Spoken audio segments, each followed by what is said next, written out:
Wow. Good morning. Good morning. I'm gonna have to take a phone call at some point. Hopefully it won't take too long. But I called some place about a bill that I got that I shouldn't have gotten, so we'll have to take that call. Speaking of taking calls, Ayo Sabi, thank you for that raid on Kick. Welcome Kick Raiders. Welcome Kick Raiders. Shadowsgate, thank you for the 5 gift blankets for those warm bodies on the Kick. Thank you. Thank you. Kirsche on the shoulder. Yeah, we got a little angel Kirsche for the winter season. Hi, how am I? Oh my god, my brain is soupy. There's too many things happening. Where's the devil, Kirsche? Don't you worry, that's gonna be relevant. Merry Christmas, Fox, you in chat. Kirsche in chat are super duper cute and wonderful. Taking Bailey's job. You're super duper cute and wonderful, my guy. Thank you. Thank you. A Zombocom break at some point? What did he mean by this? Oh, I guess I could. I don't know if I'd have enough time, because I have to answer the phone. I have to be like a real human when I answer phone calls. Smug Goat, thank you. Feeling jolly now? You got an apple brandy for your spiral ham for Christmas and eggnog moonshine for fun? Send the word to Santa for a himbo and 3 kids you want, Kirsche. Thank you. Thank you. 3 children. They'll be the 3 wise men. Born anew. The Brown stuff is getting even more retarded. Oh, what's going on with Brown now? I haven't even seen anything about Brown on my timeline. Why is it not sitting on my tits? Clearly there's more room. I don't know. I just like having a shoulder, Kirsche. Lord Suchio, thank you for the 7-month member. Happy Taco. Did I have a Tuesday? Well, I'm still having a Tuesday. How did I become conservative? Was I raised in a conservative household, or did I just take a long stare into the void? I probably wouldn't have called myself a conservative until, like, I guess after the 2016 election, where everyone to the right of Mao became literally Hitler, I guess. But, I grew up in a traditional Catholic household with strong relationships. It's like my grandma and my grandpa had been married for decades. They raised 4 kids. My great-grandparents had raised 8 kids, and they had also been married since they were, like, teenagers. So I had, like, very strong familial relationships, and then, like, once my aunts and uncles got into relationships, they also had pretty long-term, pretty strong relationships. I think only one of them ended up in a bad situation because his wife, now ex-wife, kind of retarded, unfortunately. So my dad was kind of, like, the only one that had a failed relationship a la my mother. But I feel like if I had stayed just within the confines of that more conservative upbringing, I was going to a very left-leaning school in a very white, very affluent area. And spending time with my mother allowed me to see what it was like to spend time against not very white, not very affluent people. So I didn't have, like, that ivory tower veil in front of my eyes that made me deny reality. Lurk from the side of the trenches, man. Probably wouldn't have become a V2. Probably not. I don't know what I would have been, but I feel like it would have been a dark timeline Kirsche if I had had just my mother or just my dad's side of the family. Because if I had had just my mother, I probably would have been, like, some sort of prostitute criminal, just living a life of drugs and crime with multiple baby daddies. But if I just had my dad's side of the family, I feel like I definitely would have drank a lot more of the progressive Kool-Aid and become one of those, like, multi-haired sick freaks. Mom would have made you a stripper. A king builder, thank you for the huge fucking 50. You don't know if it still works or if I already know, but apparently the sensors on the Epstein files are black highlighter. Just copy and paste into Word and you can see what's been blacked out. That seems kinda goofy. Why would they be so careless? Nega Kirsche like Nega Scott. True and real. You were liberal until 2016 and Trump red-pilled you. You haven't voted Democrat since. I was a registered independent until the 2016 election, where I switched my registration from independent to Republican so I could vote in the primaries. And I've just stayed on that ticket ever since, because I don't really see there being any Democrat worth voting for while they're still literally communists. You had a similar experience, except it was a majority black school you went to that showed you reality. I'll never forget Tim told me about his high school experience. He went to a high school in Georgia, so it was mostly black, but he said that the Chinese kids would make fun of him by, like, you know, pulling the eyes back to do the Asian eyes things because he was Korean. And every time they did that to make fun of him, he was just like, I don't understand. Your eyes are just like mine. How are you even doing that to mock me? It mocks yourself too, bro. That's some of the funniest shit. Yeah, he was just like, this is the most confusing bullying I've ever been subjected to. Asian on Asian violence. Now you'll never know what it's like to strip on the same stage as your mother. Think of the lost memories. I think that's a good thing, honestly. Agent Strawman, thank you. We're here, big of heart, smooth of brain, with tummies full of tacos.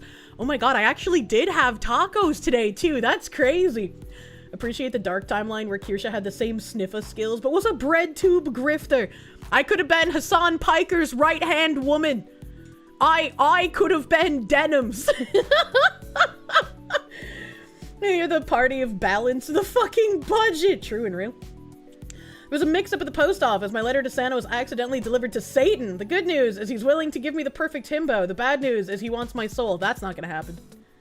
Tacos on Taco Tuesday? Unheard of. True. Dirty Dan, thank you for the 4-month resub, my guy. Thank you, thank you. Thank you, thank you. Didn't want to join your mom in stripping for skinheads. Absolutely not. That sounds like some Bizarro World charity that would be in an Adult Swim bumper. If you want to gift a Kirsche, how would one present it? Wrapped her in a cute festive bag. In a cute festive bag so it can breathe.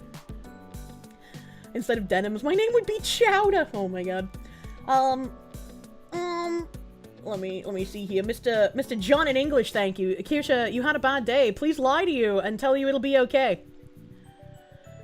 Everything's gonna be alright, my dude. Look, it's almost Christmas. It's almost holiday time. Everything's gonna be okay. Even if just for a couple of hours, man. You just now noticed the Kirsche on my shoulder? Oh no, he's blind. You'll never forget the day you decided you'll never blindly follow the left again. Your sister graduated from a majority-minority high school and came out the most racist person you know against white people. She is white. The graduation speeches sounded like Antifa rallies. What the fuck? That's wild, man. That's crazy. Doesn't the Kirsche enjoy being tied up? No! The Kirsche is like a woodland critter. You would not fuck your cat. Do not fuck the Kirsche. Do not be that one YouTuber that I forget the name of and then also get him confused with that other YouTuber who's not him and didn't put his dick on a cat. Fox Milker, thank you for the tenor, my dude. Thank you. Shane Dawson. Yeah! Who's the other one? Who's the other one that looks like him? They're training mindless drone soldiers. Yeah, Onision and Shane Dawson could be the same person. Let's face it, if I followed my mom onto the pole, it would eventually escalate to joining her in a street corner. You dodged a bullet! I don't think I could pretend to be bedridden as often as she does. You know, I want to, like, actually care about the man I'm having sex with rather than, like, dupe someone to take care of me and then screw off and fuck some other guy in the middle of the day. That just seems like so much effort for literally no reward, man. It seems so depressing. Probably also wouldn't end up in a diaper. You don't think Kirsche's mom was ever a stripper? She was just a drug dealer for the... Yeah, she had a lot of stripper friends, and she wanted to buy me a stripper pole for the house so I could practice. But my mom never actually was a professional stripper. She worked at a porn shop for a little while. Not very long, but a little while. Got called back to work last Sunday, so you ended up missing stream. Hoping you get transferred to a full-time job. Good luck. Good luck. I hope you can, too. Gangwin, thank you for the Dark Nights, dude. Yeah, here's to hoping you still have a job transporting fuel around on Greenland after the Americas take it. Cheers, Foxy, and Merry Christmas. That seems like a rather, like, troubleless job? Transporting fuel around Greenland? I don't know, is that dangerous? That seems like it'd be really comfy, actually. Knowing your mom from the story, she wanted to sell tickets. Yeah, my mom probably would have worked with Epstein, you know? Sorry, your mom was a mess. She didn't involve anybody underage, except for me, I guess. But, you know. My name is Mumble L, Mumble 4. I want Mumble L, Mumble 5. I don't know what that means. Your mother's in the files. That would blow my fucking mind. She did take my brother to St. Croix for like 8 months for some inexplicable reason that neither he or I ever found out. But she was down there for like 8 months. That's also how her cats died. That's a public service announcement. Bailey! You're super duper mega cute and wonderful. Unless your brother has some stories. He hasn't told you. I'm sure there's a lot that my brother could probably talk about because I have a lot to talk about. And I didn't even live with my mom 24/7. My brother did. My brother unfortunately had to live with her 24/7. So, you know, he got it worse than I did. Kirsche doesn't know about the giant ice worm under Greenland that eats travelers? What the fuck? Thank you, Riz Prime, for the 100 Christmas slaves! Thank you. Things are looking up for me in the new year. Hell yeah. Enjoy some slaves to celebrate. Merry Christmas, Foxu. Probably won't make it for the Christmas Eve stream. Well, I would hope you wouldn't, because you got your boy to take care of, man. And I hope things are definitely looking up for you, and you don't get another woman who's gonna treat you like crap. Gonna be thinking of you in the new year, my dude. Good luck. Good luck. You have important news. Pam Bondi and Todd Blanche, both Democrats, kept in touch with former Biden AG Merrick Garland, who advised on prosecutions and pressured them to avoid charges against Obama, Biden, and top officials. Pam Bondi must resign immediately. I feel like there just keeps coming up more reasons why she should resign. Except for me, it's already a wild thing to hear. Well, you know. You know. You're so glad I'm out of there. The more you learn about my mom, the more you're glad I'm free from her. Yeah. Yeah. Did I catch the hype train record? No. Doesn't Iron Mouse have the hype train record? Avoided the dark timeline where Cherry the stripper doesn't have to use EBT and Kirsche isn't a screeching leftist. Thanks, Harambe. You didn't die in vain. Oh, no. Oh, no. You'd like to see Kirsche and Kirbro stream just sharing stories about how insane their mom is. You know, the Mumble L Mumble 4 guy was trying to say that his name is like Alex the Third and he wants to have a family so he can have an Alex the Fourth. Oh, okay, I was very confused. I was like, what the fuck did I just read? Oh my god, you're taking everyone upstairs to make tacos? Yay, tacos! Did I check out Caleb's recent episode? I have not. What is it? Did my brother ever walk in on my mom's stripper friends doing lesbian escorting on the coffee table? Yeah. Yeah, and he saw that kind of stuff way more frequently than I did, which is also probably how he was convinced on getting really bad tattoos done by her Aryan guy. He didn't get any racist tattoos. Hold on, I have to asterisk that. They were just really shitty tribal tattoos. Pam Bondi, Bondi Beach. What a coincidence. I've said it from day one, but Bondi was his worst pick. He should have chosen Missouri's Attorney General, Andrew Bailey. I think we should just stop giving women important positions in the government. On the one hand, Pam Bondi is hot for 60. Okay, that doesn't matter when you're supposed to be, like, the lady that gets shit done. All right, okay? A revenge for Peanut. Oh, my God. If you had a fraction of the BS Pam Bondi's done, you'd be ruined for life. It's kind of crazy that she can kind of keep getting away with it, man.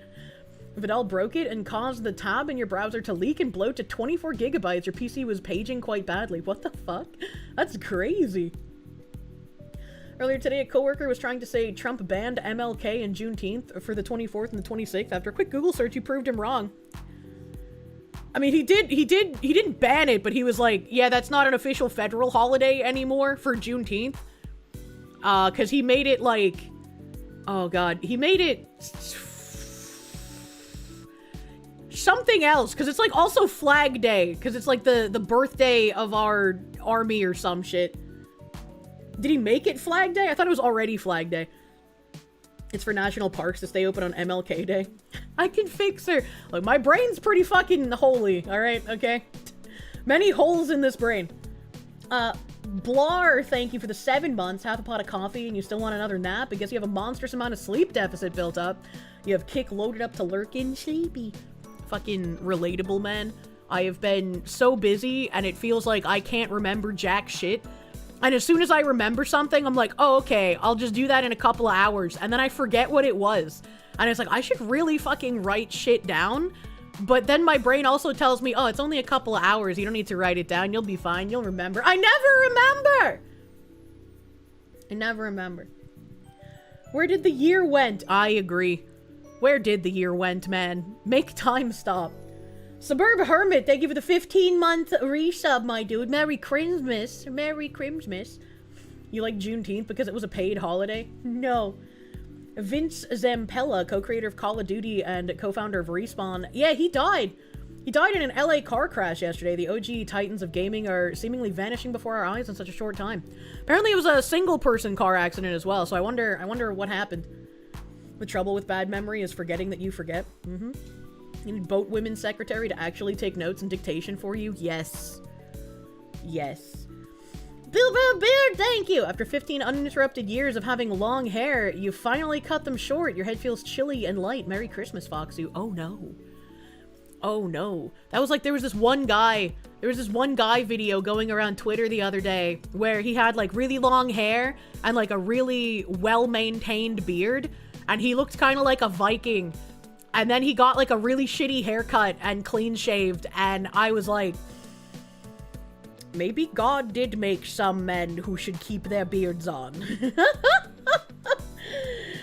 Is it a bunker Christmas for the Kirsche, or we'll be in the arms of family for the Kirsche? Also, Merry Christmas. I could talk about Christmas things tomorrow. Not sure if I have, but have I watched The Home Stallone? I did, and that, copyright claim on it finally got released, so guy fixed it. Thumbs up. 2 thumbs up. Thank you. Very happy. Sparking joy. However, I did get bad news about my stream that was demonetized due to me thanking Quando Bandwi and them thinking his name is a slur. I got a reply back saying, well, since you've already appealed twice, there's no more appeals that you can do when the judgment is final. And it's like, I was literally told to appeal it a second time before it was escalated. And also, what do you mean? I literally didn't say a slur. That makes me so fucking upset that I go to like painstaking efforts to keep my coconut-riddled brain in line and not say slurs on stream. And then I get my videos turned up, down, upside down cake for saying Quando Bandwi. And that's not a slur. I don't understand. What the fuck is wrong with YouTube? So I'm probably going to make an angry Twitter post at some point. Probably going to make an angry Twitter post. Because at this point, I'm just like, what the fuck is even the point of having a YouTube manager if even they can't get through to the people above them at YouTube that something is fucked up here?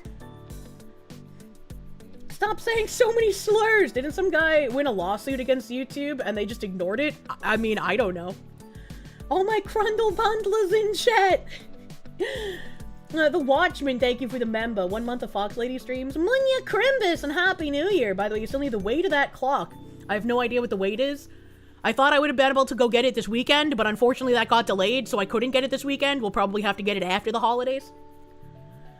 You uploaded a video, you turned FaZe members as Filthy Frank clips, and YouTube fucked you over by setting an age restriction, thus tanking its visibility. Oh yeah. Oh yeah, a bunch of my videos have gotten age restricted, and I genuinely have no idea why. You think in order to make the right, YouTube must allow me to say a single slur? Merry Christmas.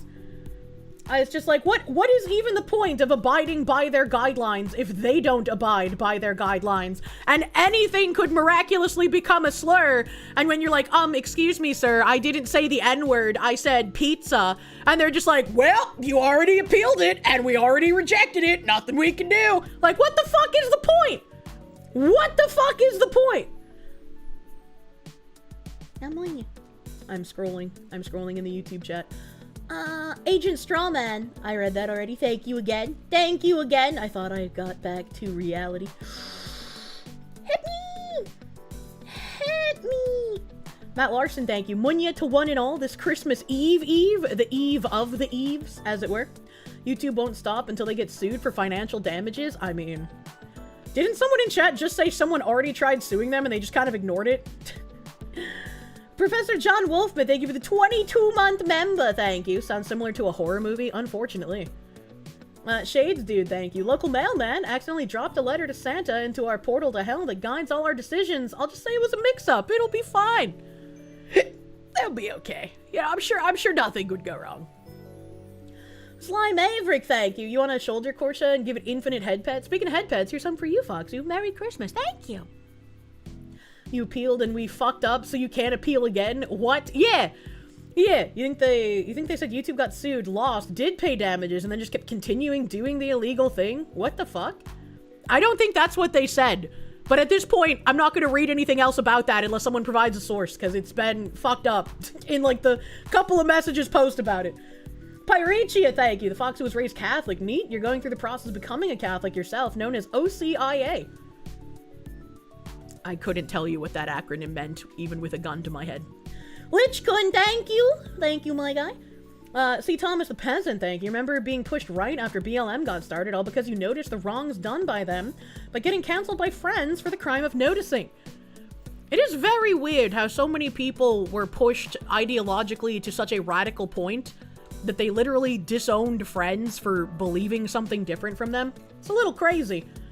It's a little crazy. And now we find ourselves at the point of sometimes those people just want you dead. And it's like, you can't really hold on to that as much as you would want to, you know?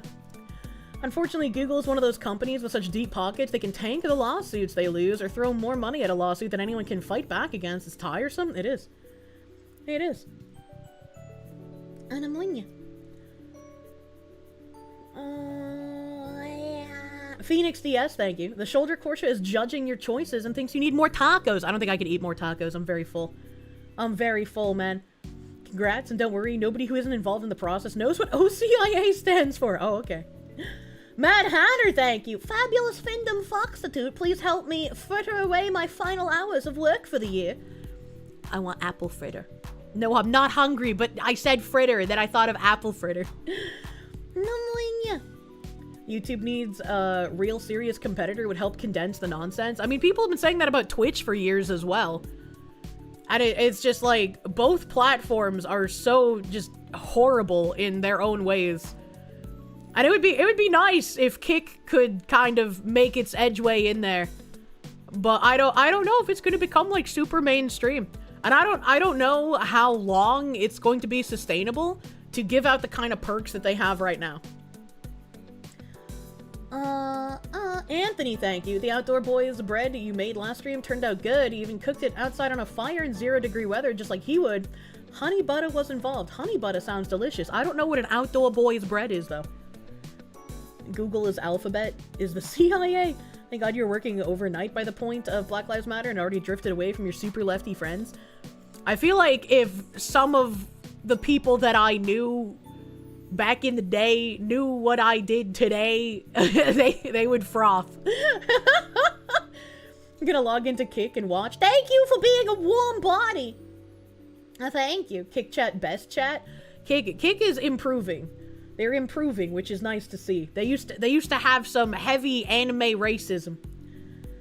Good evening, Kier and honorable chatters. Today you've released Christmas backgrounds in both landscape and vertical formats. Nice. Nice. Readers of the Lost Shark, thank you. Never go to St. Croix. I never had any plans on going to St. Croix, and I still do not know why my mom went there. Gangwin, thank you for the Dark Nights. Greenland has almost no infrastructure. You fuel villages via hoses floating in the water from the ship near icebergs and other ice problems. Ice problems. That actually sounds pretty cool. Not the no infrastructure part, but the, like, fueling via water hoses in a ship. I don't know, that sounds cool to me. Star Phoenix, thank you. Dark Progressive Kirsche, Blue Sky Hassan Orbiter screaming about the alt-right. Kirsche's mom's daughter, Lonely Fans Private Dancing Organ Harvester. I don't know if I could have harvested organs. I don't really like blood. Like, I don't pass out at the sight of it, but I don't like it. And I especially don't like sharp object, man. You lost your last high school friend to leftism. If you don't agree with me, there's no point in talking to you. Or his last words to you. Makes you sad. He had a Bridgeport and a lathe you had a use for. Fuck him, though. Aww. I can't think of anyone I know from high school that didn't turn out to be a raging leftist. And Charlie dunking on Trump about the heavy redactions in the Epstein files. Granted, Penguin was never a Trump fan. Also, isn't that not, like, Trump's call? Isn't that, like, Bondi and the FBI who decided what got redacted?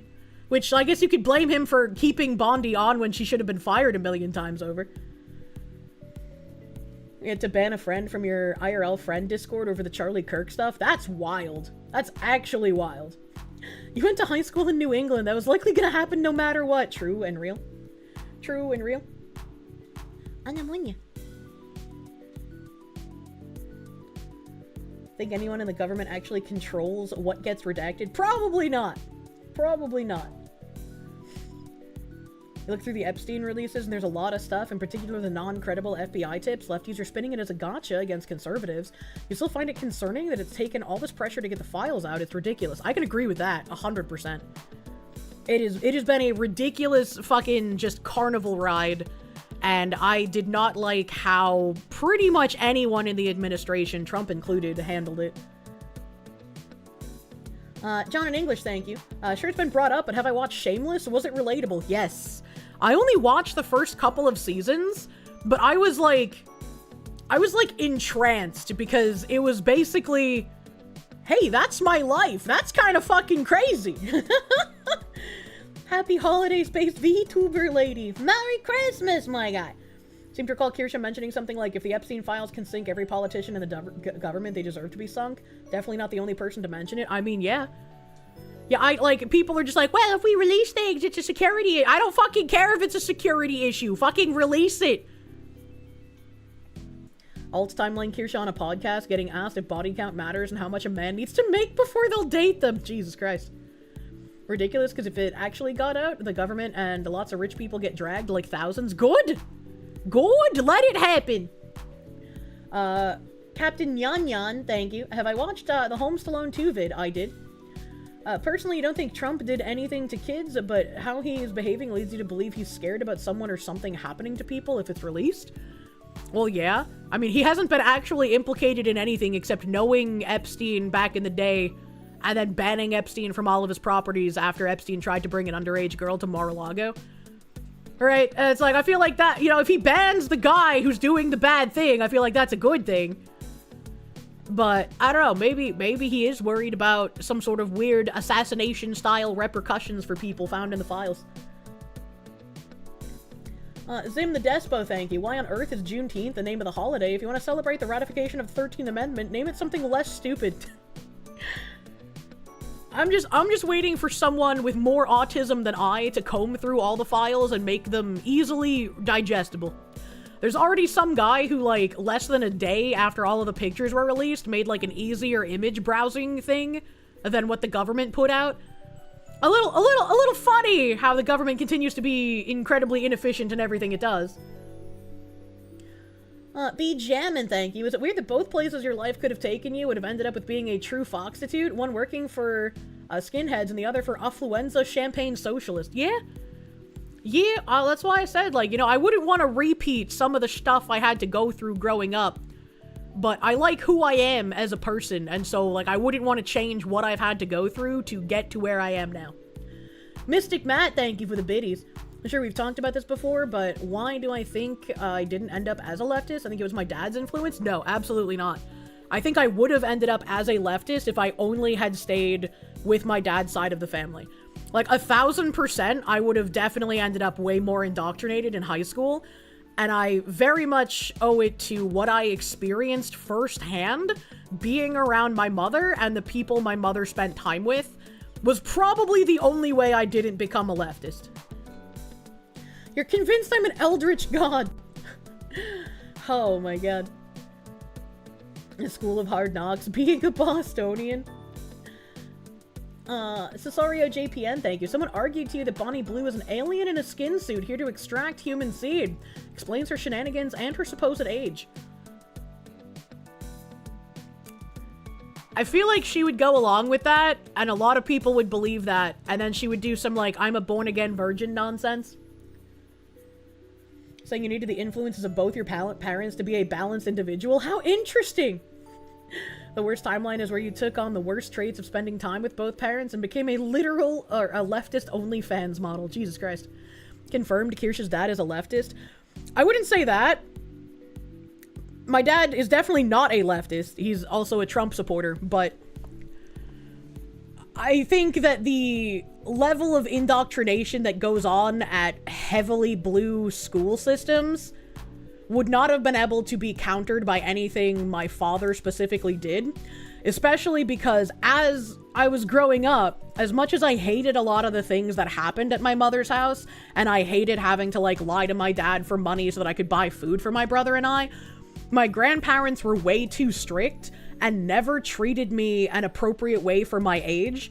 So, like, even when I was, like, 15, 16, 17, I had, like, an 8, 9 p.m. bedtime, and I couldn't go out into, like, the front yard or anything, right? Like, they were just incredibly, ridiculously, overly strict about everything, to the point where, like, I would start hiding alcohol to kind of get through the week until I could get out to either my mom or my dad's house.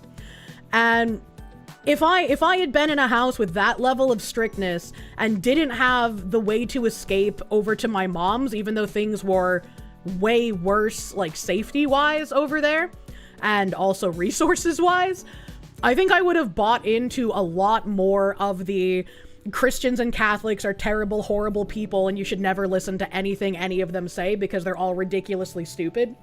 I think I would have fallen for that 1,000 times over because that's what I grew up with, and I thought it was ridiculously stupid to be that strict. And I just don't think it would have been good. I don't think it would have been a good thing to do. Influence from exclusively the Catholic benefit of the doubt style people would make you end up learning without exposure to the type of people who definitely don't deserve the benefit of the doubt style. I have no idea what you just said, I'm sorry. Baja Cat, thank you. Sure, there's still a lot of disappointment in the government, but let's not forget the progress made against leftist insanity so far. Pick it up in 2026. Yes, we must continue the fight. There will be people who try to get you to give up. Don't listen to them. Nazis were socialists, so it tracks. They use the same forms of indoctrination, right? Kind of see that? Teenager rebellion and all that? You reckon too strict parents risk making their children weird leftists? Oh, 1,000%. And, like, my dad, I felt, was very middle of the road. He didn't have the, like, too strictness stuff of my grandparents, and he didn't have the, like, gave me way too much fucking freedom of my mom. But he was also working to support me. So, since he was gone all day working, he couldn't have as much of an influence, unfortunately.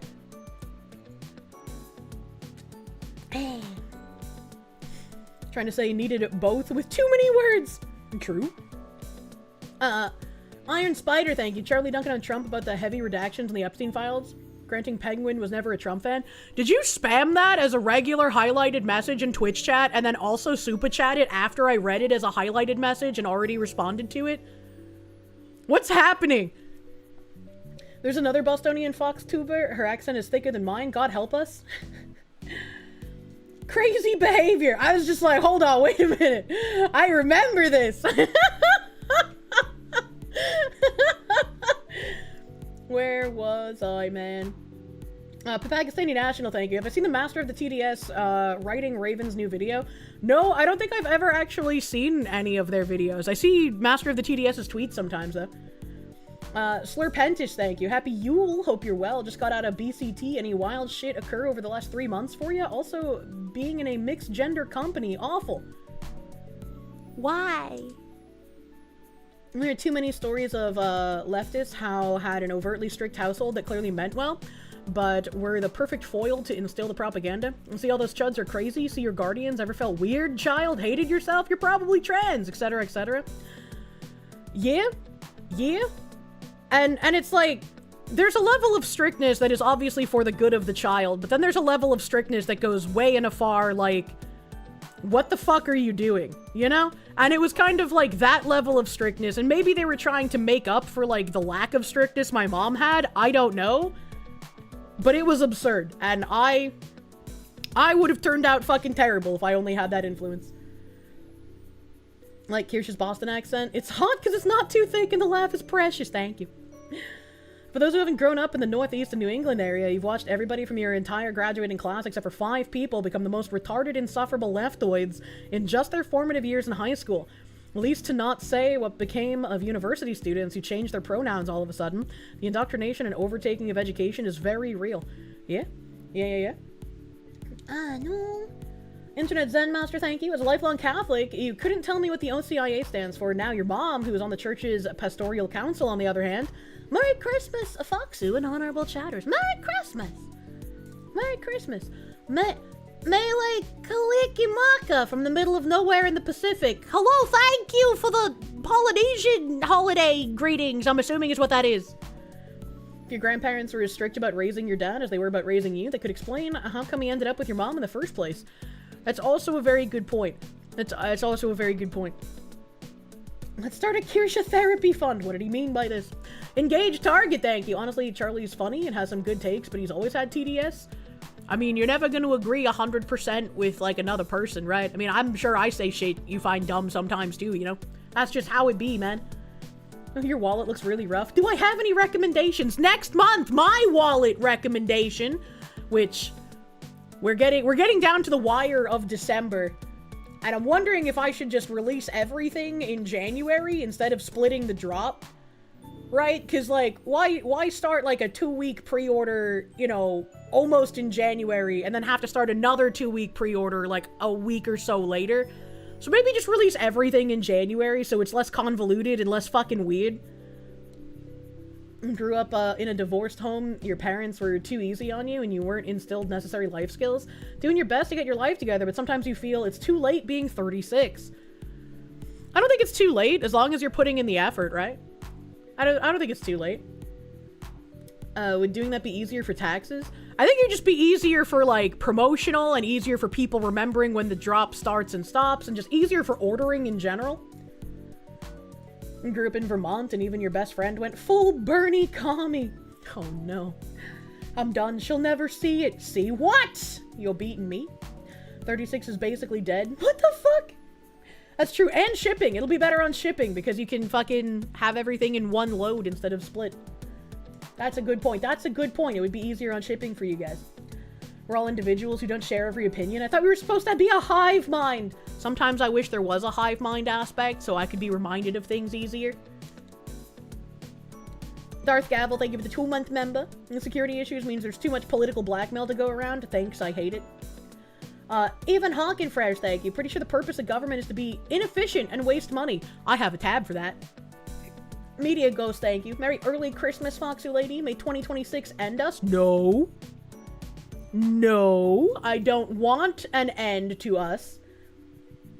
Anthony, thank you. What do you think the Trump-class battleship, the USS Defiant, would look like in Azure Lane? That's a great question. I hope they give her a very orange tan.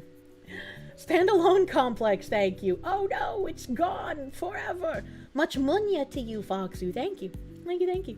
At the store today, the lady asked, do you need help finding anything? I replied, no, I just need help remembering.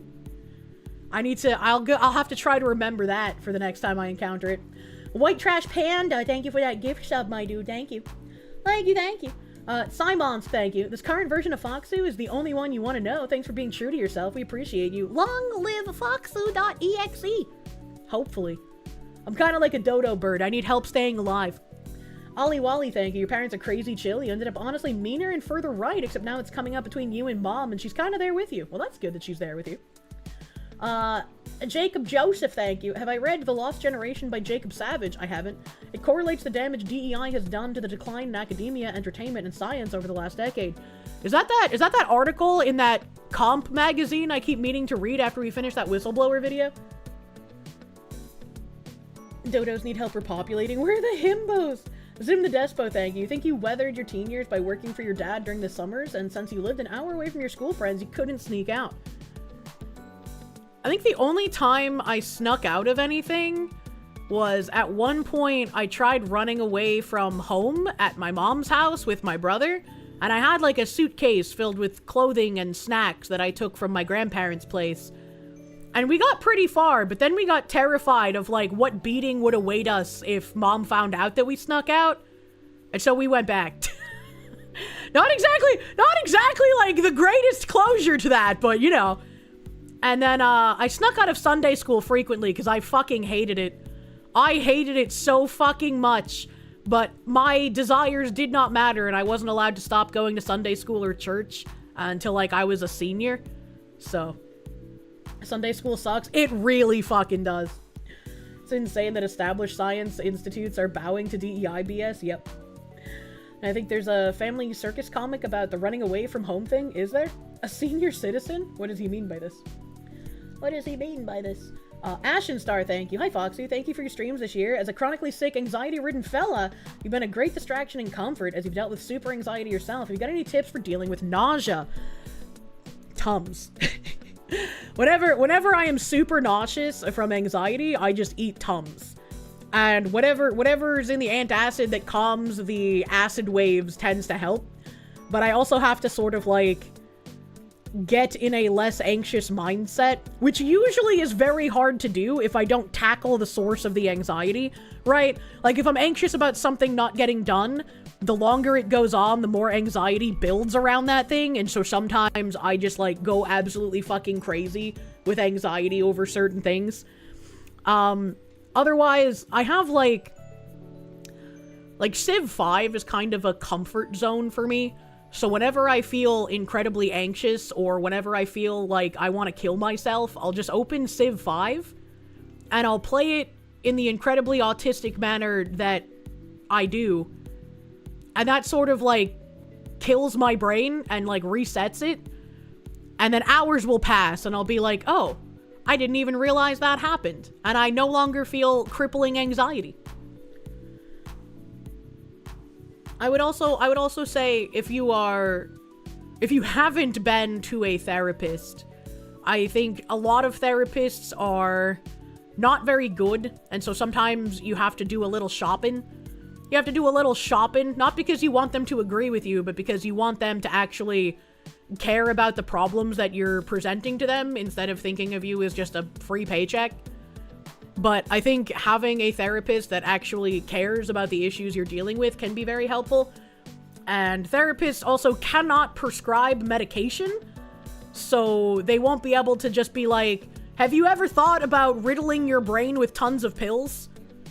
So that's another good reason to go to them instead of, like, a psychiatrist. And they need to challenge you and help you build a plan. Absolutely. Absolutely. And hopefully they help you build, like, healthy coping mechanisms instead of the unhealthy ones. I'm sure, like I did, you probably have some of them. I'm glad to have been here for 2025. Wish you'd found the awesome community earlier. Here's to surviving the shit show in 26. And on the horizon. P.S. Your reply to workers asking if they can help you or if you need help is no thanks. I'm beyond help. I love confusing random workers. DJ D23, thank you for the biddies. Merry Crimbus, dude. Merry Crimbus. Your therapist holds you accountable if you don't do the work. Hold on, wait a minute. What did he mean by this? Alien Zombie, thank you. Distance yourself from a server of old college friends after they went completely mask off after Trump won. Their reaction to Kirk was the final straw. Yeah.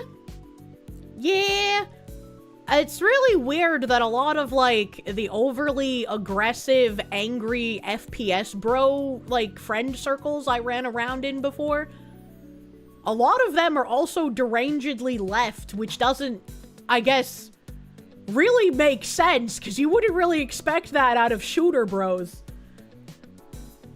You have a totally healthy coping method. Tarkov, after all, is your comfort game? Oh no, brother. I don't think Tarkov and comfort belong in the same sentence. Pneumonia. Ollie Wally, thank you. Foxy out here giving people Tums addictions. I like the Tums smoothies because they don't have, like, as super chalky of a taste. Eine Moment, chat.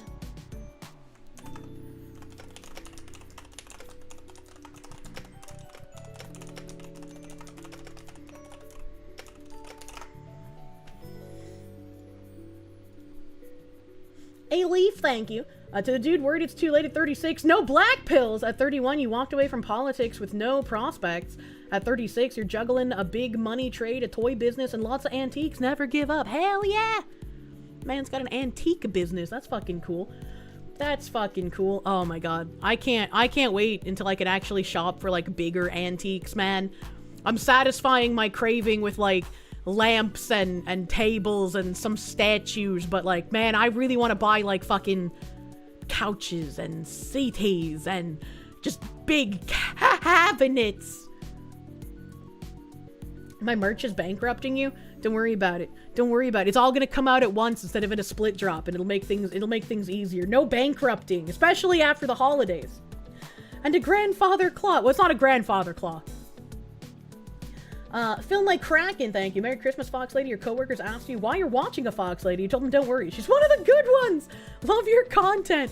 One of the good ones, by the way. Jesus Christ. Love you a good antique couch. Very yummy, tasty. I wouldn't know how to get it, like, reupholstered. Because I'm assuming you would want to do that. Because think of, like, the decades of fart and booty juice just accumulated in those cushions, man. That's gross. That's nasty. Not even Caleb Hammer can save you from the number of Kirsche plushies you're gonna buy. Oh, fuck. And don't worry, fellow chatters. You don't need to eat or pay rent. No, you do need to eat and pay rent. Gotta defart your antique couch. Exactly.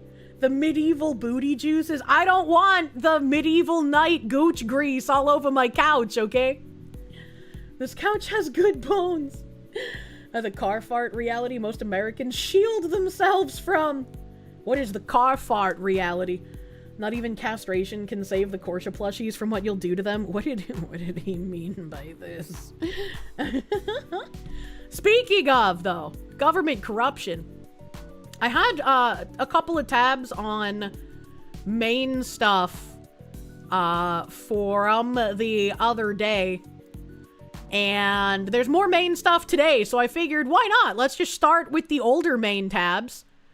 Because more people talking about Maine is always a good idea, since everyone seems focusing on Le Minnesotas at the moment.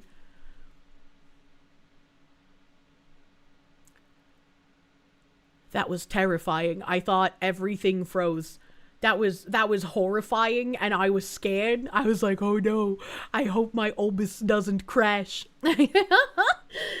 Stale, thank you for the 13-month resub, thank you. Looking for an extractor vacuum. After you scrub the couch with soapy water, the vacuum pulls it out with the dirt. I didn't know you could actually pull out the farts, man. That's crazy. So this is an older tweet, and we know this part. That a Somali nonprofit leader was billing Maine Care while running to be the warlord of Jubaland. Big Steve joined Carl Higbee to explain how the Mills administration enabled the grift. Let's introduce you to Somali-American Abdullah Ali, who came to the U.S. from Somalia in 2009. You're looking at, obviously, That's the man the year my brain right stopped working. Discovered this story. He became a U.S. citizen, started a nonprofit to help immigrants, started several businesses, including a multi-million-dollar migrant care service agency, and in 2024, he ran for president as he raised money to bankroll a militia in Somalia. Yes, you heard that right. A U.S. citizen who, according to the Maine Wire, gave an interview with Kenyan media in which he said he raised money in the U.S. to buy weapons, munitions, and supplies for paramilitary force he had hoped to lead as the president of Jubaland. So, see, why can't we just denaturalize these people? Like, if he actually got citizenship, what would be the argument to not denaturalize and deport this individual? What would be the argument against that? Yes, that is a real state in Somalia. He was running You wish for we had president Americans with in this sort of Somalia. energy? Well, we did. There were two guys from, I think, Texas who wanted to go stage a coup in, like, Haiti or some shit. But they also wanted to go one step further and, like, rape everybody. And it's like, all right, I could be okay with you going to do some sort of weird little conquest. But you can't just be raping everybody out here, okay, Texas man? He'll give the argument he's a traitor and should actually be shot. Private involvement in foreign wars is explicitly illegal. Too many guys that kept trying to conquer Latin America in the 19th century. Just like those Texas guys I was just joking about. Yeah, they were actually going to try and do that. And they got arrested. And I'm pretty sure I read, like, what their sentencing was, but I can't remember what it is at this point in time. But they got cleaned up pretty fucking quick. So how is it that we can clean up the guys from Texas trying to stage, like, some weird little takeover of Haiti, but we can't do anything about these Somalis using American taxpayer money to fund them being a warlord? How does that, what the fuck? What the fuck? Raiders of the Lost Shark, thank you. The fake country mentioned again. What do you mean fake country? Jubaland is real? Praise Yakub? Yeah. Of course, he lost the election. We reached out to the Gateway Community Services in Maine, which Ali founded, did not hear back, ironically enough. The man who broke this report, editor-in-chief of the Maine Wire, Steve Robinson, dude, this is crazy.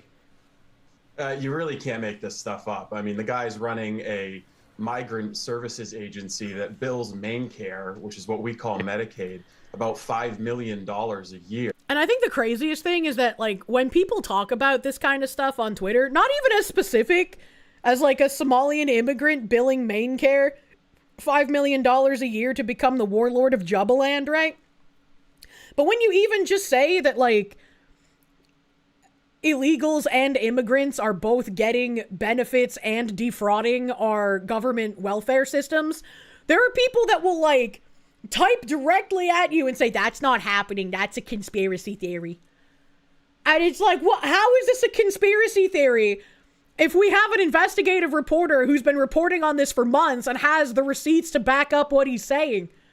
Like, what are you doing? How come you never heard of Jubaland? I guess you never got your punch card to 10 stickers at Chuck E. Cheese, brother. At the same time that he's running for president, and to be clear, in Somalia, that he's running to be the warlord of Jubaland.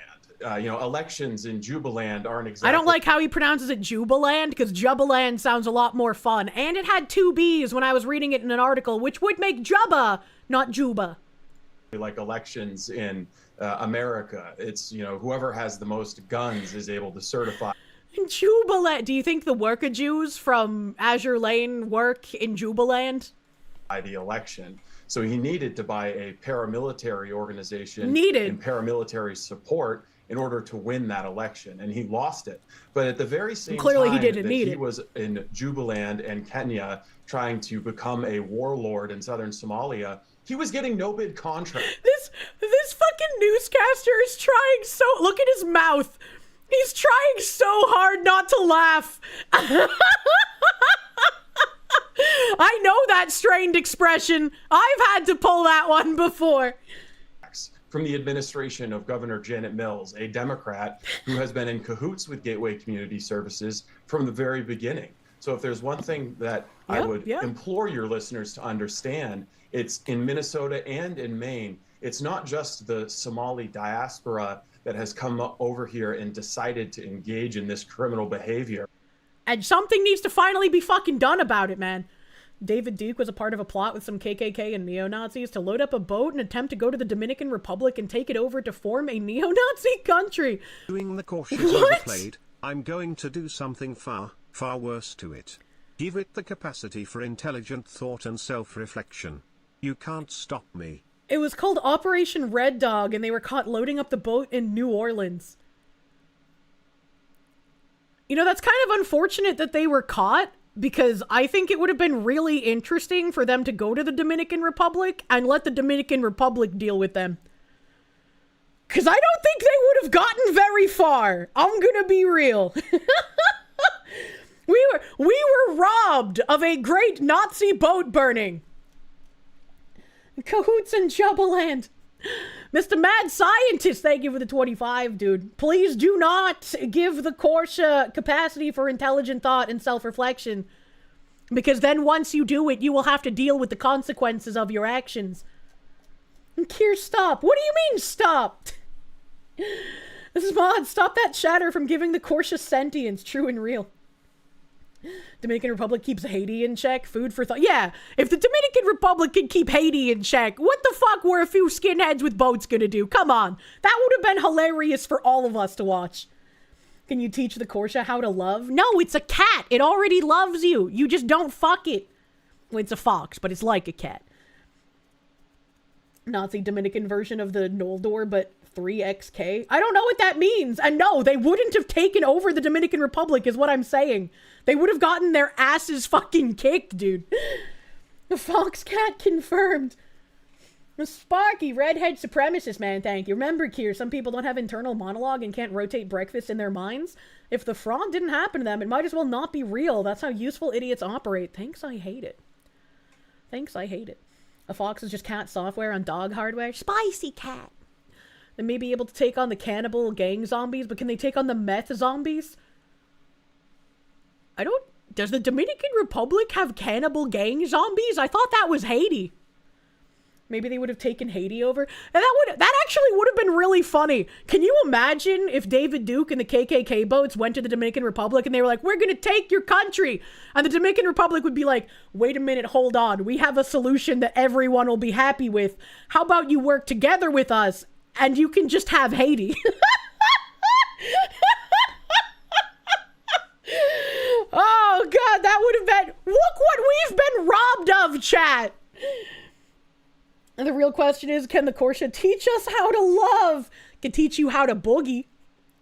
2 idiots would have been eaten by the Haitians if they were fed mud for dessert. What the heck? The Noldor are the Lord of the Ring elves. They took their brother's boats and took to another land. Oh, okay. Dominican Republic is somewhat civilized. Also, here there are motorcycles and mosquitoes everywhere. Yeah, mosquitoes checks out for that location. Caleb Hammer just invited Hunter Biden onto a financial audit on Twitter. I feel like he's been inviting a lot of, like, politicians and celebrity people recently. And Kirsche is my interpretive funk director. And David Duke as the dictator of Haiti was not on your bingo card. It would have been David Duke as the dictator of Haiti funded by the Dominican Republic, which would have just made everyone's heads explode, right? Everyone would have been like, what the fuck is going on? Moo Ida, thank you for the 5 gift blankets on Kick, dude. Thank you. Thank you, thank you. The Dominican Republic is civilized. I wish for nothing bad to happen to the Dominican Republic. That's a completely serious sentence. No sarcasm. Messed up on the poll. It's a dry Christmas. Oh, no. Well, you'll have to rub it a bit more. Maybe that'll get it wet. Raiders of the Lost Shark, thank you. Can't wait to find out Jubbaland is a CIA psyop. It probably is. You know? The Watchman, thank you. Sorry for the non sequitur. Did the gays have any Serbian amethysts? They're pretty rare and are stunning. Would probably suit you well. I don't know what the difference between a regular amethyst and a Serbian amethyst would be, other than maybe it went through like a sex trafficking ring and then got snuff filmed. I don't know. The fact that Caleb Hammer with a straight face called Denim's hot makes you question his sanity. Oh no.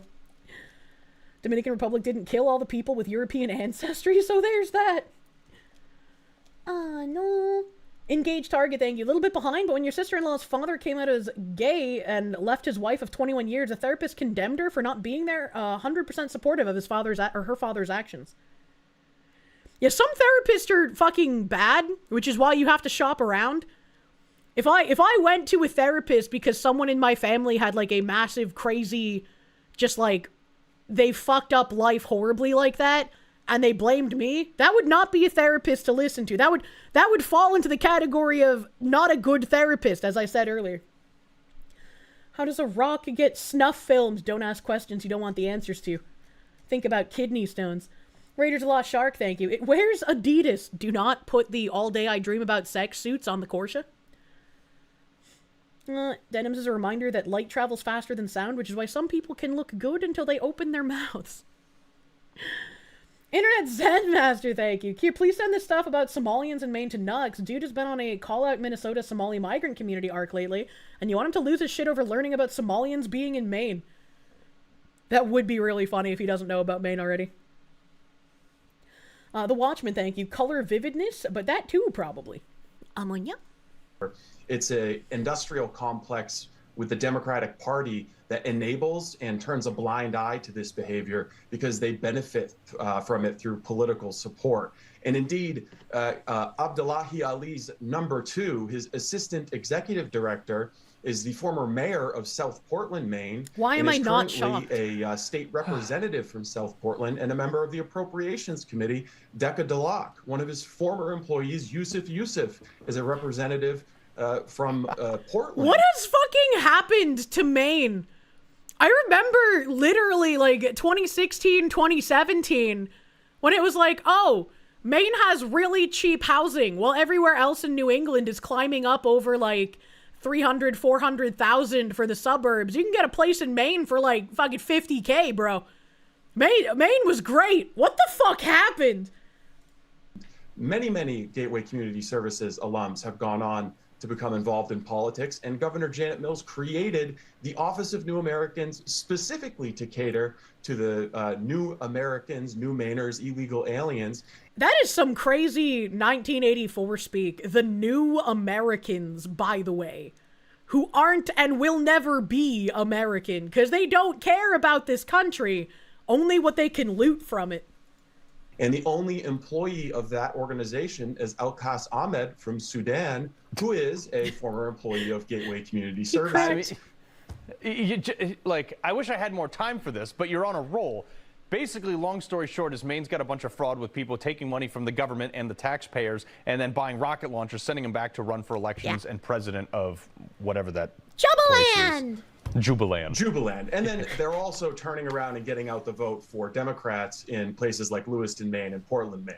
Yeah, and when you drive into Maine, there's a big sign that says Maine, the way life should be. Not the way I see it. Steve Robinson, What do you mean you don't want to live in the middle of Somali warlord land? What kind of racist would say that? Appreciate it. Thank you. Oh, get me off this planet. All right. That guy's had enough. He's fed up. Phoenix DS, thank you. The courses do not Slav squat and drink the vodka. Imagine. Wait, you mean people whose professions were mainly pirates stole money from us? My God.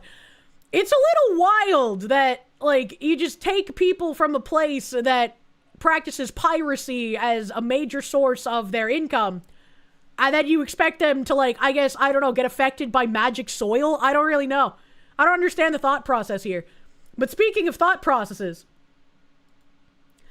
here's another video of Medicaid mogul Abduhali Ali, a top ally of Governor Janet Mills and Shanna Bellows, talking about how he plans to use the militia he bankrolled in southern Somalia. Gateway Community Services said it was racist to describe him as a wannabe warlord. When he's using taxpayer money to fund militia for himself in a tribal conflict in order to gain ownership and become a dictator, what else would you call that besides a wannabe warlord? What the actual... You want a PC police that we're calling this guy a wannabe warlord while he's stealing billions of dollars? Shut the fuck up. Fuck, he's not speaking English. Whenever we choose to launch a military operation against Madobi, we'll rely on the armed groups and civilians in Jubaland to mobilize when we need. See, he's got two B's! Jubaland! So again, when we decide to attack, we have fighting forces and armed civilians. We won't worry about those, we've got them. Wait, it has one B down here. Now, why am I trying to apply logic to the way, like, things are spelled in Somalia? Who the fuck cares? It could be spelled with a D and still called Jubaland. The Hubba Bubba Land. I'd go there. And the Watchman, thank you. Are people from Jubaland called Jubbalos? No, but they should be. They should be. How did you ever find this video? It's just sitting on YouTube. I mean, I've seen your pictures, but I didn't know there was a video, which clearly in this day and age, there would be. I'm a celeb on Somali TikTok. Have you ever tried to depose the sitting president of Jubaland with taxpayer-funded militia? It's hard work, especially with the heat. Cut the new Mainers some slack. This guy's so fucking tired. He's so exhausted. John in English, thank you. You hope that because the Somalians are being so blatant with their use of racism card, that even more people will become desensitized and seen as the scare tactic that it is. I certainly fucking hope so. Because, again, this shit is absolutely exhausting. It is exhausting, man. But those were from this weekend, and then I have new tabs on the Somali goings-ons in Maine. Ein moment as I find them in today's current tabs. That's about euthanasia. That's about how fucked up things are in India. That's a white pill. This is some fucking idiot. Those are some cool people. That's another fucking idiot. Where are my Maine tabs? Maine! Wow! Okay, I found them. Complain and you shall receive, as it were. Biddeford, Maine, 24% of grade 7 and 8 are foreigners. Democrats flooded southern Maine with foreigners, and the data is astronomically staggering in some districts. They are projected to get much worse. These schools are grappling with the budget costs this year. It's likely many of these families will need to move to surrounding towns and cities as resources dry up. So this slide here really points out a couple of big things. We've seen it over time how our community has changed, right? And one of the things that's really important when we look at the 2025 data, the number of students that we have that speak a different language at home has drastically increased. So our community is changing. We know that our student population is changing. We need to just be mindful of that as we look through some of this data, because certainly how we meet the needs of some of these students is going to be different than perhaps how we would have had addressed some of these questions 10 years ago. Which is a very interesting thing to say, because if you look at it here, let me turn my volume down before we get jump scared. When you look here, for some reason, grade 5 to 6 in 2023, children speaking a language other than English was 14.6. And that's 14.1 in Biddeford at the moment. The state has risen from 2023, 4.9 to 2025, 6.4 in the state of Maine. But in Biddeford alone, grades 7 to 8 that speak a language other than English at home, 8.5 in 2023, 24.0 in 2025. That is actually a wild fucking leap in 2 years. That is insanity. And grade 9 to 12 went from 9.7 in 2023 to 14.6 in 2025. Nearly a fucking quarter. And looking at this and hearing what's happening to Maine, I'm reminded of that one article about New Hampshire from like was it 2016 or 2018? Let me see if I can find it really quick. And I know Travis has referenced it recently in like the last few months as well.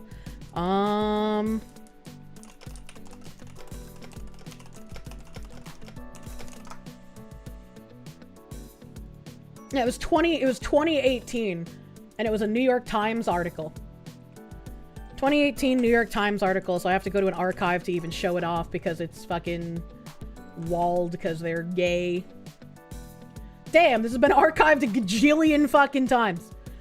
So back in 2018, there was this article that I've read on stream before called New Hampshire, 94% white. How do you diversify a whole state?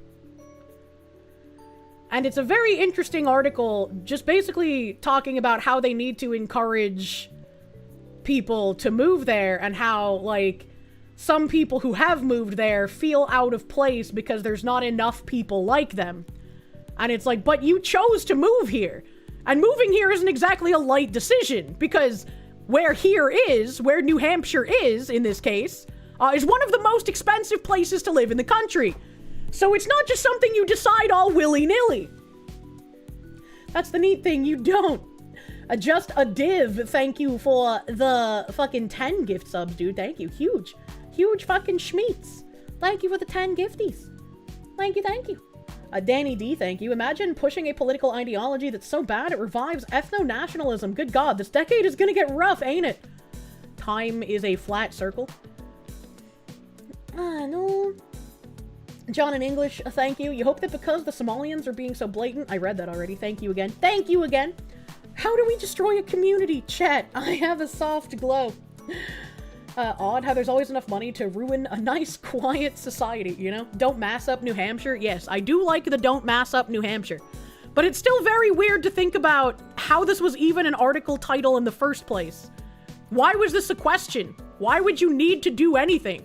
Shouldn't anyone who wants to move there be able to move there? Why would you need to, like, force some kind of anything? That doesn't make any sense to me. But reading these statistics about Maine, and it just made me think of that article. And then back to current year Maine. Looking at this thread, someone here said, these are 4 verified situations where I've personally seen evidence but was asked to not publish the critical details in order to keep anonymity. I was given permission to provide what is currently listed, and it shows an image of anonymous Maine whistleblowers. The Wyndham family home and vehicle had been smashed up by Somalians in retaliation to their student son. Portland, Maine teachers admit affinity groups existed and white teachers have been excluded from meetings and discussions.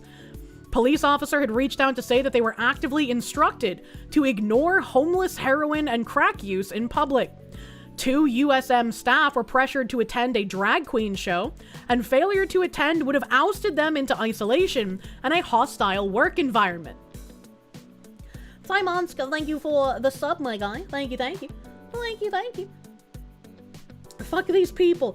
It's a little crazy, and I want to know, I don't know what happened to the Wyndham family. What did their son do? And why was their vehicle and home smashed up by Somalians? That's what I want to know. I'll have to look that up once I finish reading these tweets. But somebody replied and said, my sister is a cop and she told me some wild shit that goes on in Lewiston and Auburn. A group of Somalian teenagers broke into someone's house while the homeowners were sleeping. Cops showed up but were told to press no charges and instead drove them all home. No written report. And then this was quote retweeted by the Uninquirer person that said, this is almost identical to what the Wyndham family had happened to them. They were told by police if they pressed charges, then they were likely to face further retaliation from Somalians. And I think if you have a police force, once again, I don't believe that the police force has been acting in the best interest of the people, regardless of what state you're in, for quite a while. Pretty much ever since, at minimum, the Summer of Love, police have been there to protect the elite class and not the average person. So it doesn't surprise me that police do not want to press charges on Somalians for doing crimes. But it's just another needle in the haystack of how long is this going to go on because no one is doing anything about it. The cops are getting too comfortable, man. This is why you bought a firearm. If it can happen in a small American town, it can happen to yours. Yeah, exactly. And I want to look up that Wyndham family thing because I don't know what that is. It's Wyndham family home and vehicle smashed. Maine, Wyndham family home and vehicle smashed. Let's see if this comes up with anything. Oh, what the fuck? Okay, so this is in 2025. And this is in 2024.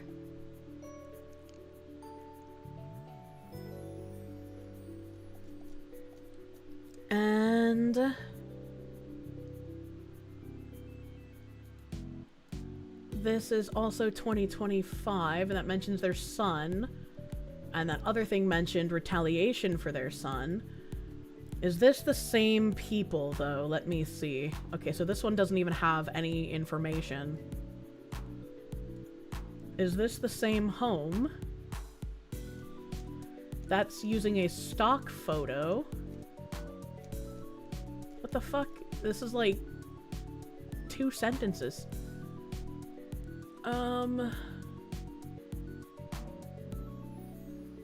Okay, those are 2 different people. And then this one...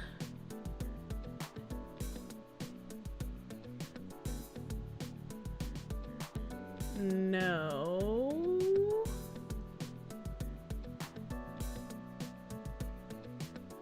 Oh, shit. Oh, fuck. This guy was an electrician installing solar panels and then broke his spine. Oh, that fucking sucks. Okay. So it could be any one of these families.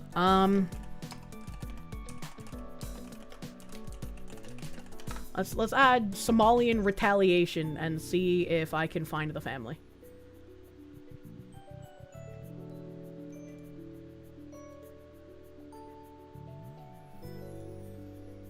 Okay, this is that Twitter post I just used.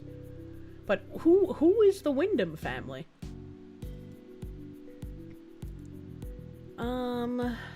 This is about the fraud we've been talking about.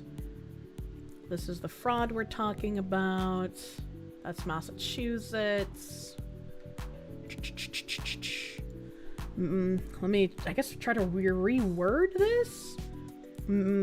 It'll be Wyndham family Somali retaliation son Maine in parentheses. That's that post I just read. That's the post I just read. What's making this even harder is there's also a town in Maine called Wyndham. So I'm not sure if that Twitter post was saying, like, the last name of the family is Wyndham, or if they were a family who lives in the town of Wyndham. And I am not really Google-fooing well enough to find more information on this. It would be nice if I could, and there's a lot of reposting that image on Facebook, but...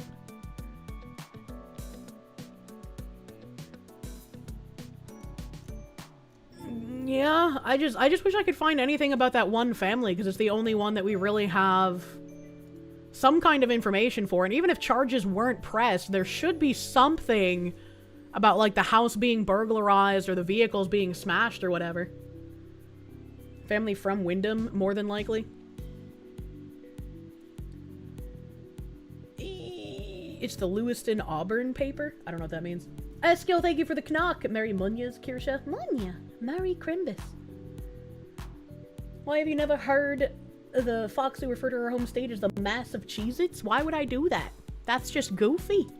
That's just silly. And speaking of silly, Kenj MG, thank you for those 5 gift subs on Twitch, dude. Thank you. Thank you, thank you. Rambam 3000, thank you. Merry Christmas, dear Kirsche, and may your 2026 be blessed and prosperous. You too, my guy. Thank you, Rambam. Alejandro Trombono, thank you for the 20 gift members. Thank you. Thank you, thank you. Ghost of Aces, thank you. The U.S. needs more police chiefs and sheriffs to be like Sheriff Grady Judd from Florida. He has a hard stance on law and order no matter your wealth. Agreed. Agreed, agreed. It's set on the basis of anonymity.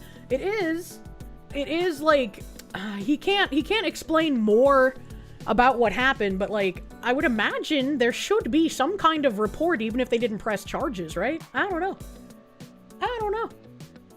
I would like more information, because none of these really seem to fit the bill that I did find.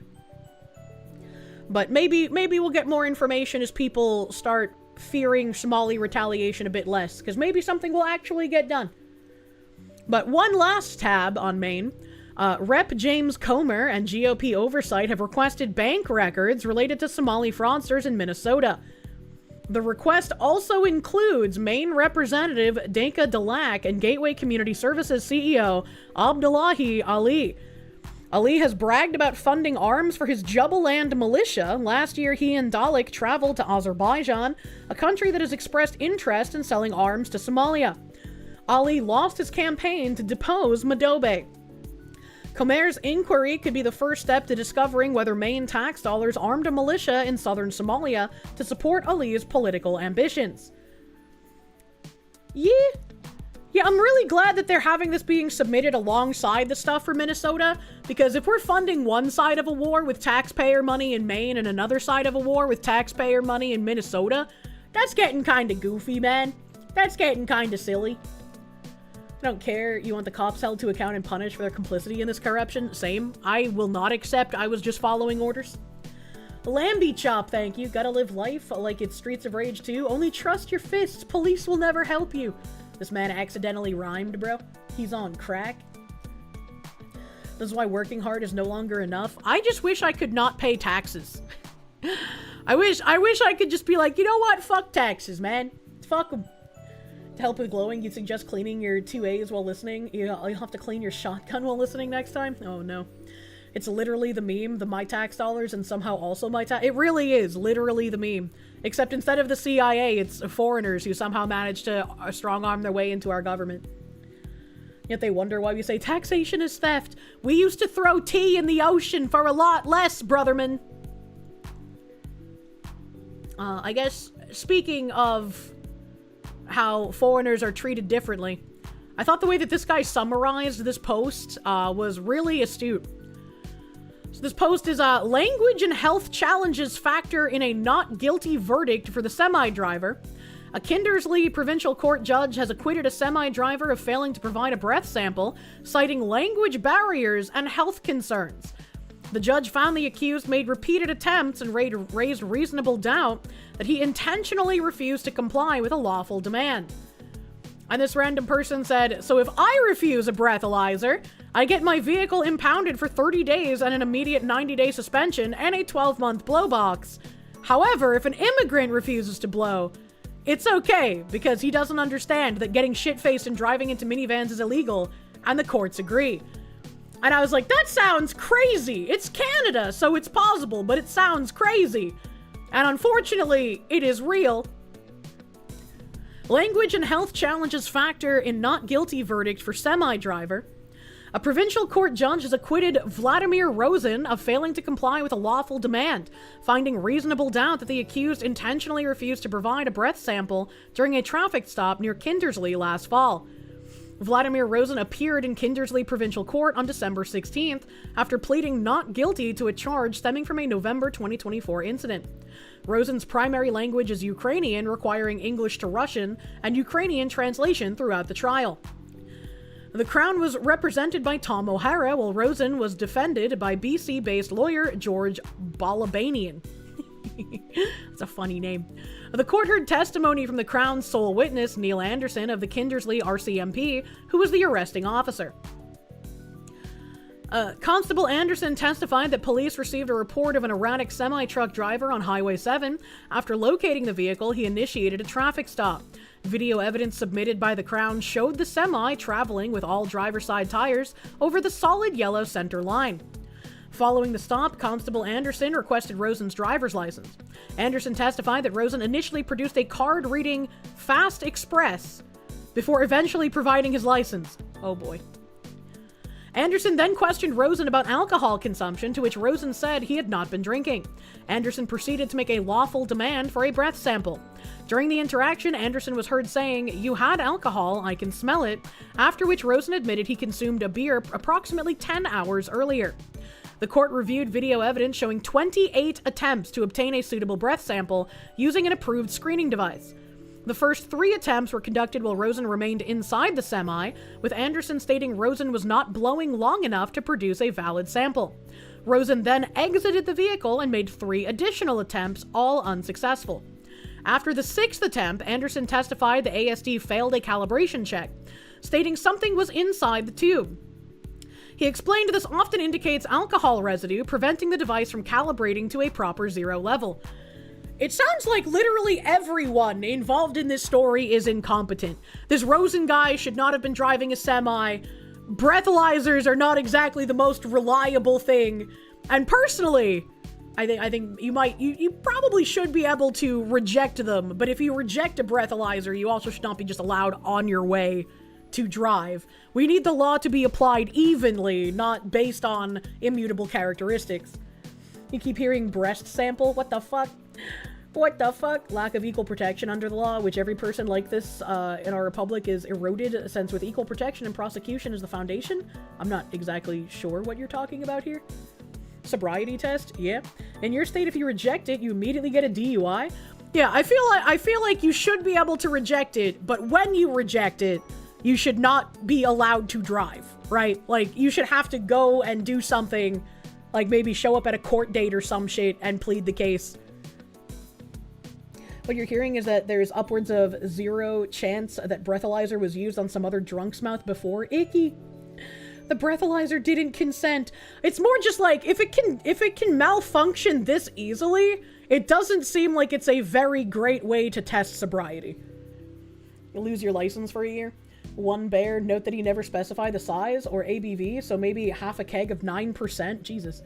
When you reject it, you still get arrested, and then they do blood work at the station? That makes sense. Oh god, delicious water. Rosen and Anderson were then seen walking to the RCMP vehicle where the remaining attempts took place. Translation difficulties were noted during this period, as English is not Rosen's first language. Anderson was shown and heard providing both physical demonstrations and verbal instructions on how to properly blow into the device. After the 17th attempt, Anderson arrested Rosen, explaining that the failure to provide a suitable sample was the reason for the arrest. Subsequently, Anderson contacted a member of Rosen's family by phone to assist with translation between English and Russian. The court heard that after this point, Rosen's attempts improved, though still did not produce a valid sample. This is fucking wild, man. Actually wild.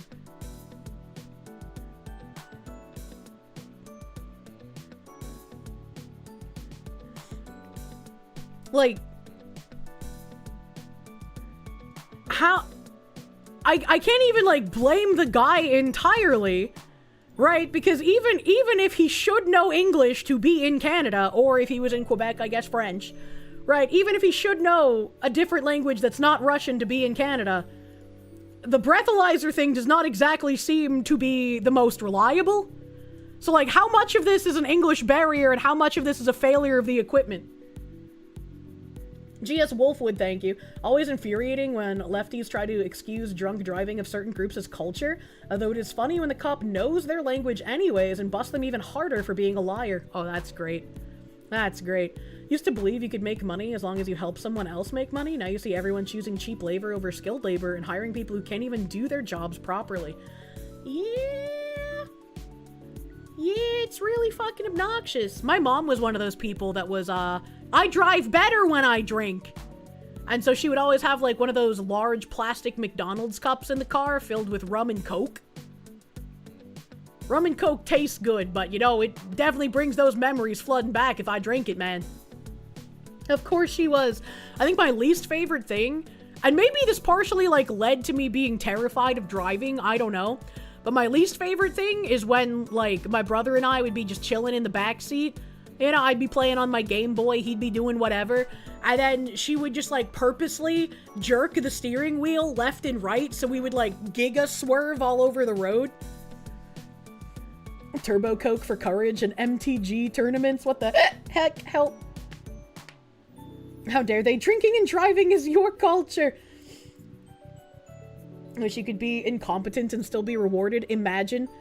I'm a drunk driver. Drunk crashers are the ones you gotta look out for. Kier mom, actually, unironically, though. Mother driving definitely made you scared of driving. She was super excited for me to get my license because then she was like, I can drink even more and you can drive me places. And I was like, no. No. I think I'd want to kill myself before I had to drive my mom somewhere. Holy shit. Besney Lala, thank you for the RSDs. Merry Christmas, Foxy Woman. You bring joy to everyone from Serbia to Boston. It's time to rejoice yourself. Bless you. Welcome, Serbian man. I hope you have a very Merry Christmas, my guy. Thank you, Besney Lala, for being here often, dude. Your mom was a special kind of a bitch. Yeah, true. The seatbelt check. Maybe that's also partially why I don't like seatbelts. I would always get fucking strangled by them in the car. All your current issues can be tracked back to your mother. Oh, yeah. Oh, fucking yeah. Oh, man. Lumi also likes swerving randomly just for fun. Is swerving a woman thing?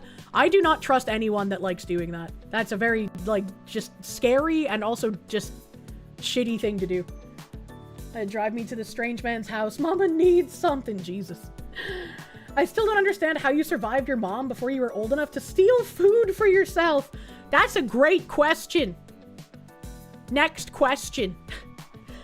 During the attempts, Rosen was heard explaining that he takes medication and physically could not blow hard enough. Aww. There's a gay joke in there somewhere. After the 28th attempt, Rosen was transported to the Kindersley RCMP detachment. No alcohol was found inside the semi. During cross-examination, Balabanian questioned Anderson about whether Rosen ever verbally refused to comply. Anderson testified that Rosen attempted to provide a sample every time he was asked, and that the large number of attempts was made to remove any doubt that police were responsible for the failure. I feel like if you have to take 28 breath samples, it might, like, you know, I could understand, right, there being a language barrier, and that shouldn't even be a thing if you're driving a semi in Canada, but also 28's a bit high. And you also admitted that there was something at, like, the 16th attempt or some shit that got, like, stuck in the tube. So, I don't know how that removes the responsibility from the bolibs. Never date someone that's bad at blowing. Balabanian also questioned Anderson about Rosen not wearing shoes in the video. Anderson testified Rosen was wearing socks and slide sandals. Anderson further described Rosen's final attempts as resembling someone with reduced lung capacity, though he testified he was unaware of any medical issues at the time of the stop. Again, the guy apparently could not speak English very well and needed, like, Russian translators. And we just read that he did have some kind of medical condition that made it so he didn't blow very well. This would have been a non-issue if this guy was able to speak English. Blowing that many times might seem like it leads to chafing. Rosen later testified in his own defense. He told the court he was blowing as hard as he could, but became exhausted due to his health condition and the cold air. Rosen testified that he offered to submit a blood test. He also said he struggled to keep the mouthpiece in his mouth because his lips were trembling from the cold, and he was not wearing his dentures. As a Ukrainian, how do you not prepare for the coldness of Canada? That just doesn't make sense. In his closing submissions, Balabanian argued the offense criminalizes refusal, not inability. He submitted the evidence showed continuous attempts without malicious intent, stating the facts were consistent with physical limitation rather than refusal. He argued that unsuccessful compliance does not amount to refusal. O'Hara, in his closing argument, said the issue of dentures was not relevant, stating someone does not require use of your teeth to grasp the mouthpiece. I mean, that's true, you just gotta use your tongue. He argued accepting that explanation could lead others to conceal dentures during future stops. The Crown acknowledged Rosen's age, but emphasized that as a professional semi-driver, he is required to comply with all laws of the road. O'Hara further argued that Constable Anderson made a lawful demand, allowed numerous attempts, and addressed language barriers. He submitted that medical explanations should not be accepted without expert evidence, and maintained that Rosen failed to comply. Judge Bauer rejected that argument, reminding the court of the legal standard. Address is the one of the last things you said regarding not accepting the evidence, he said.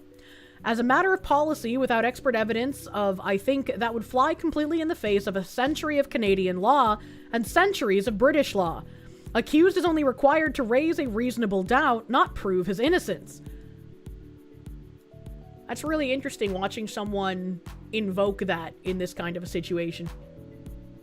In delivering his decision, Bauer said he believed Rosen initially struggled to follow instructions due to the language barrier and only began improving after family translation assistance was provided. He found Rosen was making his best efforts and noted police did not seek an interpreter until approximately 30 minutes into the stop and after Rosen had already been arrested. They shouldn't need to seek an interpreter! What the fuck do you mean? Slaves built the Parthenon. Slaves built America. This is your song, thank you. Slave. Do do do do. Thank you. Slave. Do do do do. Thank you. Slave. Do do do do. Slave. This is your song. Thank you, Small Yanta, for the 100 fucking slaves. Thank you. Thank you, thank you.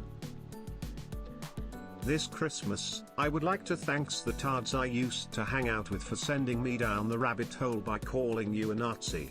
Because of that, I found you and now I'm better off for it. Aww. Thank you very much, Foxu. Well, thank Merry you. Christmas. Thank you, and thank you, Tard, Small Nyanta, who always makes me think of anal hentai. Thank you! Merry Christmas, my guy! Thank you for the slaves. Accidental W. Being reported that a Delaware state trooper died after an active shooter situation at the DMV. What the fuck? What the fuck? I feel like this situation is a little more convoluted than the title would lead you to believe. But if you can't speak English, you should not be driving a semi in Canada or the US. That's kind of fucking wild to me. That's kind of fucking wild.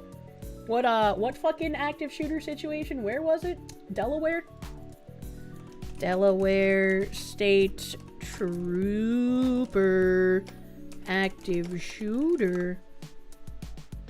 Breaking news! Blah, blah, blah, blah, blah, blah, blah. 44 minutes ago. Fuck you. Website? I hate websites that do that when you click in the blank space and it just refreshes. Delaware State Trooper dead after shooting at DMV, police say. Delaware State Trooper died after a shooting at a Division of Motor Vehicles office near Wilmington on Tuesday, December 23rd. The suspect is also deceased. Delaware Governor Matt Meyer confirmed in a post on X that there was no active threat to the public at this time in Newcastle, where the office is located. Law enforcement acted swiftly to secure the scene, and the shooter has been confirmed deceased. State and local law enforcement are on the scene and coordinating response efforts. Please avoid the area and follow guidance from authorities. Police in a statement did not immediately identify the state trooper they said was killed during this incident. State police are continuing to assess additional injuries. On Tuesday afternoon around 2:45 p.m., dozens of police and first responder vehicles crowded the area around the DMV. Video footage streaming inside the office showed police officers in tactical gear walking around. The surveillance video is typically used as a way to gauge how busy the DMV is. Troopers are usually stationed Delaware DMV locations for security purposes, but the number of officers seen on camera was well above what is typical at the specific Newcastle office. This is a developing story. Oh shit, that's literally the end of information. What the fuck? Well, why? Why would you shoot up the DMV? Why would you kill a state trooper at the DMV? That doesn't make any sense. That doesn't make any fucking sense. Been here for 4 streams intermittently and you still don't know what's going on half the time, but it sounds intense! What did he mean by this? To be clear, the retard is a noob. Cop probably had a baller KDA. What? I mean, this is the DMV. I mean, I hate the DMV as much as the next guy, but you don't shoot up a place just because you don't like it. What the fuck? DMV kind of makes sense. What the fuck? Internet Zen Master, thank you. Observation, did this driver not have a smartphone or anything that might have Google Translate on it? As someone in shipping, this issue was resolved 2 to 3 years ago. What the fuck, Canada? I have no idea. Like, I think that the whole situation with the breathalyzer was just weird, because, like, 28 fucking tries, right? But also, the guy should have been able to speak English if he's gonna drive a fucking semi, man. If you're gonna crash out and start blasting, it'd be at the DMV. Why would you type that? Why would you put that thought into words? Vid Gamey, thank you for the 3-month member. Every phone has a translate app on it now. How is this an issue? Great question. Patchouli, thank you. 28 breath samples. You already took him to the station. Do a blood panel. It's easier and more accurate. I don't fucking know what they were doing, man. It just seems like incompetence all around. Raiders of Lost Shark, thank you. Only one remedy to this fatigue. You recommend Arkansas Highway Patrol dash cams? Are they special for some reason? Yugen Musugen Megosuge Bumbok. I don't have the full name because YouTube has handles right now. Sage. Merry Christmas, Yugen Musugen Megosuge. Thank you for the 21-month resub. He couldn't blow hard enough is what his cellmate should say. Oh my god.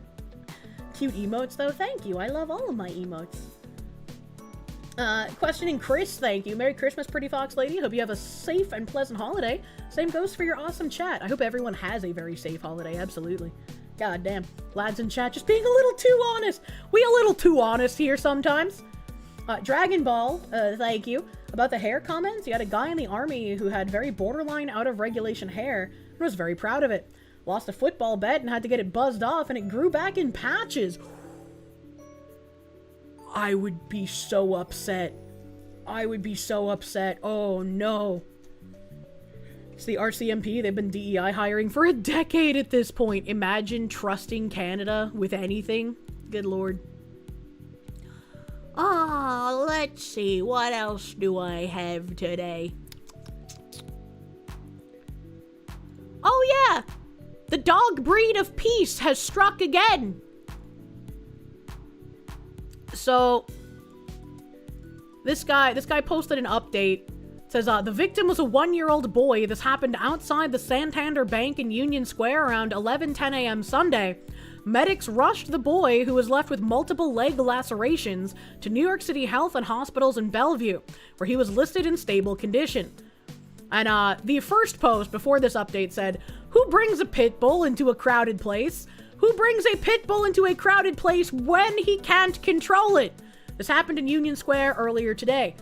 The boy has thankfully survived, so I can play the video of somebody having their shit bull in public. Another $1 in the Kirsche's right jar. I don't care how many people start screeching, it's the owner, not the dog. This keeps happening. It's not all pit bulls, but every time it is a pit bull. Oh, what the fuck is going on here? Looking forward to Christmas tomorrow. Drinking and driving is perfectly fine, but not in that order. Stay merry. True, you should drive and then drink, and then don't drive after that. Majesticness, thank you for the 25, dude. Thank you, thank you. Thank you, thank you. And despite... despite posting with the pit bulls now, man? It's not all men, but always a very specific breed. The dog breed of peace. Papillions? I don't even know what that looks like. Oh, no! No. What the fuck? So this is what I think is the father, and it's obviously the mother holding onto her child next to this guy. He's either the father or just someone like with the lady, but I'm pretty sure those two were together. And the pit bull is like latched on to the 1-year-old's leg. No, the baby! What the fuck? It's gonna make it bite harder, bro. And they were kicking the pit bull, and the guy holding the camera says, don't do that, that's going to make him bite harder. And he's objectively correct about that. Kicking the pit bull might be cathartic and seem like it's helping, but it's not going to. No. I feel you. Then you have this fucking hero here with the light hat going in, reaching under the dog's anus, giving him the little thumb blast. I was always told that in order to have a pit bull let go, and I saw this work in action at a restaurant where a pit bull had basically destroyed someone else's dog. They finally got a guy to go up there and stick his thumb in the pit bull's butt, and it made the pit bull just completely stop moving. He's like that. Get him up. And then the pit bull lets go.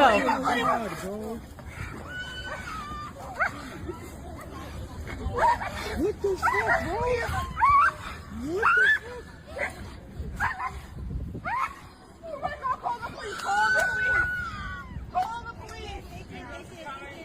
Oh my god, is he okay?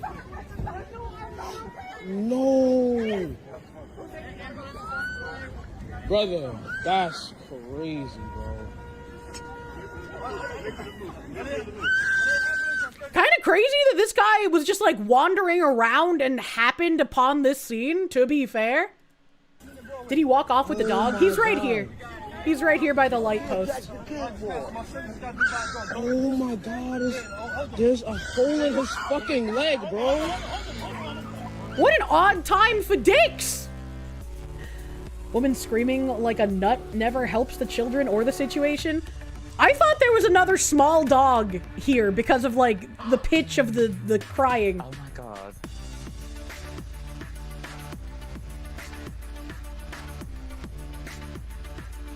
I'm loving this. Enterprise, my beloved, thank you for the weirdly timed dicks! Despite being 6% of the dog population, pit bulls are responsible for 66% of fatal dog bites. Well, thankfully, this kid has survived. This kid has survived an encounter with the dog breed of peace.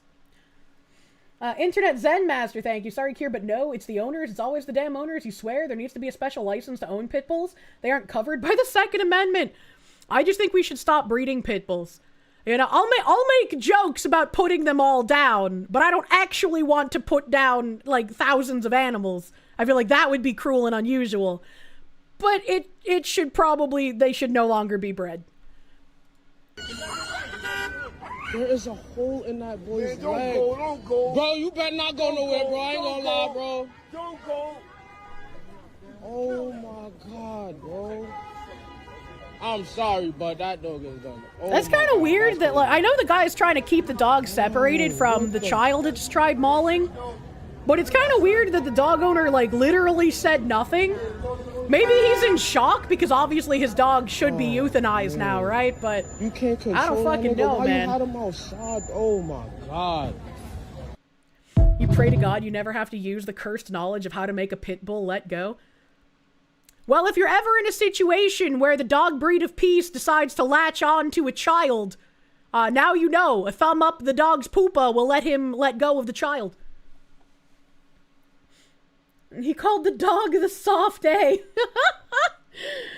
Man, he might also be realizing that he's responsible. That's a heavy thing. I mean, he is. Why would you bring the pit bull into this situation? Kind of crazy. Stupid dog, you made me look bad. It's a myth. The proper method is a simple sleeper hold. Choke it out. That's a myth, he says, as we just watched it work in real time on video. That's a myth. Don't believe your lying eyes, by the way. Sure, the thumb thing works, but you would personally just shoot the dog. Yeah, I mean, you could just shoot the dog. I would be worried about, you know, accidentally also hitting the person it's biting, you know? The real solution is much louder. Kill the dog and cripple the dog owner for life, and the cops won't do anything to that guy. Jesus. Just euthanized your pit bull lab mix. He tried to kill one of your other dogs. I'm not surprised. I'm sure it must have been hard, but thank you for doing the right thing. Andrew B, thank you. Can we the pit bull do not do that? Question mark? I think the guy just shut down. You do that when stressed out. Shut up and sit quietly while you think. Maybe. Eskil, thank you for the Canuck. Pit bulls are banned in Norway. Interesting. Shago, thank you for the bits. As much as you believe pit bulls can be good dogs, you simply do not trust the average person to raise and train them well enough for them to be safe. Requiring a license for them would be a good solution, but so would stopping them from breeding. Porque no los dos. We just stop pit bull breeding, and we also require you to have a license for the ones that are left in the world. That way, it would ensure that only people who have proper ability to handle such an aggressive dog breed would be able to get a hold of one, until they are no longer in existence.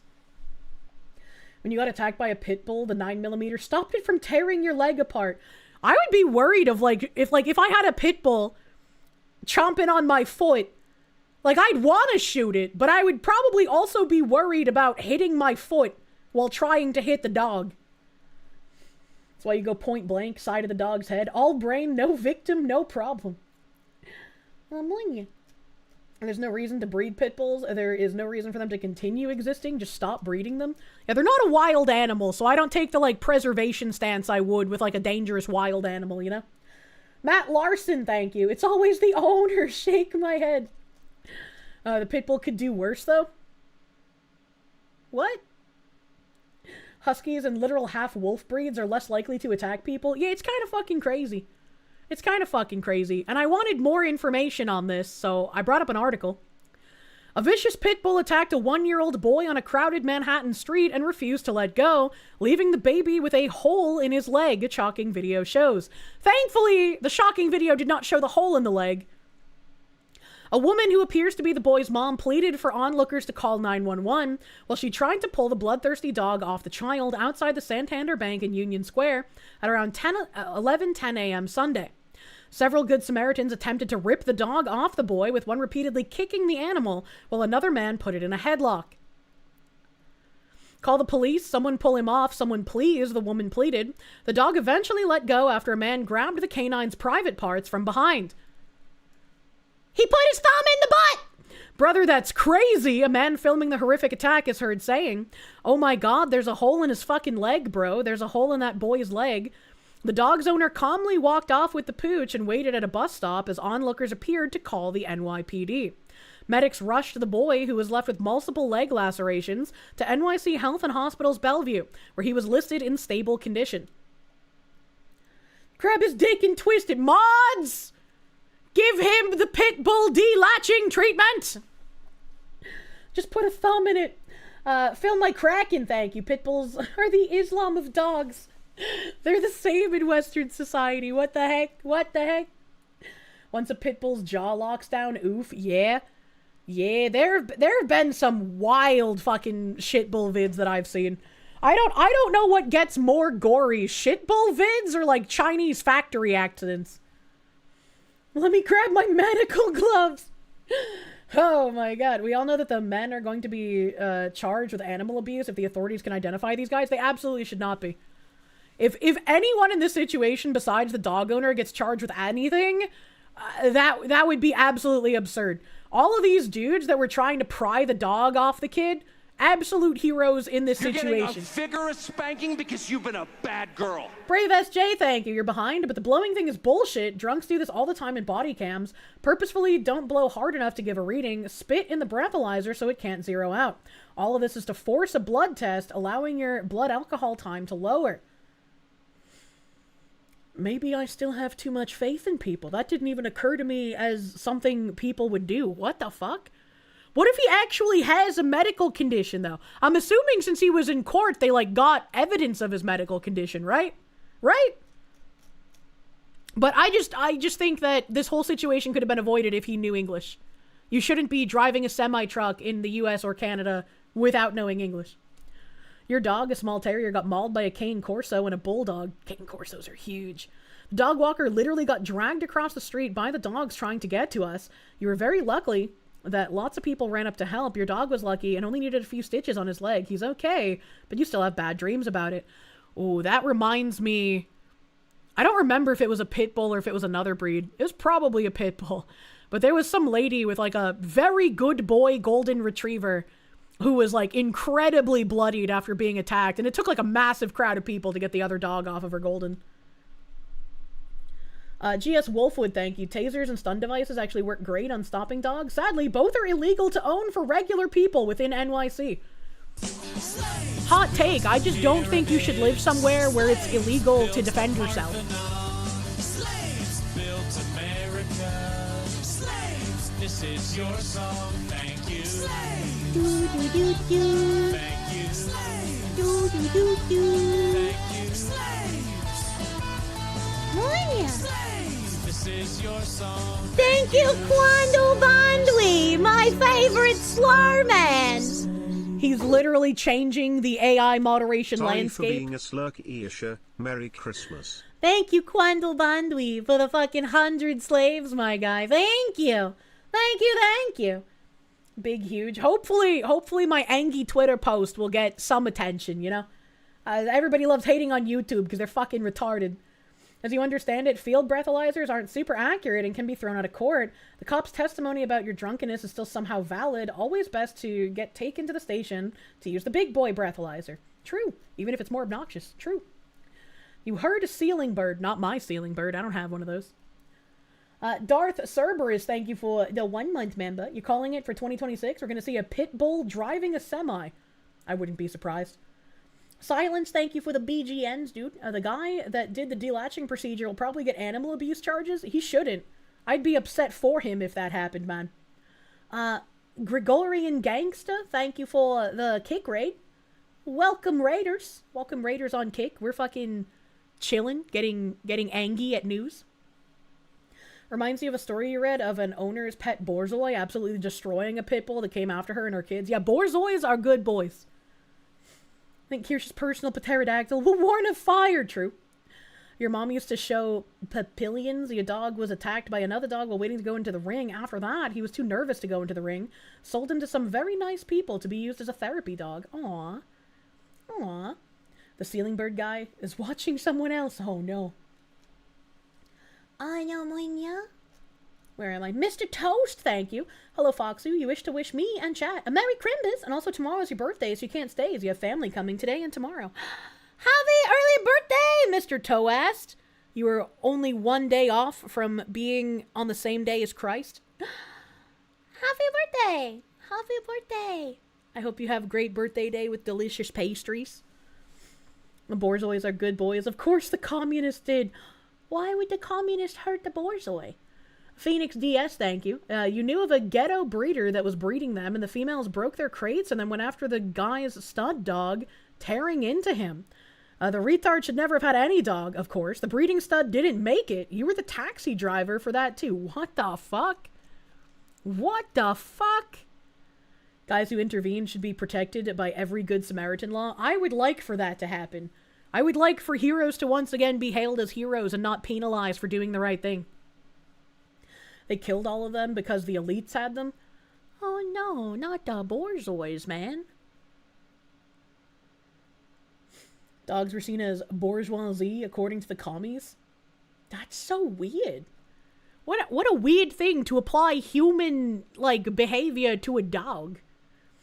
Internet Zen Master, thank you. You say this is someone who owned a pit years ago. He was a damn 90-pound lapdog, but you knew to keep him separate from other pets until he was properly socialized. The pit bull bite reflex can be trained out, but people are lazy.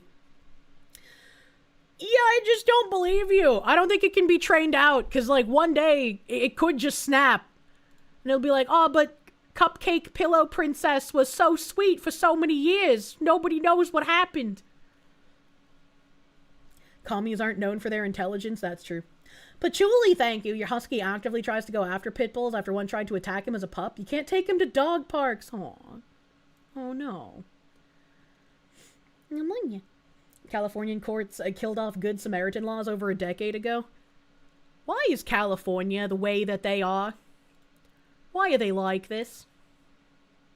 Oh, this kind of piles on to what I was talking about again recently, reminding people that the modern audience doesn't exist, but they're trying to create it, and we're not going to have any of the actual classic literature being taught or shown to people anymore. It's going to be all of the remakes and all of the new IP nonsense. So, there was a first trailer for Christopher Nolan's The Odyssey that was released, and it's going to be in theaters July 17th. Someone here said, trailer's great, but let's look deeper. Odd Netflix-inspired design work, ugly. Zendaya as Athena, and Tom Holland, he forgot to say who Tom Holland was. Ellen Page will play a man. Nolan's historical philosophy is not up to par, let's say compared to Eager's. This will do extremely well. It will largely appeal to people who love Nolan and Batman. It's just not made for lovers of Western canon, history, literature, or philosophy. It's made for the modern audience. I have received 2 death threats for criticizing a helmet, so that tells you where we are. And he's completely right. This is a movie made for the modern audience. The modern audience does not exist. It will be created, and this will be what they know. I can play the trailer, I'm assuming. You're just not really interested. Hard pass, Mr. Nolan. Zendaya in a movie. I saw a screenshot from the new Avatar movie. Avatar the, like, blue people, not Avatar the bald kid. And I saw, like, you know, what the Avatar people looked like. And I was just like, do you think they even need to do CGI to make the blue alien species look that way anymore? Do you think they're just hiring, like, Gen Z actors with the fish face? Cause it just looks like the average Gen Z actor at this point. Do they even need to CGI this anymore? You mean, ought to see another movie? Jesus Christ. Use Wennis, thank you for the 22 months. Merry early Christmas, Fox Lady. Even though you aren't of the faith, I hope you have a merry and blessed Christmas. You too, my guy. Hope you have a great Crimbus. Anthony, thank you. Your 90-pound lab has problem from a previous owner, so he hates dogs, which is why you stay strong enough to lift him by the harness. If anything happens, you've had to do it multiple times. I don't feel safe when I see, like, a tiny 90-pound woman walking a massive dog, dude. Quetzal Pacheco, thank you for the Mexicans. Your neighbor's husky bites anything close enough? That's scary. I don't like that. Besney Lala, thank you. Pits usually just reflect owner's behavior. Naturally, they're pure fun. Terriers with a heart of gold. You miss your puppy?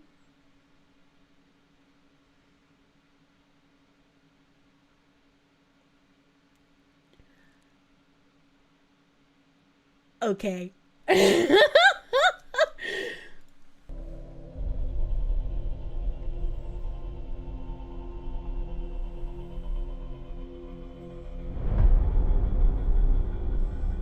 After years of war. I love the janitor hats.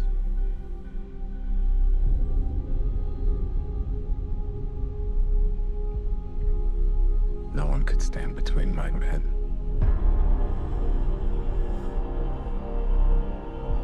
And home.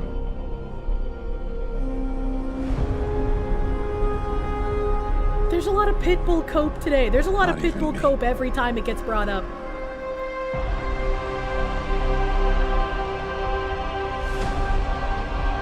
Pony.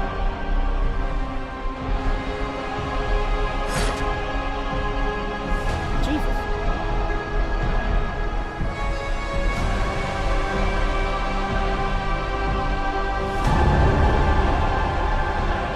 I don't see the Tom Holland or the Zendaya yet.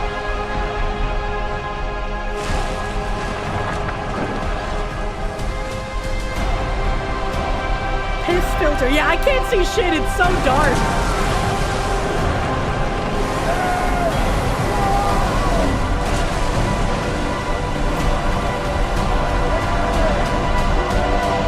Tom Holland was earlier. It was in the beginning. What if I can't? Sorry, all Netflix people look the same to me. Big sound means epic. You were about to say, where's Tom Holland? I didn't even see him. I didn't even see Zendaya. Greece should sue Nolan for this abomination. Oh, man. Tom Holland and Ben-Hur? Who the hell is that? Yet another redhead replaced sad, poor Athena? Jesus Christ. Yeah, the people of Netflix. Another gray, washed-out color palette movie? Yeah. Your eyes rolled automatically. You know? Looks like a typical Netflix abomination. It really does. Shot entirely with IMAX cameras, though. When was the last time I saw anyone give a shit about IMAX? That's crazy. Greek story in a Viking boat? What the fuck? And there's so many historical inaccuracies. Another shit stain of a movie you won't watch. Who the fuck is Zendaya?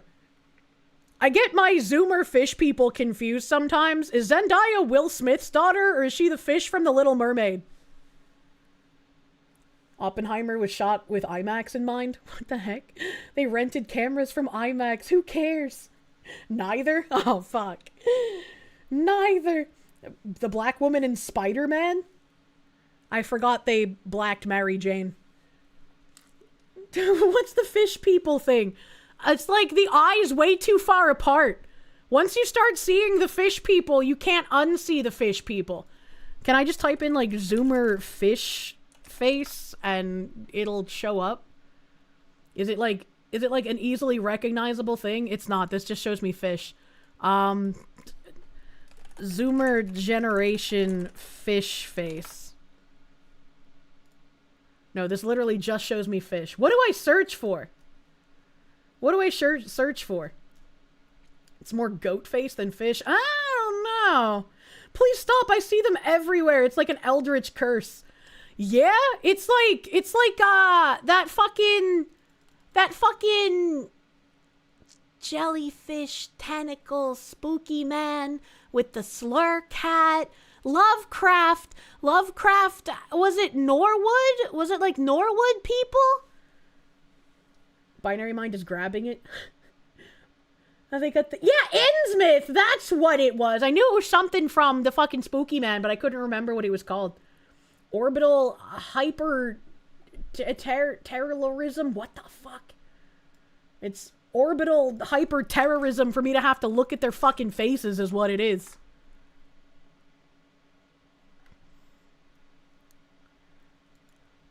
Where you have like all of these people that have like the eyes like way too far apart. They have their eyes way too far apart. And like, what the fuck is going on with this guy? What the fuck is this? He's like a character in a Charizard game. What the hell is even that? I was just looking for the fish face, but I found abominations beyond human comprehension. Good fucking God. Glenn, thank you. 1981 cartoon, Ulysses 31 Century, Space Greeks. But the chick from The Little Mermaid has it. Black Little Mermaid.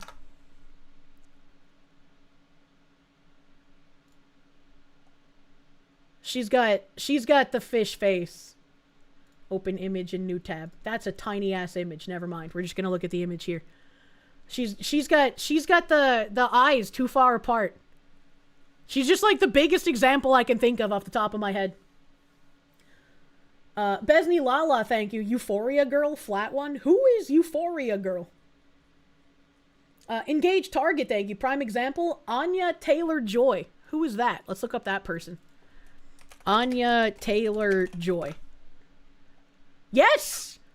Yes, she also has fish face. Her eyes are also too far apart. Fish face girl plays fish girl poetic. Zendaya was in the Euphoria show. Oh, this does not spark joy. You always thought you were the only one who noticed? No, it's like, it's really creepy. And I want to know why there are so many people around the same age that have the same issue. And it doesn't even seem like it's isolated to any one race or gender. It just seems like overwhelmingly the new, like, young class of celebrities have fish face. How does this happen? Mildly OCD, thank you. You describe pit bulls as having a hair trigger temperament. They can be sweet and protective, but they can 180 in a heartbeat. You have to treat the dog with the respect for what it's capable of, and most pit owners don't. It's like owning a loaded gun. True. Alcohol their moms drank when they were pregnant. Don't do that. Thought Zendaya actually played a cartoon fish. That's just what happened to her face in your memory. What? Zendaya. What does she even look like? I have no idea who Zendaya is. I'm gonna be real fucking honest with you. I have absolutely zero idea who this woman is. Every time someone said Zendaya, I always thought of the chick who played the Little Mermaid. So, this just kind of looks like Selena Gomez with more of a tan. Lunatic.exe, thank you for the slaves! Thank you! Merry early Christmas to you too, my guy. Thank you, Lunatic. She was in Dune? I've never seen Dune. I've never seen Dune. Can I open this image in a new tab? This is a really pretty dress. I think she should have more fabric. Like, I know this is flesh-colored fabric to give you the illusion of it being see-through, but I'm not a fan of that. I think if there was, like, more fabric on her bust, this would be a beautiful dress. That's okay. Dune is for autists anyway. Relatable. I guess it's just not my kind of autism, to be fair. To be fair. Never seen Dune. Fix that right now. She was in the live-action Snow White. I thought that was that bitchy white woman. She's one of the most insufferable mid-actresses that we have to endure since a decade now. Look, it's me. My ability to not watch movies has paid off for once. That's Zegler. Sergeant Gigawatts, thank you. The eyes are spreading because they are no longer carnivorous predators and instead herbivorous cattle. Zegler has the fish face too. Zegler does have fish face. The acrobat in The Greatest Showman. Please understand, I'm retarded, same dude. To be fair, they all try to look alike. Man. Chat, you're worse than Kirsche at noticing celebs now. Standalone complex, thank you. Google fetal alcohol syndrome for the face. No, it's not fetal alcohol syndrome. It's that weird thing that Binary Mind knows the name of, and I can't remember because it's a weird name. Let me see here. Hold on. Hold on. Alright. It's 5:17. I wonder if I'm just not gonna get a call back, man.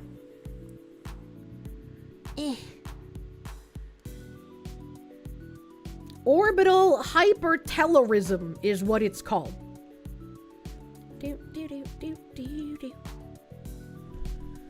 But what's causing it? Red 40? I have no idea what's causing it. No idea what's causing it. That wasn't Halle Berry. She's also called Halle, but another surname. Yeah, Halle Berry. Halle Berry was Catwoman. She does not have fish face. Standalone complex. Thank you again. Jordan, thank you. Zendaya got her rise to fame through Disney shows. One you watched growing up is Step It Up, a dance show. I never watched that. Sparky Redhead Supremacist, thank you. Zendaya is a Disney child actress that got propped up and Hollywood keeps trying to con you into thinking she's hot. She isn't. She looks like an angry Selena Gomez. Shades dude, thank you. Reminds you of how prey animals have their eyes on the sides of their heads so they can spot more hunters. Guess these people are just so used to being victimized, they become the prey. I hope that's not true. And Storm, true. Halle Berry was also Storm. Raiders of the Lost Shark, thank you. Thought y'all were talking about the lizard VTuber lady? Why would you think we were talking about any VTuber? Zendaya was Disney's casting couch. I hope not. What the hell? What else do I have in my tabs? Oh, this being weird. Japan's Prime Minister assembled an expert panel yesterday to discuss Japanese content overseas. And I think this is a perfect example of people I would trust 100% to be very accurate with handling Japanese content overseas. All right, we have guy that is already asleep. We have this guy. I don't even know what the fuck he's wearing, but he looks like he belongs in a JRPG. So, like, I trust him. He knows what he's doing. We have this guy who likes My Hero Academia a bit too much and needs to get a good tailor for his suit. I think he would look really nice if he had an actually tailored suit. And then you have this lady who literally stepped out of that organization in Bleach that has all of the high-ranking fucking Shinigamis, dude.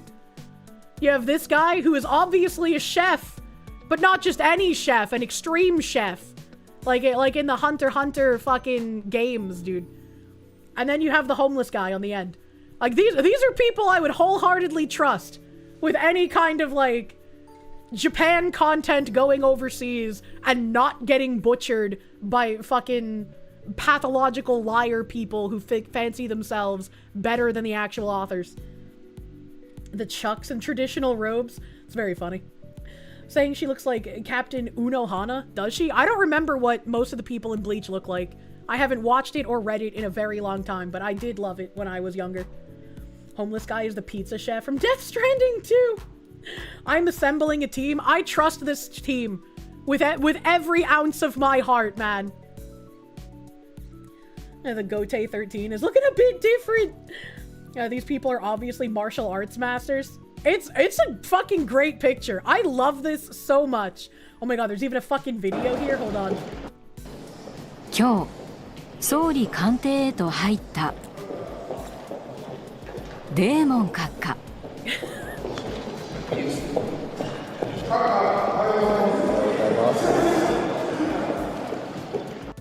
That's crazy. I love this. Tyjack, thank you for the fucking 50.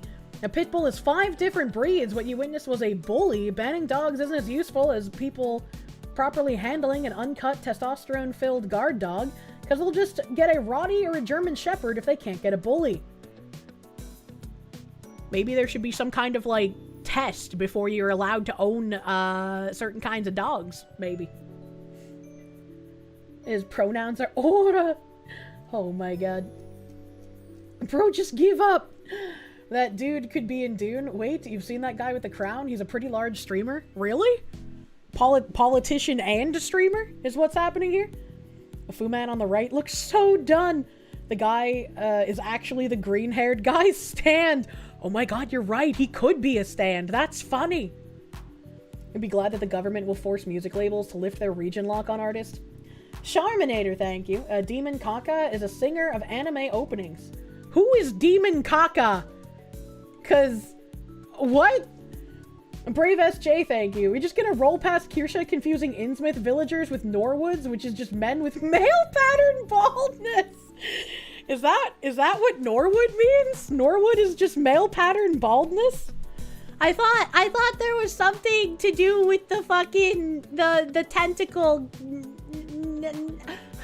I almost said the cat's name. The tentacle slur cat guy. Lovecraft. I keep forgetting his name, and that's how I remember it. As a Norwood scale, yes. I didn't know there was a scale. The Norwood Reaper, it comes for us all. Well, all of us with imperfect genes anyway. I do not know the Norwood scale.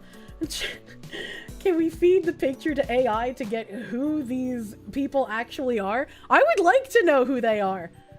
I'm sad that Mr. Pirate Nation here didn't give us, like, more information. That's how the guy friend groups are usually set up. I'm dying. That's true. This is a typical male friend group. Stop thinking about tentacles. What do you mean? Please, bro, give the heckin' Velvet Hipparinos one more chance, bro. That wasn't a pit, bro. That was a bully, bro. They're totally different, even though they look exactly the same, bro. Please, not my heckin' wholesome murder mutt. Thank you, Haas on the Cloud. I appreciated that. So full of disappoint not knowing the Norwood scale. Why would I have to know the Norwood scale?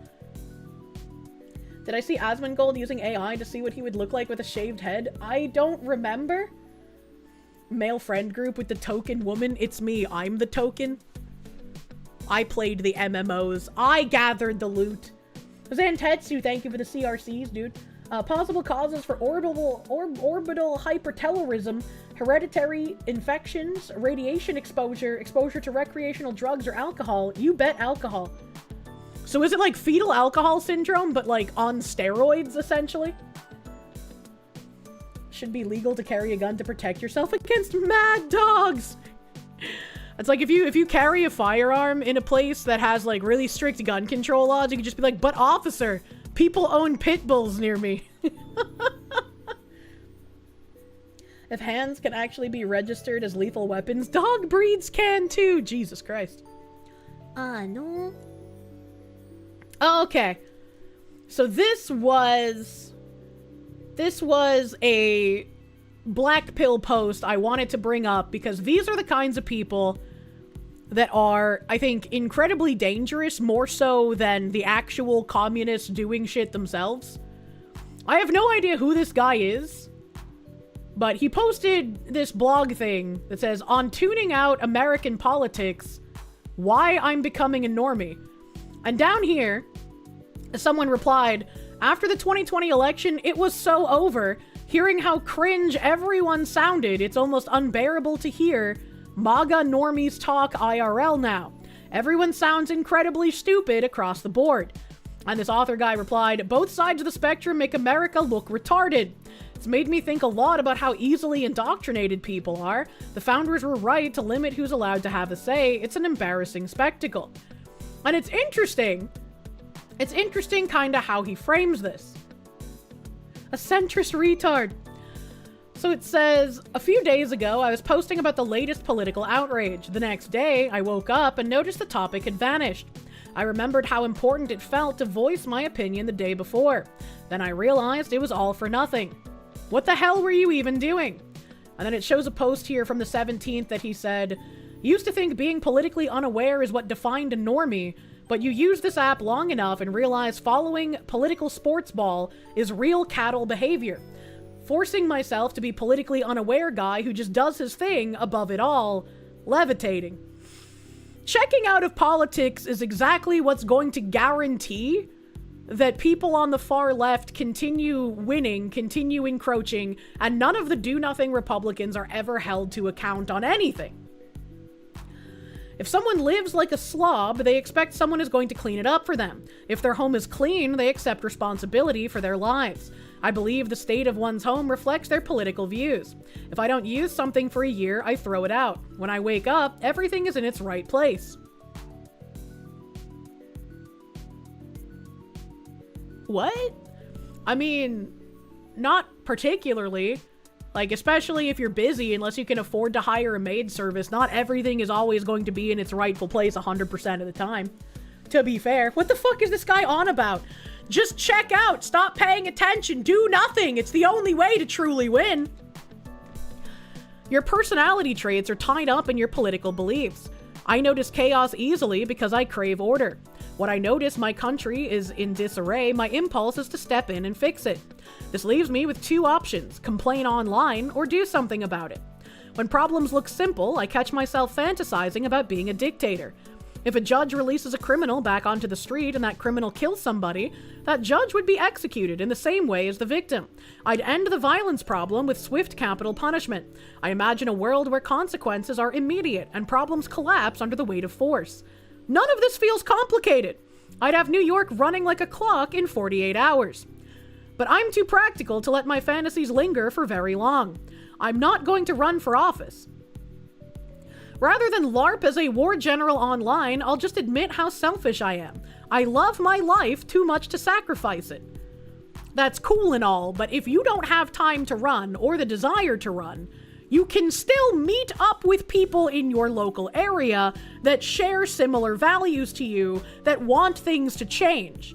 It doesn't have to be you running. You can support a campaign financially by getting the word out, by posting somebody on your platform, right? Giving information about someone who's running and who's going to try and fix things that are fucked up, that's going to be compelling. Once again, we can look at Brendan Herrera as a grassroots campaign, as someone not propped up by anyone in the establishment, and he almost won in his first election, and hopefully he will win this year. He continues, I have a small amount of influence online given my somewhat large following on both Substack and X, but I'm mostly speaking to people who already agree with me. If I change their minds, what's the best case scenario? They're going to vote for JD Vance even harder? It seems like a very weird thing to say when the majority of people who would be consuming either my or his content already understand that the majority of activists cannot be spoken to. They do not want dialogue. If they cared about talking and having a conversation, Charlie Kirk would not be dead. the best thing for you to do is to invigorate the people you speak to encourage them to actually do something instead of checking out. What gets dangerous is when you tell them to check out, when you tell them there's no point in doing anything, when you tell them just sit there and wait for things to get worse. And especially if you're talking to people who want to have children, who want to return to a better way of life, what kind of person would bring a child into the world knowing they're not going to do anything to even try and make things better?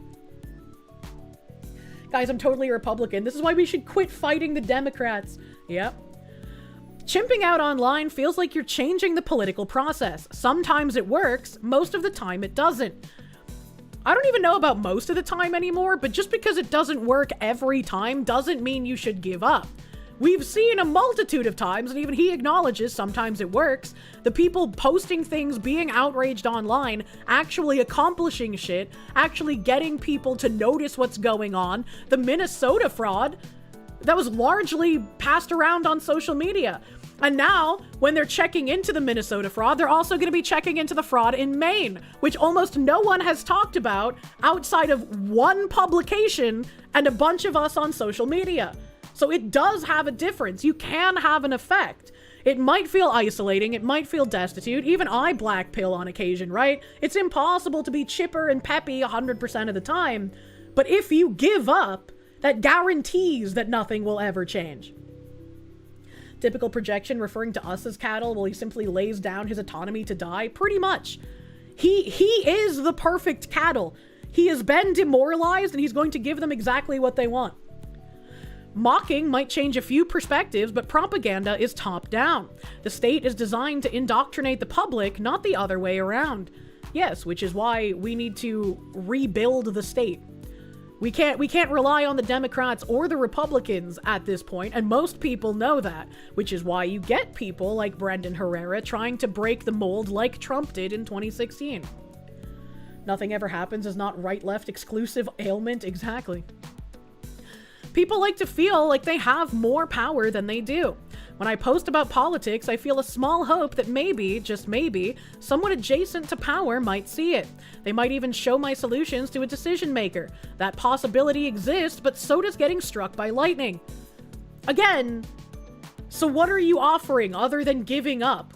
Even if the chance is infinitesimally small, you should still do it. You should still attempt. This guy even wanted to say, like, he has a sizable following on multiple platforms. He could be using that to inform people, and maybe he does. But why would he then turn to say, well, time to give up. None of this matters.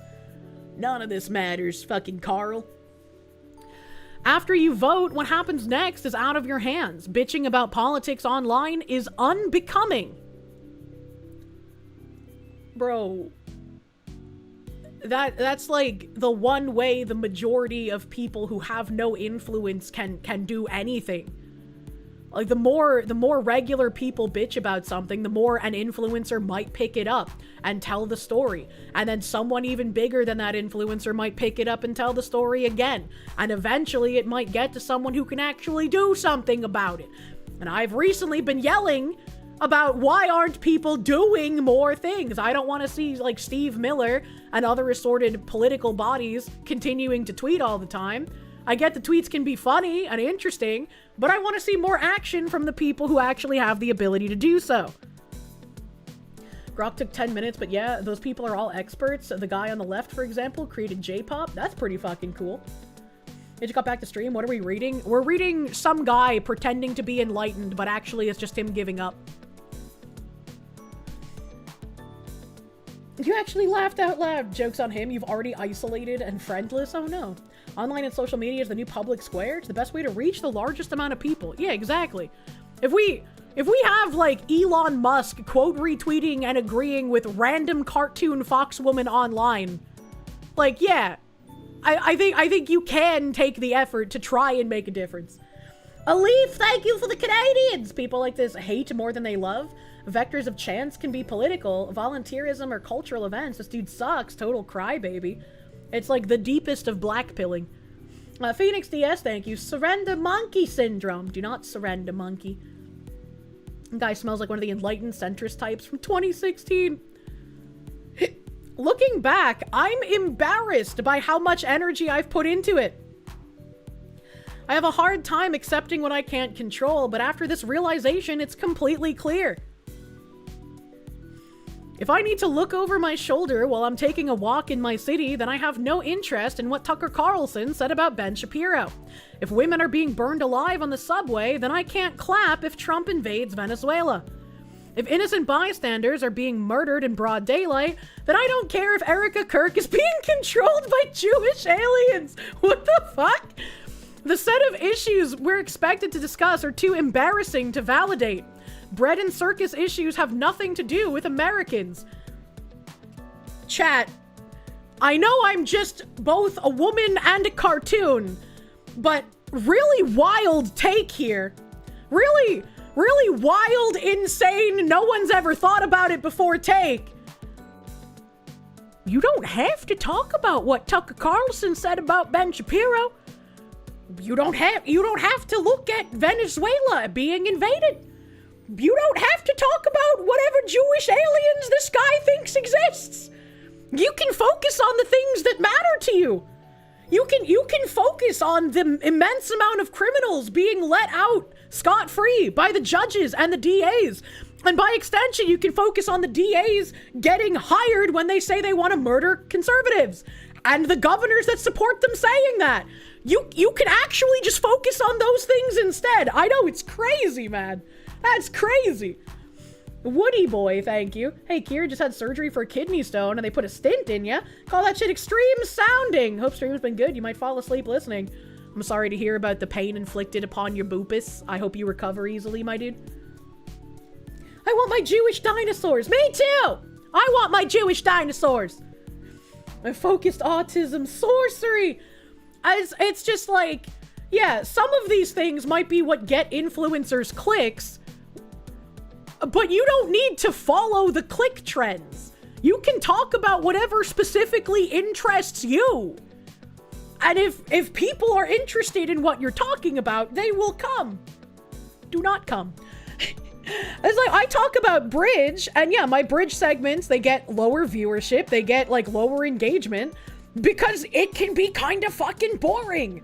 But if I'm the only one talking about bridge, talking about the insidiousness of what they're doing, talking about, hey, this is gonna happen soon, and nobody listens to me, and then it happens, and everyone's like, how did this happen? It's like, well, I tried to warn you, not because I'm clairvoyant, but because I literally read what they were gonna do. It would be nice if more people would take an interest in it, for sure. It would be nice if I wasn't the only one talking about it, but it's not like it gets me anywhere in the algorithm. Like, sure, talking about, oh, did you hear what Tucker Carlson said about Ben Shapiro being a bad girl, needing a spanking? That'd probably get more interest just from clickbait title. You've discovered an infinite Big Mac sauce hack, by the way. Please do not cum on the cheeseburgers. It's the most boring ever, but you acknowledge it's useful information. Yeah, it's boring as fuck, but it's useful. Tired of the message, don't stoop to their level, they'll beat you with experience. It's time we get dirty and roll around in the mud. You've got more time logged being retarded than most of these people have being human. What a fucking thing to say. That's funny. I hope I write that on a card one day. Thank you, Fashizi. Glad I talk about it because it's important. Thank you for caring about the Republic. It's just like, I too could give up and just be like, well, it gets less engagement and nobody else has really decided to talk about bridge, so fuck it, I'm just going to ignore it. But where would that get us? Like, why would I want to be purposefully less informed? That doesn't make any fucking sense. The last few days I've curated my timeline so it doesn't show political posts. Did you know that female bottlenose dolphins exile the adolescent males because they're so rambunctious? When they leave, they go find pufferfish. They pass them around like basketballs. They squeeze the puffers just hard enough to release a toxin that makes them euphoric without killing them. It's called passing the puffer. I think about people I haven't checked on. I wonder how my aunt is doing. When I can't fall asleep, I read about black holes. The world is extremely interesting. Politics isn't. What a fucking disgusting doomer mindset. Also complains about politics and says that you should keep yourself uninformed because what are you gonna do about it anyway? And then goes on to steal my shtick. What do you mean you're gonna interlace your politics with random facts? That's what I do! Never give up, Kirsche. We all support you and love what you do. Yeah, it's like, I can understand the desire to doomer on occasion. I've done it on occasion. Sometimes you just feel the doom sinking in. But like, this is just ridiculous. This is ridiculous. Welcome to the Normie Club. It's oddly peaceful here. I came to the same realization a few years ago when it dawned on me that I was getting desensitized to the constant drama of politics. It was always, you need to care about what we tell you to in the moment. You need to care about this right now, and then suddenly a week later, no, actually, you need to care about something else. That just sounds like you have low IQ and you're incapable of caring about multiple things at once. What the fuck? Forget about last week's disasters, even though I definitely still cared about last week. And the loudest thing in the room is often what makes you easiest to distract. It's often the bait. The volume is part of the manipulation. What the fuck is this guy talking about? They lack object permanence. He did it for clout and clicks. Well, of course he feels that way. He's just in it for stupid reasons.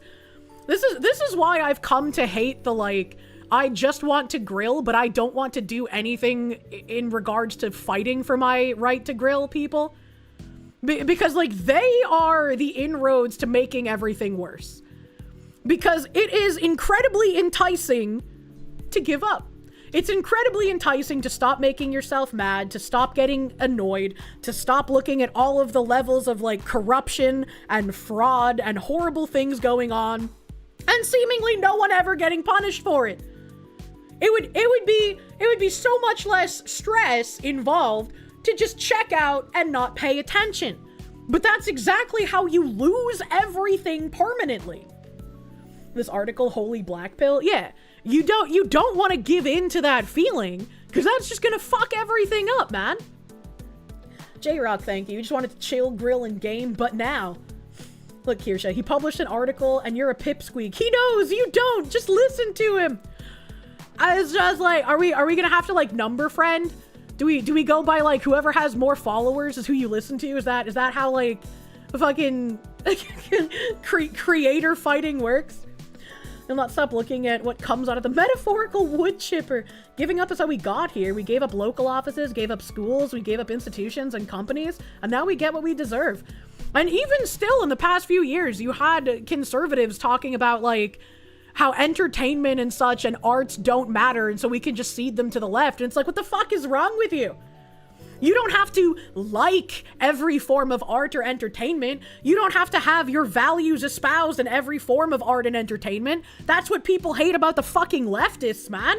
You can just have things be art or entertaining for the sake of existing. It doesn't have to be political, and you don't have to like it.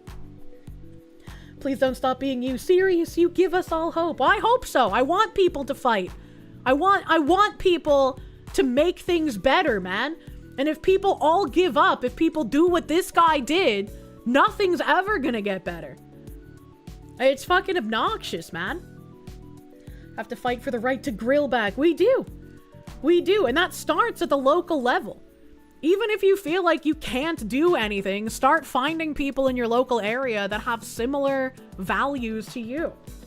Sly Maverick, thank you. This is why people need to find ways to decompress from the rough stuff. Here, head pet this Kirsche for stress relief. This is why I need a himbo for the 14 times a day, okay? Your just grilling was video games. Your ability to just grill was exploded when Gamergate happened. Yep. Yep. And these are the same kind of, like, people who would be like, politics doesn't belong in X.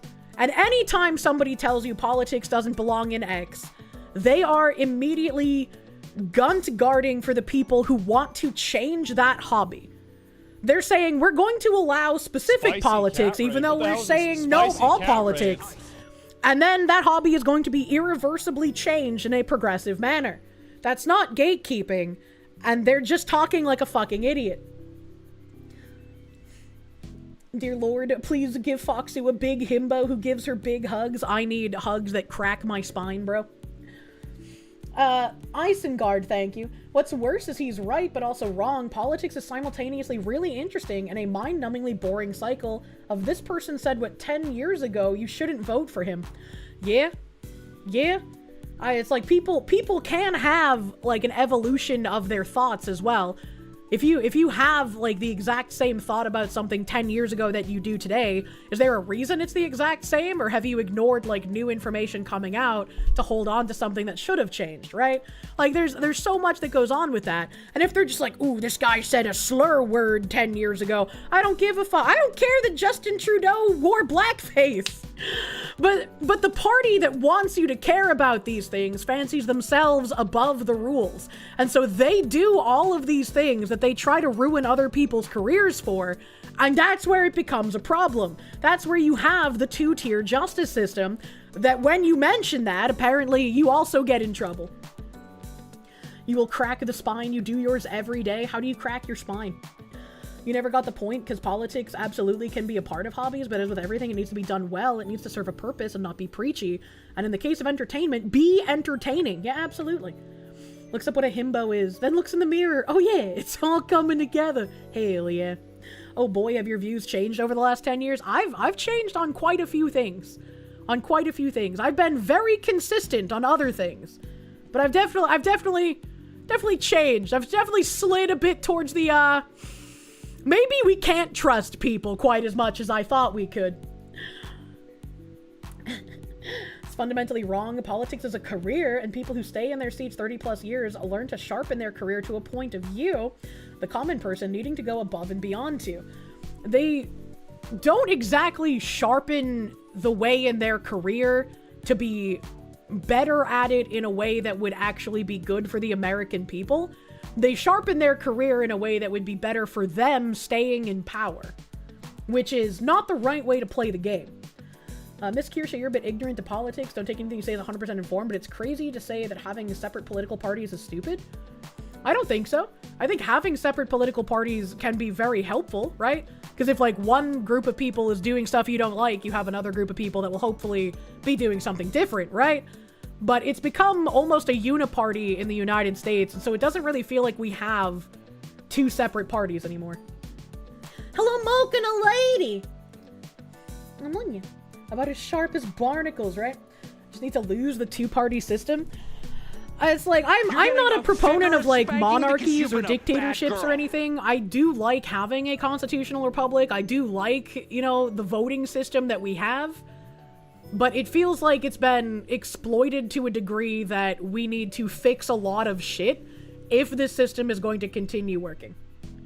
Arismador, thank you. You don't care if someone said a slur 5, 10, 20 years ago? Socialist agitating of any kind is a permanent strain? Yeah, absolutely. Nefarious Friday, thank you for the 31-month resub, my guy. Thank you. Thank you. Big, huge. Why do we have a top vote on everything if we also elect leaders? What are they leading if we still have to vote? I mean, I like that we get to vote on other things. I think that's nice to give us like that kind of an option. But again, with all of the cracks in our system, I think a lot of stuff needs to change if we want to continue to have the rights that we do as like a voting in a constitutional republic. I'd rather they replace the Dems with libertarians. The Libertarian Party of New Hampshire tweets some real fucking spicy shit sometimes. And then right on the back of that black-pilled weirdo, I wanted to bring up this because, you know, we've been very critical of things going on because we're upset with the way some things are handled, like with fucking Kash Patel and Pam Bondi, and the way Trump talked about fucking H-1B visa shit. But this guy's got a point. If Trump didn't win 2016, we would have just wrapped up 8 years of Hillary as the president. We would be a one-party Democrat state with free speech not existing on social media. The border would be wide open, the US and NATO would have gone to direct war with Russia, and we would be in World War III. The courts would be packed with Democrat judges. I mean, they still are, to be fair. DC and Puerto Rico would be states. The nation would be flooded with tens of millions of more illegals, and the Dems would have super majorities in both chambers. All elections would be rigged forever. The Second Amendment would be gone, and the American people as we know it would eventually cease to exist. This is why I get so frustrated when supposed conservatives and Republicans bash Trump. He is not beyond reproach. He should be criticized. 100%. But it could be way fucking worse. If it wasn't for Trump, none of us would be here and all of us would be screwed. Most of us would have already been permanently banned from social media years ago. Elon never would have taken control of Twitter/X, and we would already be neck deep in World War III. The conservative movement and Republican Party would not exist. If you knew just how close we were to complete destruction, you would not be criticizing Trump. Again, I think he's not beyond reproach and you should criticize him, but there's been like this air all over Twitter of like, oh, I'm defecting from the MAGA party, I'm no longer MAGA, they're no longer doing anything. And even if it was just a band-aid stopgap to prevent the wild progressive Marxism from running amok as much as it would have liked to, a lot of people seem to be reading these things on Twitter and getting demoralized, and I see a lot of posts talking about how Republicans are going to lose the midterms. And there's probably some Republicans that do deserve to lose their fucking seats based on what they vote for and how they ignore their constituents. And this is why we need more people to start running at the local level. Because if all we have to choose from is a psychopathic Marxist that wants to destroy the country and a Republican that will do nothing about it except vote for things that the psychopathic Marxist wants, you don't really have a choice in that matter. There's no one that you can vote for because both of them are going to usher in destruction. And if nobody starts doing more stuff on the local level, if nobody starts trying to challenge these seats, yeah, it's going to be hard, it's going to take effort, it's going to take money, but if nobody challenges it, nothing's going to change. He's the hero we needed, but not the one we deserve. You miss election night 2016. It was so much fun roasting Clinton with your late dad. Biggest white pill of your life. Yeah, I fucking loved the 2016 election season, man. It's hard to take most movements observed on social media seriously because of how astroturfed and botted they are, with loads of people repeating talking points verbatim from accounts located in questionable countries. Yeah, true. To crack your spine with both hands behind your back, grab the back of one wrist with the other hand, press the two hands into the center of your back, puff your checkout. Instructions unclear. I have now decapitated myself. Libertus Primus, thank you for the 7-month member. Merry Christmas, beautiful Foxu in chat. Have a wonderful, safe Christmas season. You as well. Please have very wonderful, safe Christmas season. Axel Star, thank you for the member. Thank you for member. Isengard, thank you. I read that already. Thank you again. Reminder, the left got behind on the Dark Brandon meme. A sinister warlock hellbent on making America burn was reviled by the God Emperor Trump, a bastion in a dark time for humanity. Because Taurus see fascists everywhere there is no leftist worldview. True. Brendan Herrera for Texas. I really hope he fucking wins this year. I hope he wins. And I hope when I move to New England, whether it's in Mass or New Hampshire, I'll be able to assist local politicians in my area as well. I don't have time to run, but I can platform them, I can showcase them, I can put them on my Twitter, I can encourage more people to vote for someone if I find them being honest and realistic and actually wanting to do things that I want to see happen, you know? The mechs, thank you. You'll fight back just to get your grilling, your carne asada, and the barbecue, the foods of your people. I want more barbecue. Like, depending on how things go, I might even be able to help fund campaigns, right? Like, that would be a dream. That would be a fucking dream. The White Trash Panda, thank you for the 2 months approved. Thank you. Lily Tang 2026, baby. True. You found Kirsche because of all the allegations of her being a Yahtzee. What they hate, you love. Imagine. Thank you. Thank you for hanging around, dude. Have to do research and vote for the people who will do something because the enemy is more united than we are and we can't let that continue. 100%. 100%. Mr. White Trash Panda, thank you for that gift, subby baby. Thank you. Imagine VTuber in Congress. Japan has VTuber politicians, so it's not impossible, you know? Star Phoenix, thank you. Razorfist suggests it's a demoralization campaign. I agree with him. It's definitely a demoralization campaign. And instead of getting demoralized and saying, I'm no longer going to do anything with MAGA, I'm no longer going to do anything with Trump, I'm no longer going to go out and spend time voting, instead of getting demoralized, get invigorated. If you're angry about the do-nothing Republicans, figure out how you can have an impact. Instead of giving up, do something that you have the capabilities of doing. Trust 80% of the VTubers you watch over any career politicians? What the heck? What?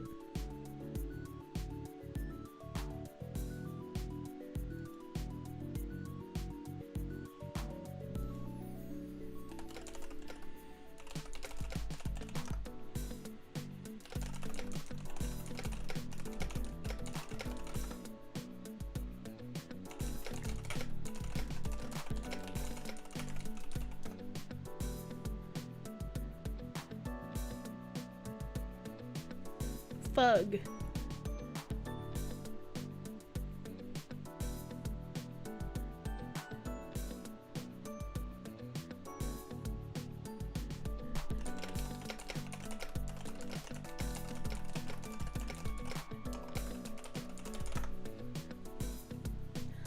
Isengard, thank you. Kirsche Verstappen for first VTuber in the US Senate. Imagine a Kirsche just sitting on New England's seat with the giant screens on wheels. Okay, seeing a Kirsche in that context would be really funny. Phil My Kraken, thank you. We the people need a Foxu campaign ad. Oh my goodness. What the fuck, Lala, thank you. The Main Wire dropped a video showing Jumbo Africa video of Dr. Marcel Medford telling people not to assimilate. I'm sorry, what the fuck? I'm sorry, what the fuck? How do I... Okay.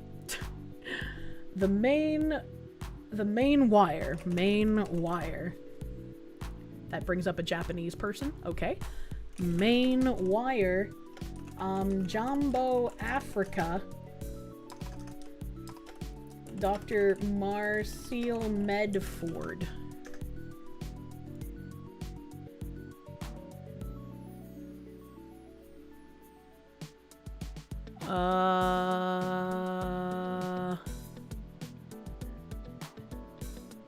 I'm trying to find... Do you have a link? I found their Twitter. Chinese Mafia. 2 adults found dead in Tremont. It's a Minnesota thing. I don't know what that is. 2001 to 2003, more than 1,000 Somali families moved to Lewiston. Holy shit.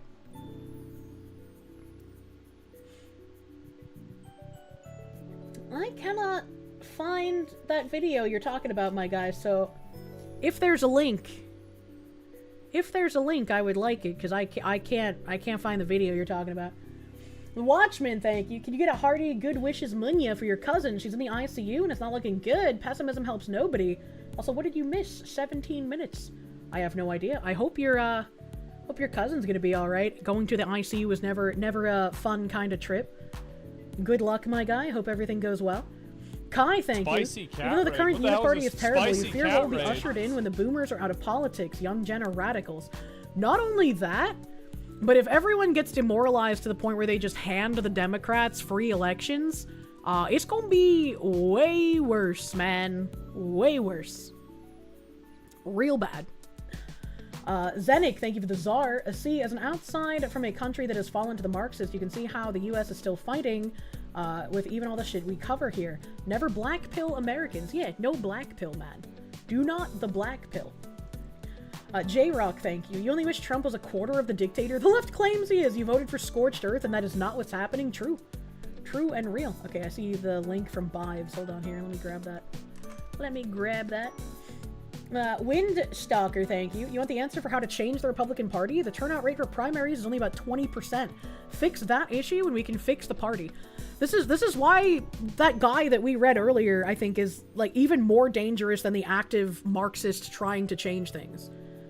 Because instead of trying to encourage people to get out and have an effect locally, he's encouraging people to check out and stop paying attention.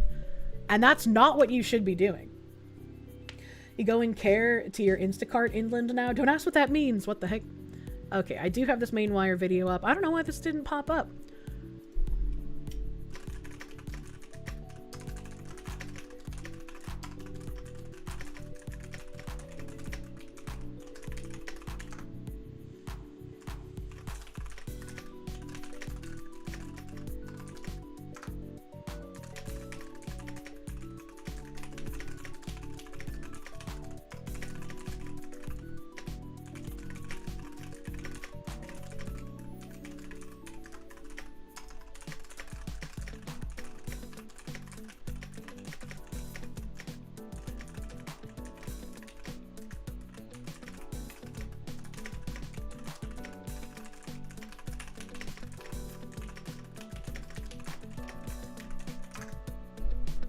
Okay. Well, what the fuck, Lala, thank you. You put the link you found in stream suggestions? Thank you. Thank you. I have link you. Well, I have link you. Typees ASMR? Yeah. Yeah, annoying things are happening. Speaking of annoying things, keynote Crazy speaker. Fox Lady VTuber Kirsche. Hi. Isn't this bitch a Nazi? 9. Black pilling will result in a visit from my agents. We cannot allow the false light deceivers to become a doom cult. True. We leave that to the flesh tuber division. True and real. Do not doom pill. Thank you, JK the Slacker, for the fucking Christmassy 88, brother. Thank you. Thank you, my guy. Still no phone call? Still no phone call. I kind of was hoping they would call, but I'm not surprised they haven't. Keynote speaker at the 2025 Maine Immigration Forum urges immigrants not to assimilate into American culture. My response to imprisoning binaries is liberation, not assimilation. This lady is a professor at Bates. As a black immigrant woman, my response to imprisoning binaries is liberation, not assimilation. Assimilation is violent. One of the biggest myths is that the U.S. is a nation of immigrants. It is not. It is a nation of settler colonialism. The tools to get free that I'm sharing this evening come from the tradition of black radical feminism that taught me that my grandmother and so many black and immigrant and indigenous and working class and queer and two-spirit and trans people deserve better. Damn, that's a salad.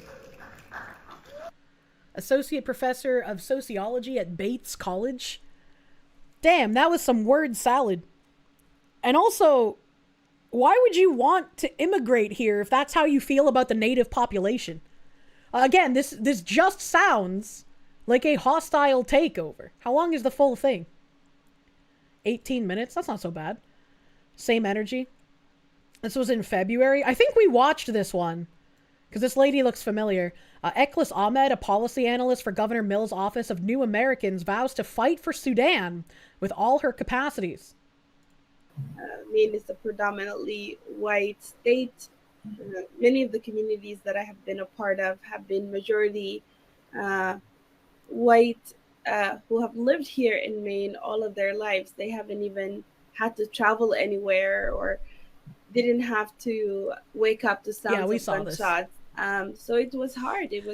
We saw this because I remember making jokes about her being like talking about how they didn't have to wake up to the sound of gunshots. Like that's some sort of bad thing. Like, shouldn't you be happy that you no longer have to wake up to the sound of gunshots? What do you mean, lady? Hard living here. It's been hard asking Sudanese people to move here in Maine. I don't particularly feel like I'm more Sudanese or more American. I fight for Sudan in all my capacity. My advice, again, is for anyone who's coming is to hold on to their mother tongue, to hold on to your culture, hold on to your religion, to your beliefs. There's no reason to assimilate. What a strange thing to tell people. And it seems to be only when you immigrate to Western nations is you shouldn't assimilate. Not interested in rising up to our standards. They just want to drag us down, which is wild because it's like you would think that people came here for a specific reason. But the more and more you listen to them talk, the more it's like they didn't come here as an immigrant. They didn't come here to enrich the nation. They came here to loot the nation and bring that prosperity back home. Because they think if they can magically get all of the money that America has, they'll be able to become America, I guess? I don't know. Was that Maine Wire outlet using the Modern Warfare logo as their branding? How are they not sued? I don't think so. I don't know what the Modern Warfare logo is, but I don't know. How about you hold on to that back in your own country? Zenik, thank you. They call you colonizer not because you're illegitimate. They call you colonizer because they want to kill you and take what you and your forefathers built. That's really what it feels like at this point. Which is why, like, I've talked about before, when people try using that, like, oh, well, you're on stolen land, you guys were colonizers, it's like, okay. And if we get colonized by people now, rather than with machinery and weapons, but by policy, would we not deserve it at this point? Wouldn't you not cheer if the original colonizers were to be colonized? Because I think you would. And I hold that same opinion. If we fail to defend what we built, then we deserve to lose it. The logo's actually pretty fucking close. To the victors go the spoils, yeah. And that's why I want people to not black pill. That's why I want people to get involved. I want to do what we can to not have that happen. Because I don't think it's going to be a fun period of time. Original colonizers were settlers. They did come for a specific reason: to invade, loot, and forcefully spread Islam, repel them like you would any invader. But the important thing is, we must try. Exactly. You must try. A Slendy Enderman, thank you. This makes it look like Charlie's blank was definitely planned by a larger movement. He was such a huge proponent of American youth getting out there and getting involved. Losing him has definitely been a huge blow. Absolutely. I don't know if I want to subscribe to any, like, conspiracy about it, because it seems just like a fucking propagandized wackadoodle. Simply Adriel, thank you. You know, we said it's how bad, but you find yourself more and more demoralized as you get older. It's like we're getting to the point where people will start burning it all down just to feel the warmth.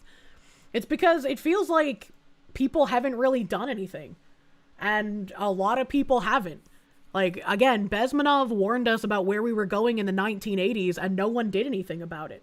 And now we're in the 2020s, man. That's far and away from the 1980s. That's a lot of decades of nobody doing anything.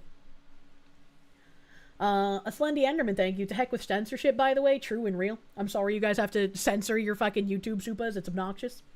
A Steelstorm Gaming, thank you. Don't know if anyone has mentioned a YouTuber, Casey the Car Guy, is running against Vivek in Ohio for governor.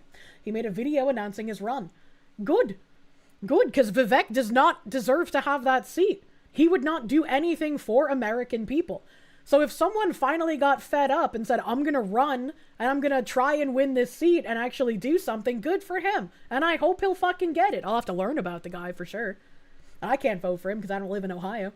Error 404, thank you. The right wants everything fixed now, which is impossible. Then fight or give up when it's not. The left plays the long game, and if we don't do the same, we lose. Yes. That's why I said, like, it's fine, you know, sometimes to feel down and feel doomer when things aren't going as quickly as you would like. That's a normal feeling. But you can't just give up if things aren't happening immediately. You have to keep trying to have those things happen. Vivek wants to turn Ohio into India. To think you were a fan of him a year ago. You know, a little bit crazy. A solution. We must make Kirsche immortal. I would love to have immortality. Speaking of being right about things, let's turn on my BGM. There was this thing that happened.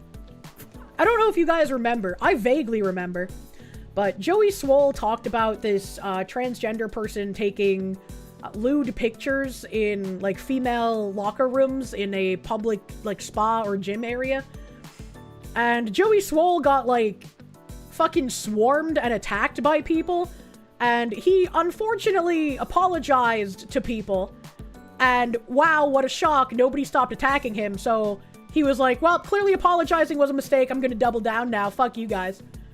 And recently, the transgender person who took a bunch of naughty photos at the gym, in their own words, got banned. On the 20th of this month, they got banned from the gyms. And in no short order, people started insulting Joey Swole once again, saying that Joey is a piece of shit for talking about this.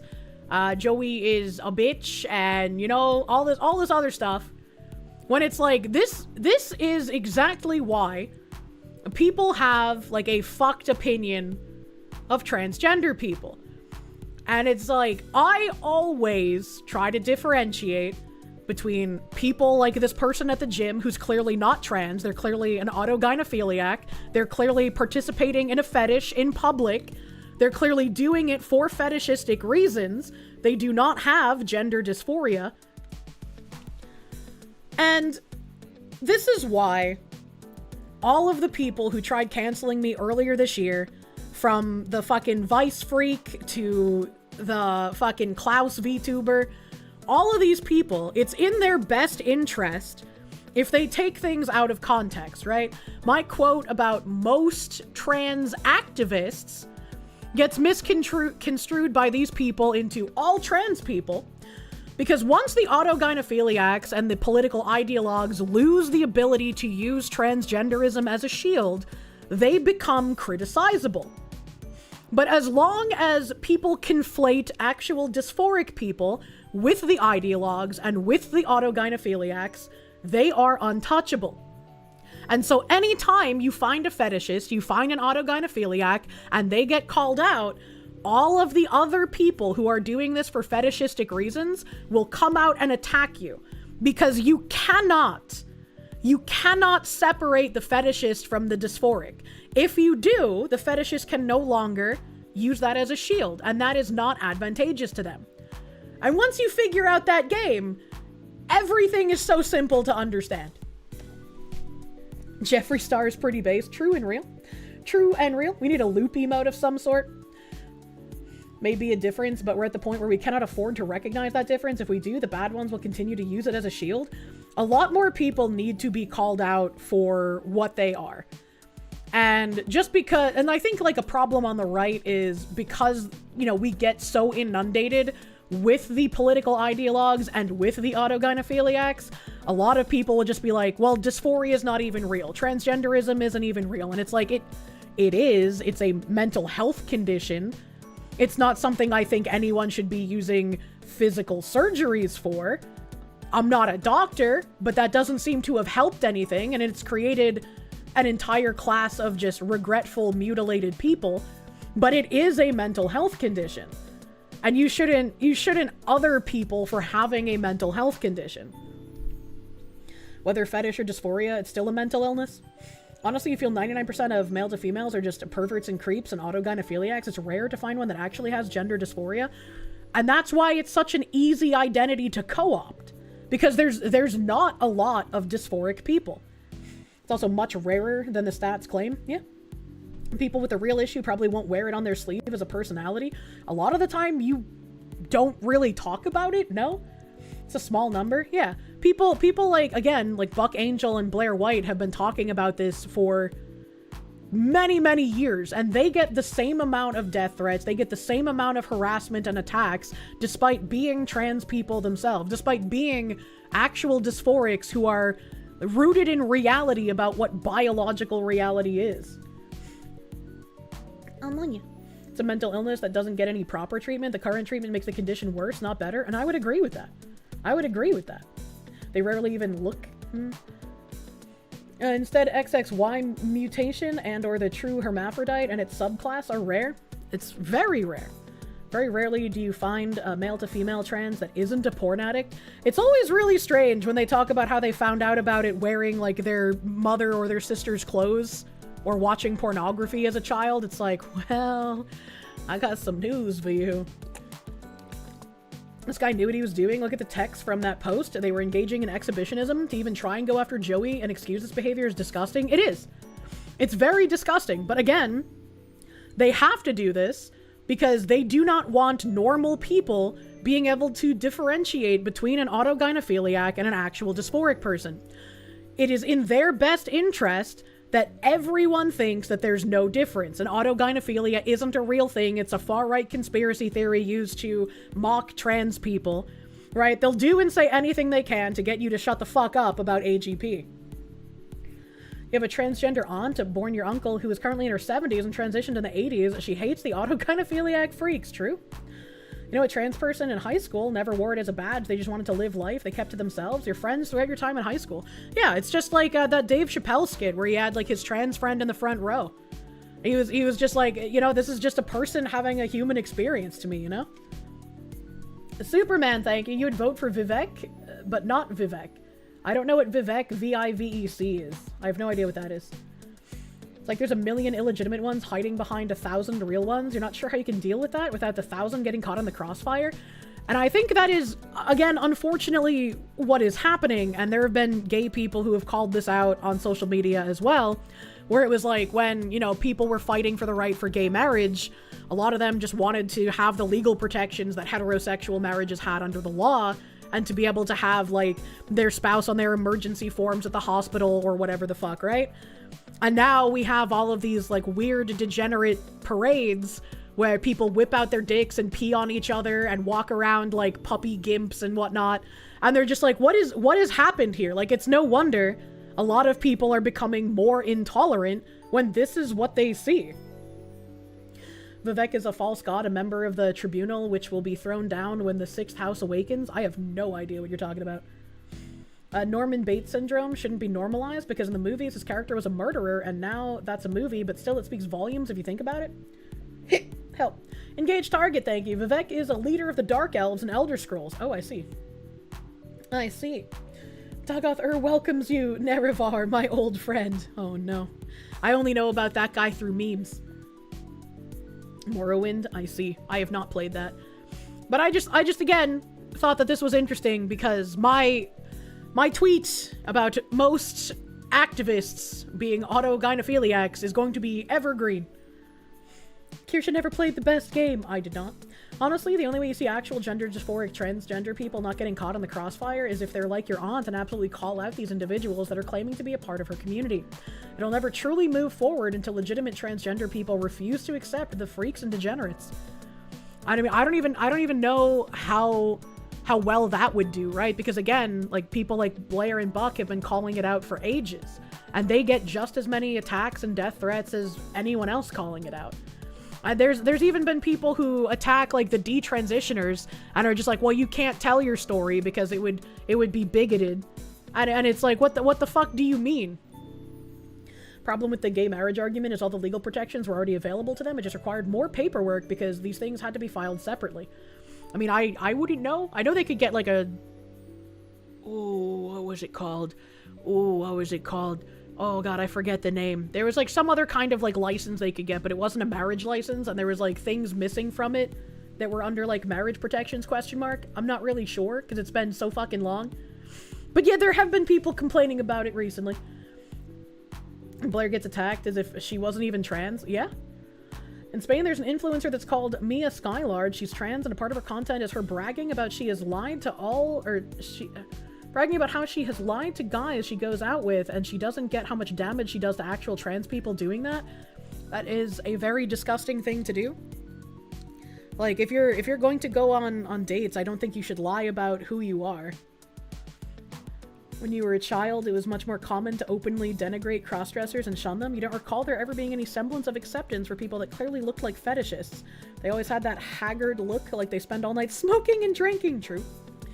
God hates taxes, thank you. As an Ohioan, how cooked are you? Just hope Vivek doesn't win. Hope that YouTuber car guy is a good pick, actually. Ray Jess, thank you for the subby bubby, my guy. Thank you. Thank you. The gay marriage thing was because of death benefits. Federally, for a partner, were not honored legally if it was not a marriage specifically. Thank you. Thank you, Brady. Imagine being honest with a potential partner. Most people cannot fathom that in current year. It's a little crazy. Imagine not being honest. Also, I saw this post on Twitter. It's by Zhao De Shuai, and he even has a Chinese flag. Agitprop for PAP, MFA, MSS, PLA. And it says, news headlines from India really have me questioning whether if we're living on the same planet. A 14-day-old infant was killed by hospital staff in India after the baby's family refused to pay a bribe. The bribe asked was said to be 5,000 rupees, which was $55 US, which is a lot for the average Indian family to cough up on the spot. And I was like, there are so many red flags here. There's no way this is real, right? Like, he's even got fucking, like, agitprop in his bio. Like, this isn't real, right? 14-day-old boy slammed on the floor by hospital staff after kin refused to pay a bribe, body exhumed.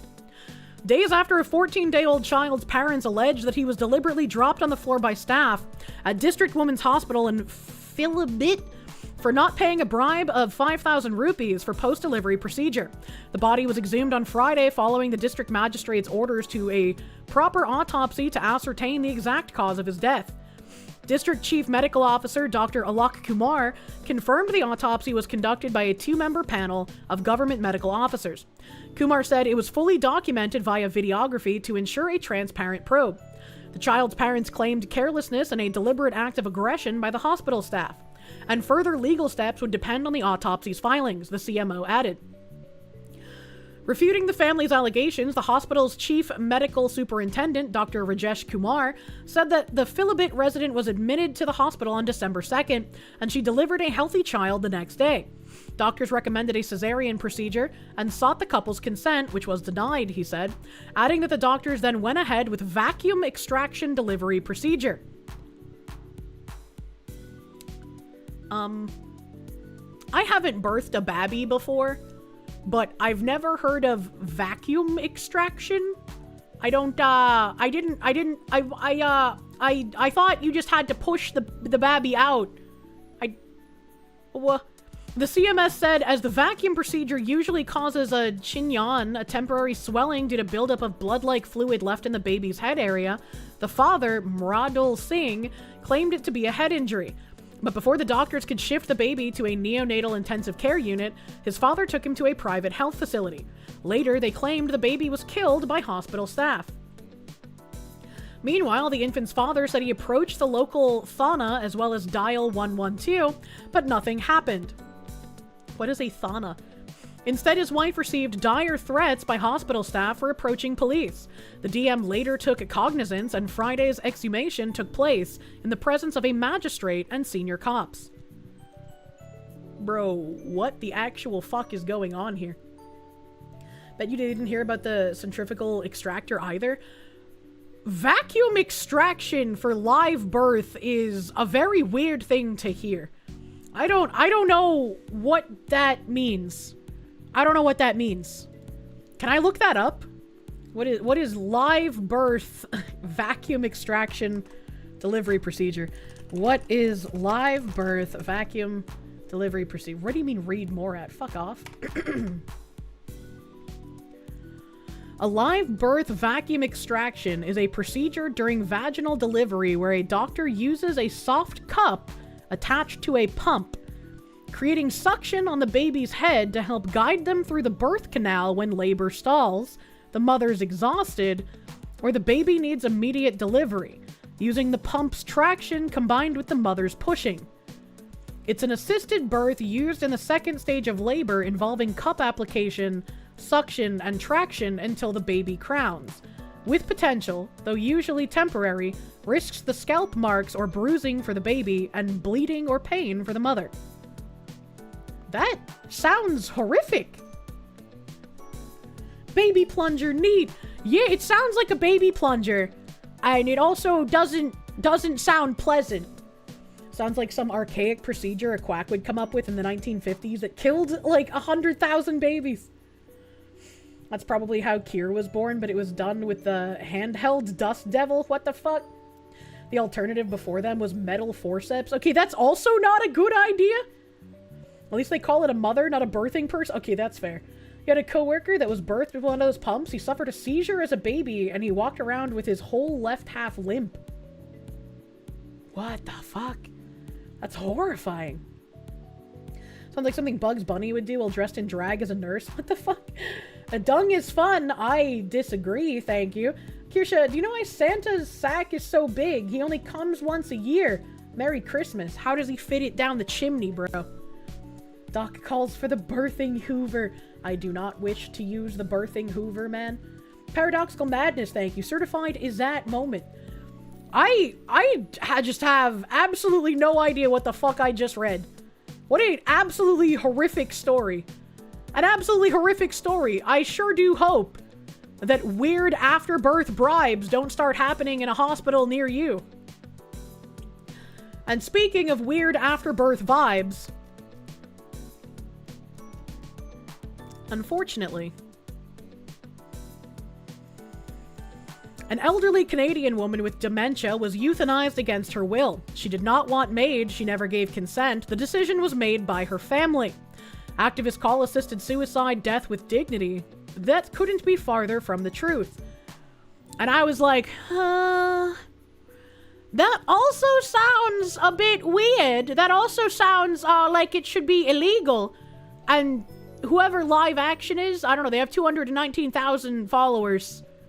But they posted from their website, and when somebody asked for any sources, they reposted their website. So I was like, okay, hold on. If we're circularly referencing here, Maybe it's not real. Fathom, thank you. Wife had the procedure done with your second baby. It's literally a Mario plunger. Loud pop when the baby popped out. Baby was born fine. Doctor skill needed. Well, I'm glad that it went fine for you guys. It sounds scary. Zantetsu, thank you for the CRC. Wait till you hear what the original purpose for chainsaws is. I don't know if I want to know. Sly Maverick, thank you. Why are we having a white Christmas? Santa came to town. Thank you, Santa. I appreciate you and your large sack. What I don't appreciate is that this is unfortunately a real story. It's from October. It's from October of this year. Canadian dementia patient euthanized at family's request. Euthanasia/assisted suicide protective guidelines don't really protect against abuse. They mostly serve as a window dressing to make people comfortable with killing the sick. And soon after legalization, the vaunted protections are redefined by activists and the media as barriers to death, which become the pretext for loosening the already slack guidelines. The speed at which that happens varies, but the pattern rarely fails. Here's an example. In Canada, a person is supposed to explicitly request and consent to being killed by a lethal jab, but a dementia patient was recently euthanized at the request of her family. A frail woman in her late 80s with dementia received MAID after a family member brought forward a request for an assisted death, a new report reveals. The woman's life was ended after a MAID provider deemed the woman had given her final expressed consent to proceed, based on her ability to repeat a question and squeeze the provider's hand. My mother died of Alzheimer's. I could have easily maneuvered her into a situation where she would have seemed to have consented to assisted suicide. These patients are so vulnerable, and what they think or feel one minute often changes dramatically in the next. Back to the story at hand, the cases among half a dozen flagged in the latest report from the Office of the Ontario Chief Coroner's MAID Death Review Committee. What a fucking name. Together, they're raising questions around how MAID is being approved for people with dementia, including whether people are receiving MAID without proper assessments to determine if they have the capacity to consent to death.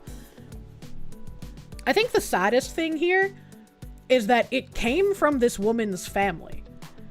Instead of caring for her and about her and not wanting her to die early because maybe she's a bit of a burden because of having dementia, this family member was like, nah, just put her down like a fucking dog. Like, it's hard for me to wrap my head around that kind of mentality unless the person was just an objectively malicious, disturbed person throughout their life, right? And like, I see Michuki in Mikuchi, saying organ harvesting scheme. We've read articles about how this is being used for organ harvesting. And also, I could imagine a family member being bribed in order to do organ harvesting. But it's still just like really fucking upsetting to see a family member would want to do this. Ryan Spalding, thank you. Chainsaws were originally for assisting in childbirth. Look it up. There ain't no way. What the fuck? How would that assist? That's terrifying. They're loud as fuck. Makes you wonder what the family's getting for an inheritance. True? Of course they are, and I predict nothing will be done about it. That's the usual pattern. Adding to the insult, dementia patients are not receiving proper levels of palliative care in Ontario. What really stuck out to me is that people with dementia are choosing MAID for feelings like loss of dignity, perceived burden, emotional distress, and fear, said family physician and committee member Dr. Ramona Colo. Palliative care can help people grappling with such existential suffering, she said. Yet the report found only 13.6% of people with dementia who died by MAID in Ontario in 2023 and 2024 received palliative care, compared to 82.3% of people who received MAID for other causes. If MAID is not to be the path of least resistance, but really the choice, then when people are scared and they need care, they should be accessing that care. But euthanasia becomes the easier path once we objectify the lives of patients and demote them from full equality into a killable caste. This is bad. Wow, hot take. Imagine how much worse it will be when people can sign advance directives in Canada ordering themselves killed when they become incompetent, as they currently can in the Netherlands and in Belgium. It can even lead to a forced exit. Legalizing euthanasia and assisted suicide profoundly changes societal values at a fundamental level. Canada is our closest cultural cousin. Cultural de-evolution will happen here too, if we don't hit the brakes on legalizing assisted suicide. And I remember this being one of the things that I changed my mind on ages ago. Because when I was still a teenager and the argument was still being made for, you know, a dignified death if you have something severely wrong with you, like if you have a terminal cancer or some kind of terminal issue that your quality of life will never get better, I was like, that makes sense to me. I could understand why someone in that kind of scenario might opt for an assisted suicide instead of living out their days in agony and pain in a hospital bed. But now, it seems like that was another slippery slope, where instead of being used in incredibly rare and strict circumstances, it's now just a free-for-all, where it's like, are you depressed? Kill yourself. Are you a veteran? Kill yourself. Do you have dementia? Kill yourself. We're just gonna harvest all your organs, and nobody's gonna care. Now you're cattle. Congratulations. And it's just like, well, I don't want that. If the choice is between having to let some people die naturally of an excruciating disease or have a ton of people get wrongfully euthanized, obviously I'm going to be like, well, sorry, I don't want fucking opt-in euthanasia anymore. Do you have a splinter? Kill yourself. Yeah, it's fucking awful. It's just like abortion. It's supposed to be a proper medical procedure, but it's been turned into a resource. Absolutely. Abso-fucking-lutely. It's completely disgusting. Broken leg. Let's take you out to pasture. Handy tool boy, thank you. You found the turnips. Proof giving offerings to Foxu. Raise his luck. Praise Foxu. Congratulations on finding your lost turnips. I don't know how you lost turnips, bro, but congrats. All Canadian politicians should be required to go through it first and last. No options. See how quick they change their tune. Jesus. Safe, legal, and rare. What happened to the rare? Yeah, right, exactly. Can understand the sentiment of MAID. You do not agree with it being used by people with power of attorney over dementia patients. Yeah, there should be zero circumstances where a family member can request MAID for another family member. Absolutely should not happen. And this is also why everyone should have a will. I don't care what age you are. I don't care what your health condition is, right? Like a car accident could happen to anyone, you know? We're never promised tomorrow. But I don't trust the government, and apparently you can't even trust people in your own family anymore. Have a will with, like, specific instructions on what should happen if you die. This is a public service announcement. We regret to inform all affected that the Himbo distribution system is currently inoperative due to Jobberland interference. Please stay tuned for further updates. Thank you for your attention and have a merry moon year. Thank you, Battleizer. That's horrible. We need to combat Jubbaland. How dare they affect my Himbo distribution system? That's gonna lead to Cain and Abel levels of shit. As someone who's depressed, it's kind of scary to think that the help they give is help with the suicide part. Yeah, it's again like a weird, instead of helping the person with their issues, let's give in to their delusions. It's so fucking weird. Windstalker, thank you. New York is about to sign the MAID Act in the next month. I did not envision a future in which a socialist is mayor of New York and New York signs assisted suicide in the same year. That's crazy. Good luck, New York. Because they will lie to harvest your organs? Absolutely. How did things get so warped? That's a great fucking question. Combating Jubbaland might not be the best idea. You heard they got a pretty big militia. Oh my god. I'm tired, chat. Let's see here. Let's see here. What else is in my tabulations of time?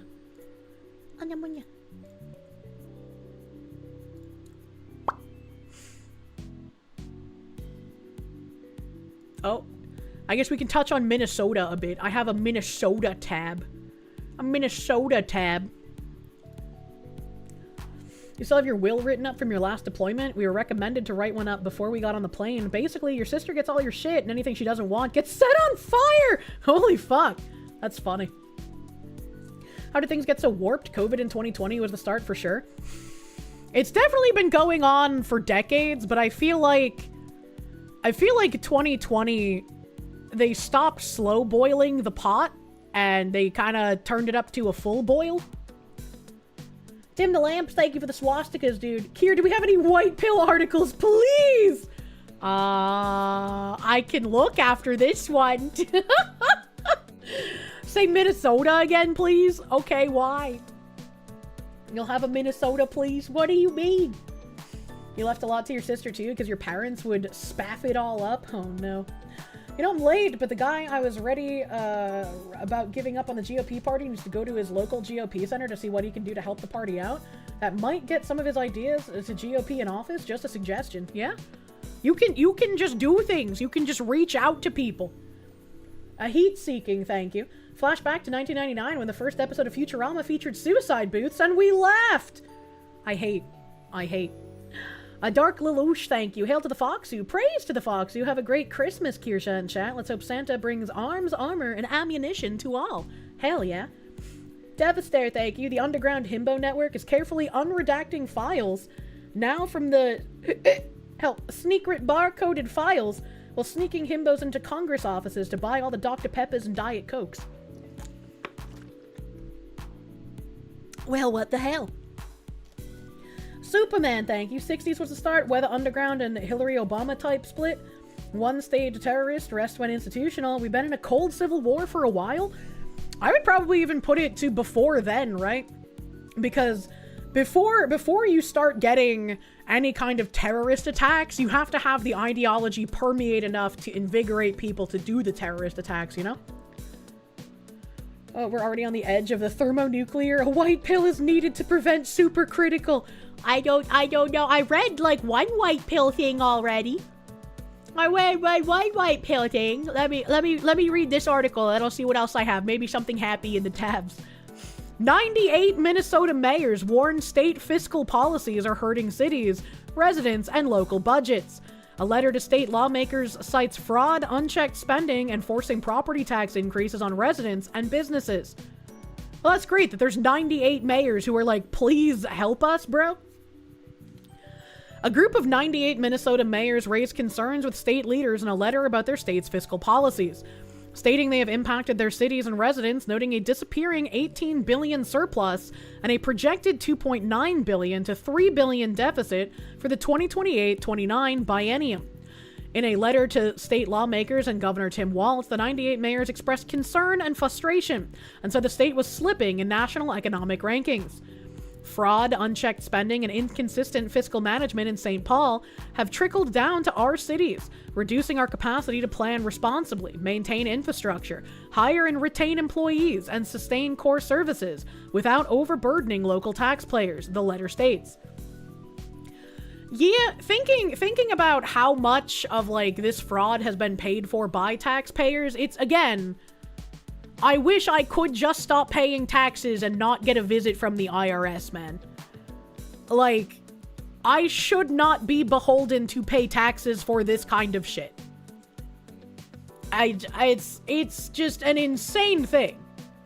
And I could not imagine how much more angry I would feel if I was a Minnesota resident. Tim Walz is probably already putting those mayor's letters in the paper shredders. He's probably already finding another person to go intimidate them, you know? Cities across the state now face workforce shortages, slowed business investment, rising operational and construction costs, and families choosing to leave Minnesota altogether, the letter states. Wow! They just like Massachusetts! For real, for real! In addition, the mayors noted potential property tax increases as a result of unfunded state mandates and costs that force cities to shift the burden to residents and businesses. There's a growing disconnect between state-level fiscal decisions and the strain they place on the cities we lead, the letter said. When the state expands programs or shifts responsibilities without stable funding, it is our residents, families, seniors, businesses, and workers who ultimately bear the cost. Unfunded mandates include requests for schools, health and human services, and public safety. Minnesota Republican lawmakers put the blame on Walz and Democrats. I mean, yeah, who the fuck else would have the blame? Like, unironically.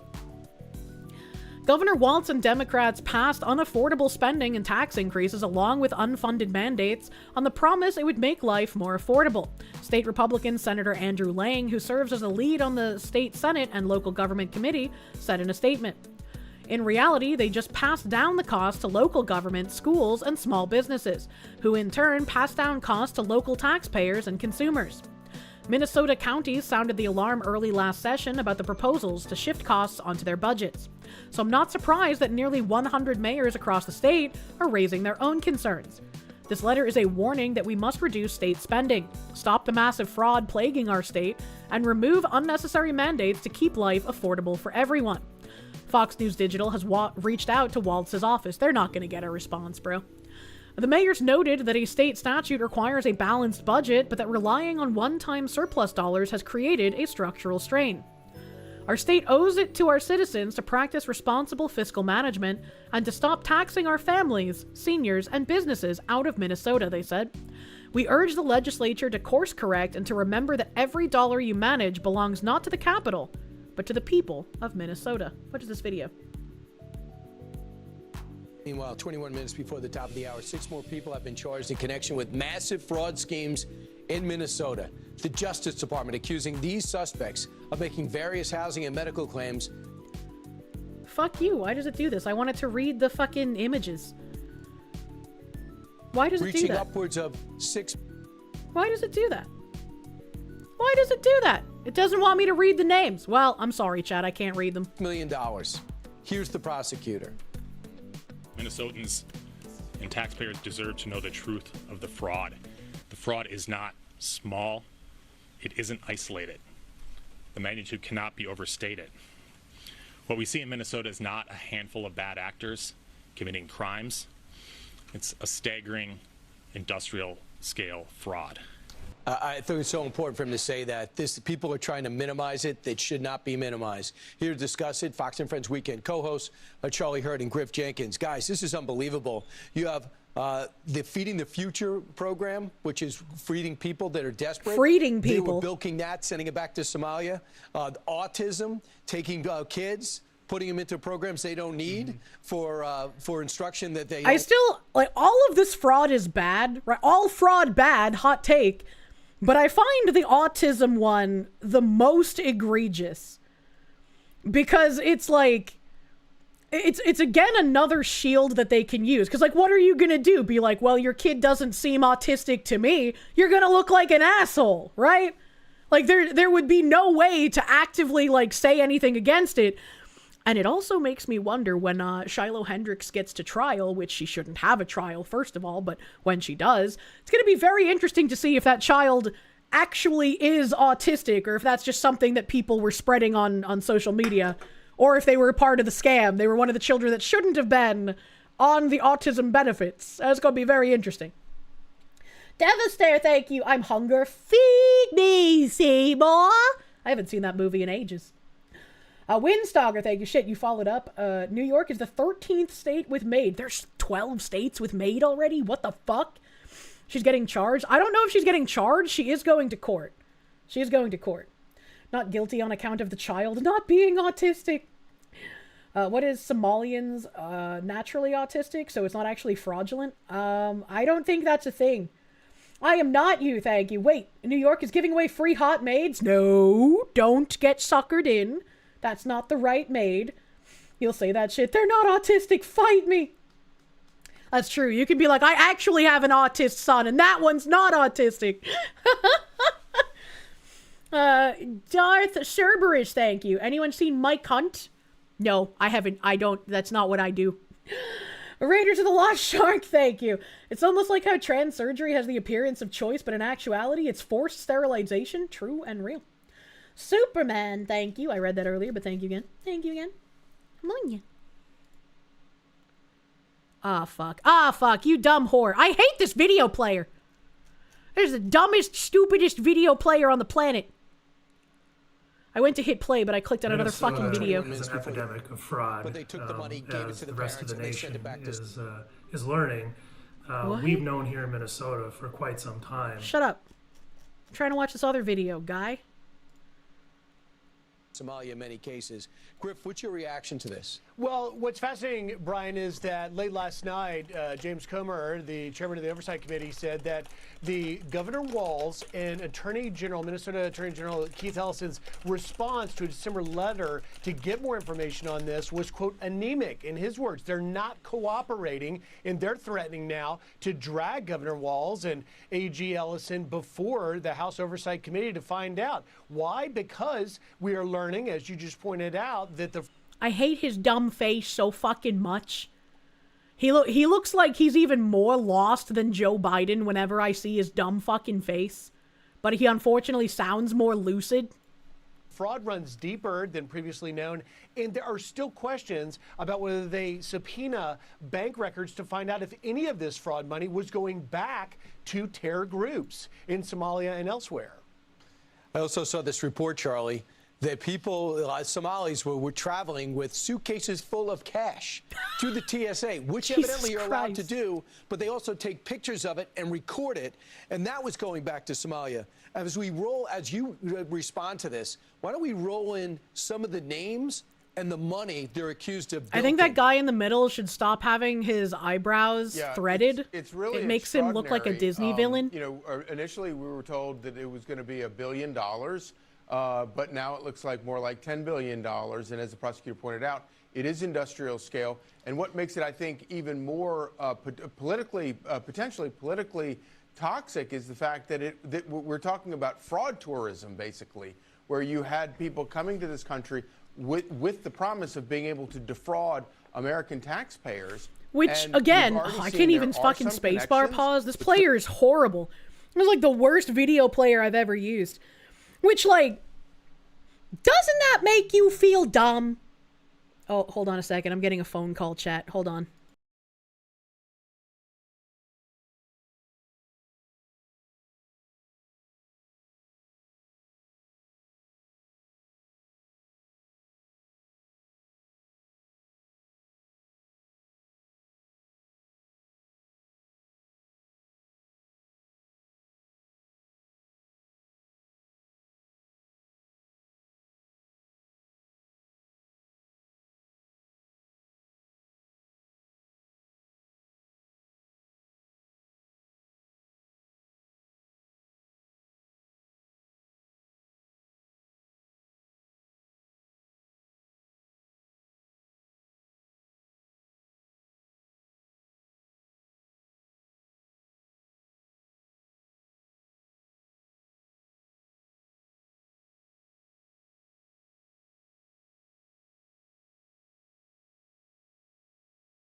Sorry about that. I forgot to turn the background music back on when I took the phone call.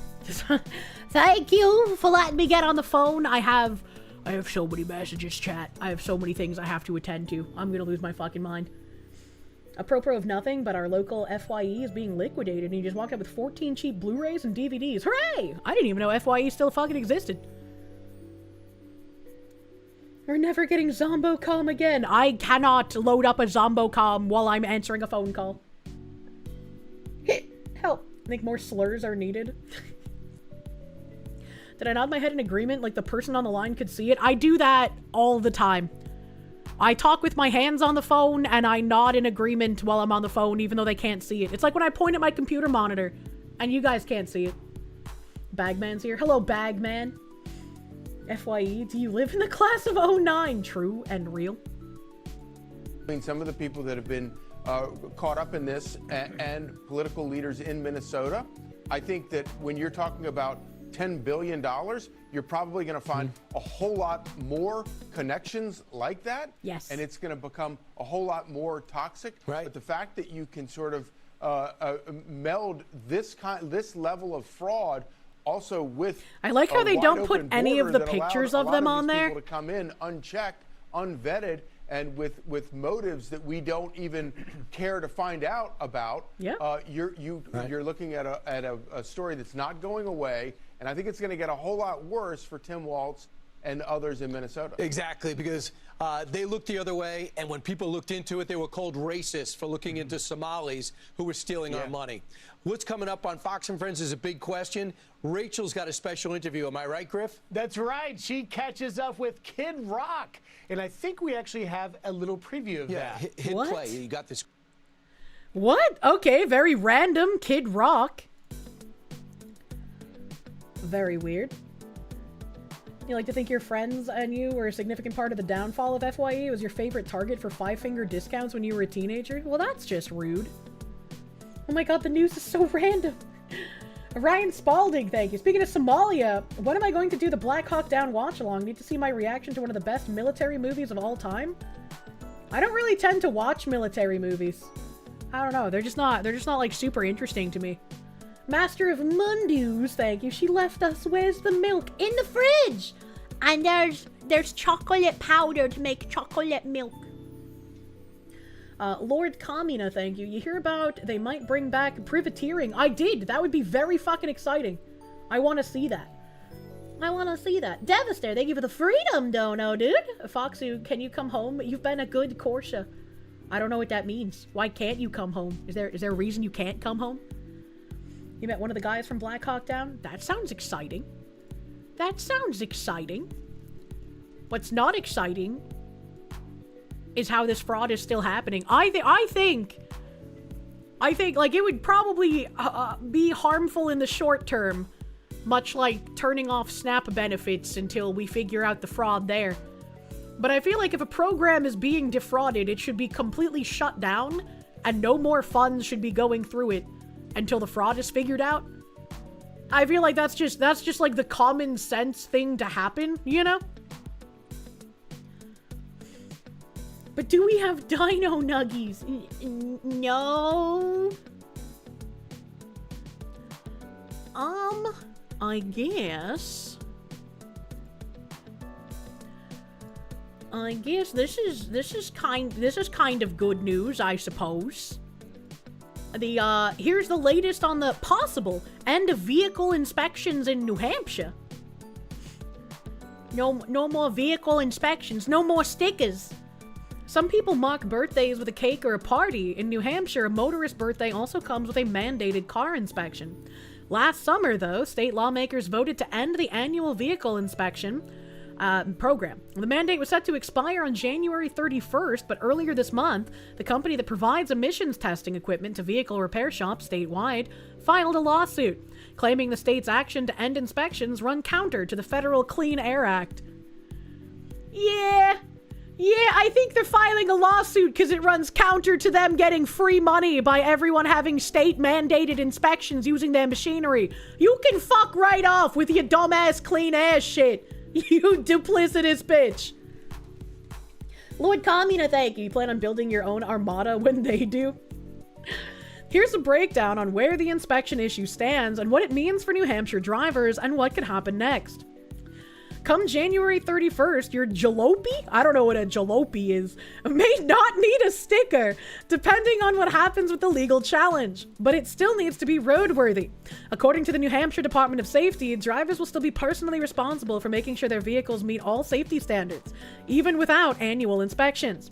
Even without inspections, drivers can still be ticketed for busted taillight, worn tires, and even exhaust leaks. Mufflers will still be required, and tinted windows are still regulated. I think if they fix this, that would be heaven, right?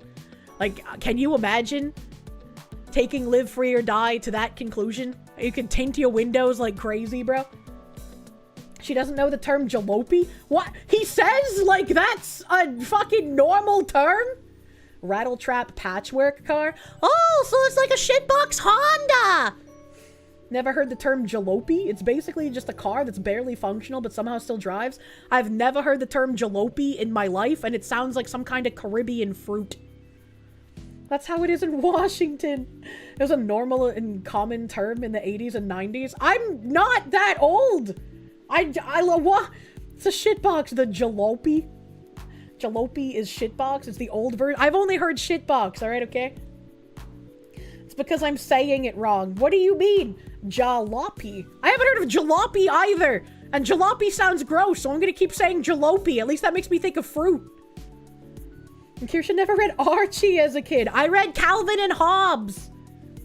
It's pronounced with a soft O, not a hard O. Fuck you! I'm gonna make that hard O. You're younger than me and you know jalopy? Well, maybe you like cars? I don't know. The sloppy jalopy. Oh my god. They used it in SpongeBob when they thought Mr. Krabs' mother said a swear. She said it's just Old Man Jenkins and his jalopy. What the fuck? Oh, I have to...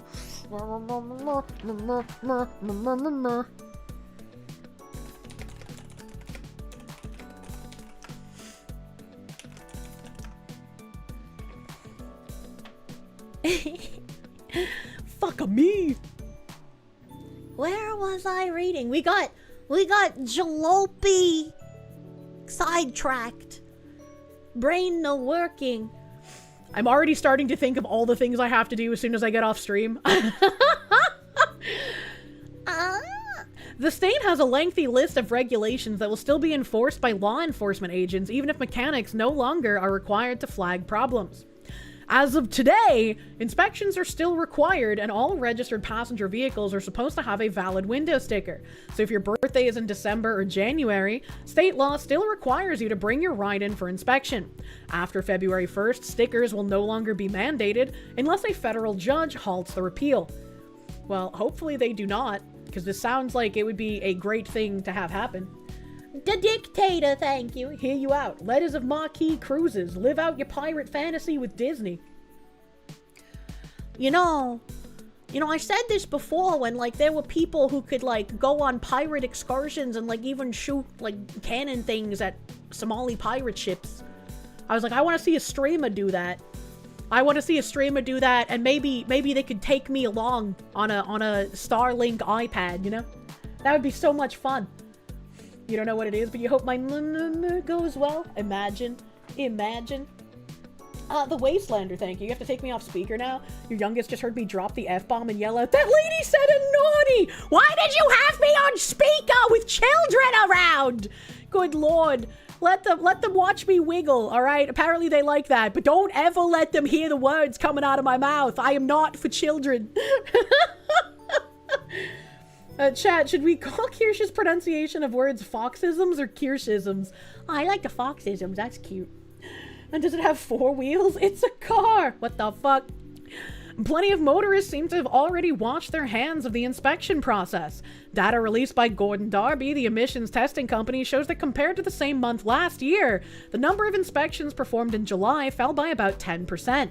By November of this year, there were 33% fewer inspections than in November 2024. It's kind of impossible to get around New Hampshire without a car. This is not a public transportation friendly place. So people were already like, yeah, fuck that. I ain't getting a sticker. I know a couple people who were like, yeah, as soon as they said they were getting rid of stickers, I was like, well, I gotta renew mine next month. Guess I'm not gonna do that. I just hope I don't get pulled over. Fucking Kirbonics. I like that one too. You would advise against live streaming that? Maybe record it while having you along, if only to make sure they don't leak the position to the cartels. Well, you're not privateering the cartel people. I mean, I guess the new situation would be, right? When I think of pirates, I just think of like coast of Africa. Sometimes the Kirsche chews on words more than speaks them. Got a little Gumby mouth, you know? Earlier this year, a bipartisan bill to end annual vehicle inspections, both the vehicle safety check and the emissions component, cleared the New Hampshire House with bipartisan support. Top Republicans cheered the result, calling it a win for personal responsibility. Attempts to find compromise with the Department of Safety and auto industry have gone nowhere, leaving everyday drivers stuck with an outdated, costly requirement, said House Majority Leader Jason Osborne and House Transportation Committee Chair Thomas Walsh in a joint statement in March. The proposal to end inspections eventually found its way into the state budget and became law this summer, with the repeal set to take effect on January 31st, 2026. Backers said that drivers for too long had been saddled with extra costs and that the inspection program didn't necessarily translate into safer vehicles or fewer crashes. No, it pretty much just lined the pockets of the people providing the equipment for the inspections, man. And that's like why they're trying to sue. It's like, yeah, we're gonna file a lawsuit. It's countering clean air. Fuck you guys. Holy shit. I should have highlighted where I was reading.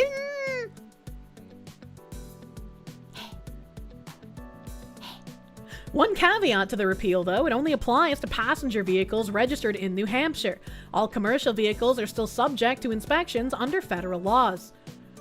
I think one thing that's really cool is New Hampshire is one of those states. Slaves built the pyramids. Slaves built the Parthenon. They take live free or die very seriously, but you still can't have slaves in New Hampshire. That's not a thing. You got a place that can stick that clean air.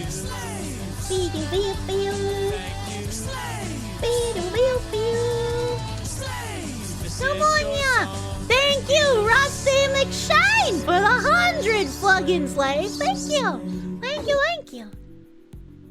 Merry Christmas. Merry Christmas, Rusty McShane. I'll have a bit of a short stream tomorrow.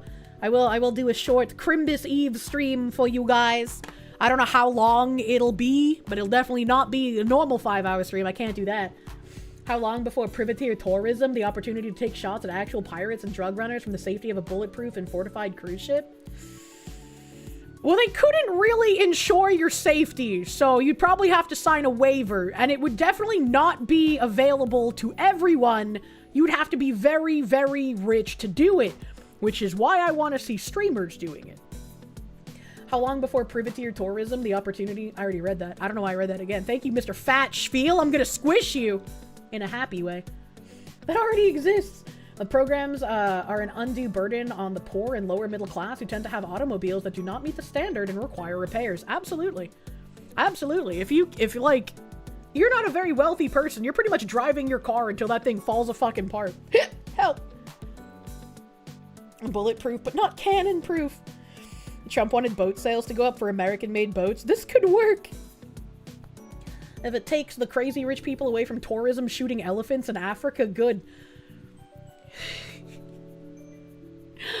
Can I just say it'd be really funny to go from tourism shooting elephants to tourism shooting, like, drug traffickers and pirates, you know? Just a little bit odd. I know, moment.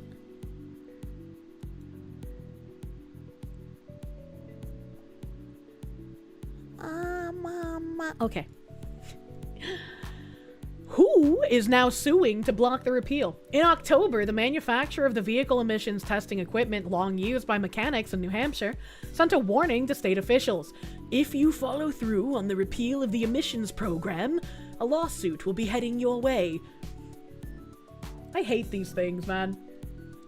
Earlier this month, the company, Kentucky-based Gordon Darby, followed through on that promise, alleging that New Hampshire's decision to end emissions testing violates the Federal Clean Air Act, unless the state can first win approval for the change from the U.S. Environment Protection Agency.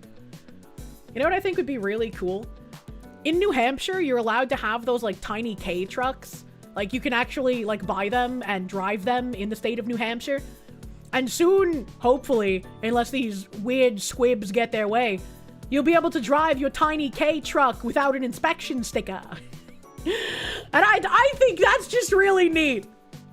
You want to blow up a cartel fishing boat? Please. True. Get Trump to repeal the Clean Air Act. There's a thing, some Russians who would bait African pirates to their ship and then unload on their boats based Russian anti-pirates. The lawsuit is still in the early stages, but Gordon Darby is requesting a temporary injunction on the repeal, meaning a federal judge could put a pause on the end of inspections. A hearing on that request has been scheduled for January 22nd, with a decision by a judge, possibly by the end of that month. A spokesperson for the EPA told NHPR that the federal government has up to 18 months under the terms of the Clean Air Act to make a decision on the state's request to end emissions testing. Mechanics contend that losing the annual inspection is about more than missing out on $50 per customer. Damn, that's an expensive inspection. I think my sticker in Georgia was like, what, 15 bucks? That's $50 per sticker?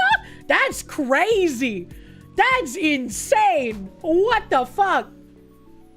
That cheesy boy, thank you. Here's a 10 because this month has been hard, but you are live today and you feel a little better. You're live today, cheesy boy. Remember to live. Thank you, Mr. Cheese Boy. I still am craving specialty cheeses, man.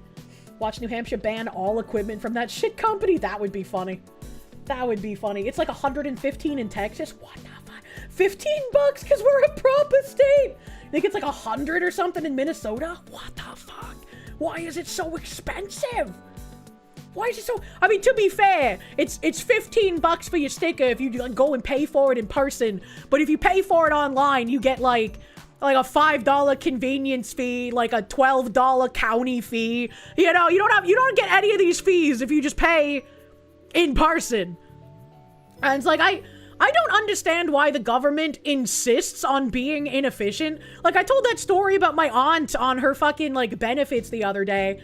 And they're just like, oh, you're gonna have to send the check in by mail because you're locked out from paying online. And it's like, why would you make things purposefully more difficult, not just for the regular people, but also for yourselves? That doesn't make any fucking sense.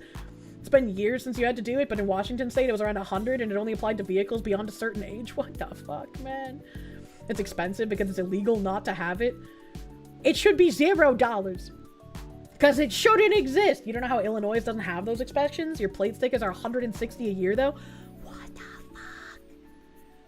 What the fuck? Ian Brune, thank you. The stuff you were waiting on took longer than expected, but you finally paid off a bunch of debts. We'll be able to get rid of more next month. Hell yeah, buddy. Glad to hear it. It's a great time to do it, my man. Congratulations. The Wastelander, thank you. Yeah, you know it's your fault. You're 3 rooms down, door locked, wrapping presents. No earbuds at the time. Had you on the stereo bar. Earbuds in now, by the way. I'm sorry, Mr. Wastelander. I'm not trying to teach your kid no words. I'm sorry.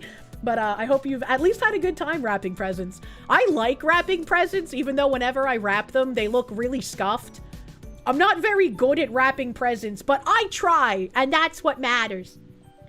Judari J, thank you. If you want a flesh tuber to do privateering, you suggest I talk to Styx Hexenhammer. He's been talking about wanting to do that against Venezuela.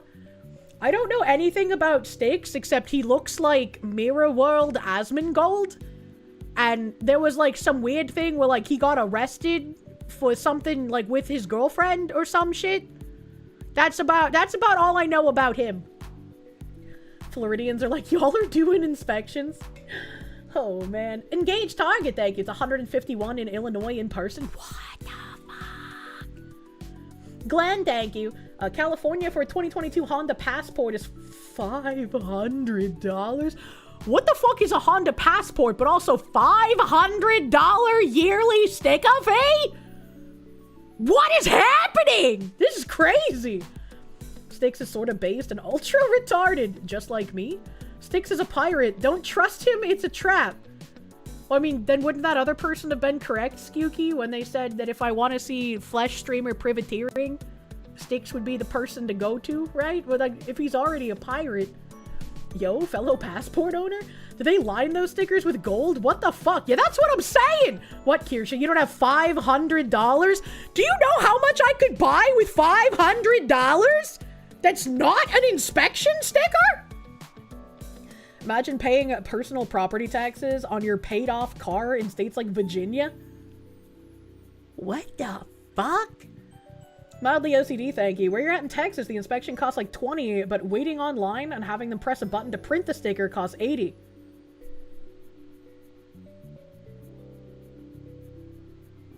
I will never get over just how inefficient everything government related is. And like every time I hear about a new inefficiency I didn't know existed, or I just have to live the new efficiency I didn't know existed, it boggles my mind even further how there are so many commie fucks that are like, yes, we want more government! Xenodemon, thank you. Kosovo Navy soon. We will have the best hot women painted on our boats.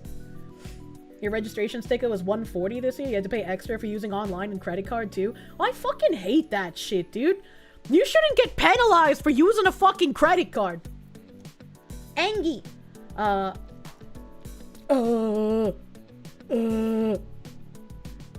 iGenerector. Thank you. Dear Fox Lady, please stop flushing wipes. No. You just had a plumber come by to undo the massive blockage caused by a Tylenol American who thought they were flushable. No. I will not.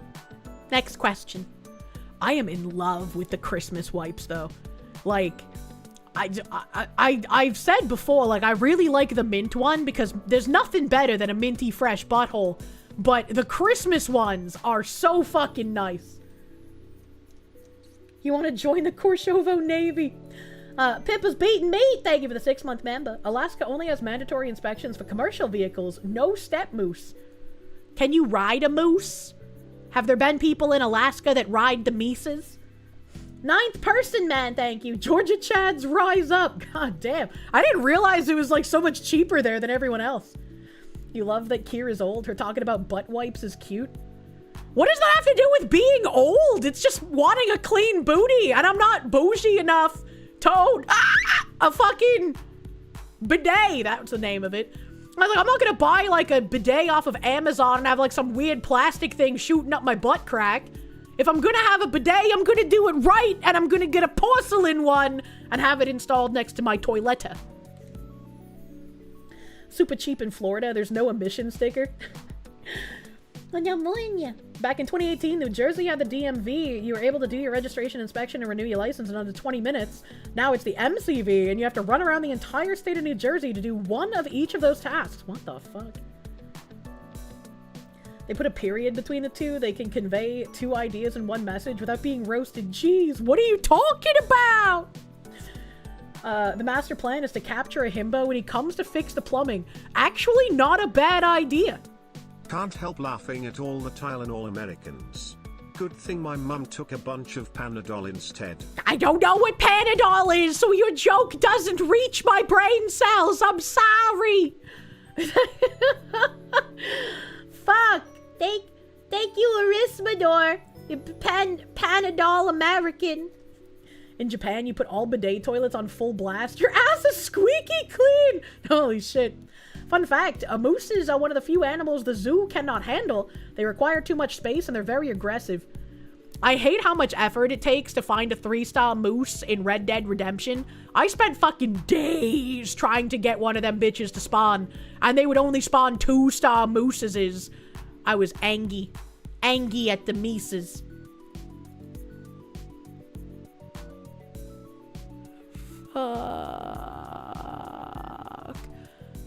Fuck.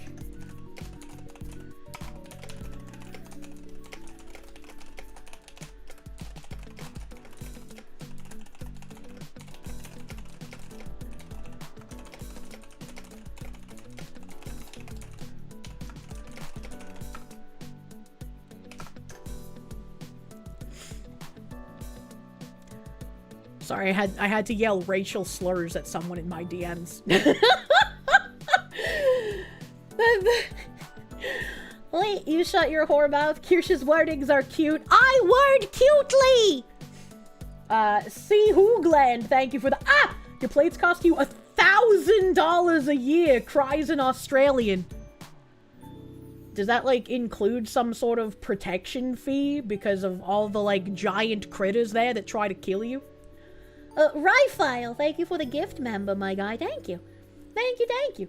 Kirsche mispronouncing is like Mari_yen talking slow. It's a feature, not a bug. True! Can't spell jalopy. I'm gonna fucking come over there and yank on your jalopy, you bitch. No clip through, thank you. Did y'all see the clip of the rare white moose? No, I did not. In Illinois, there's no city taxes, but property taxes are higher if you own property. You have to let the government molest your wallet. That doesn't seem nice. Engage target, thank you. Camp outside of a moose spawn, save your game, and then keep loading the game at the campsite. It makes them respawn after a few reloads. I was doing that. I was. And they still wouldn't spawn the 3-star. I wanted to kill myself in Red Dead Redemption 2.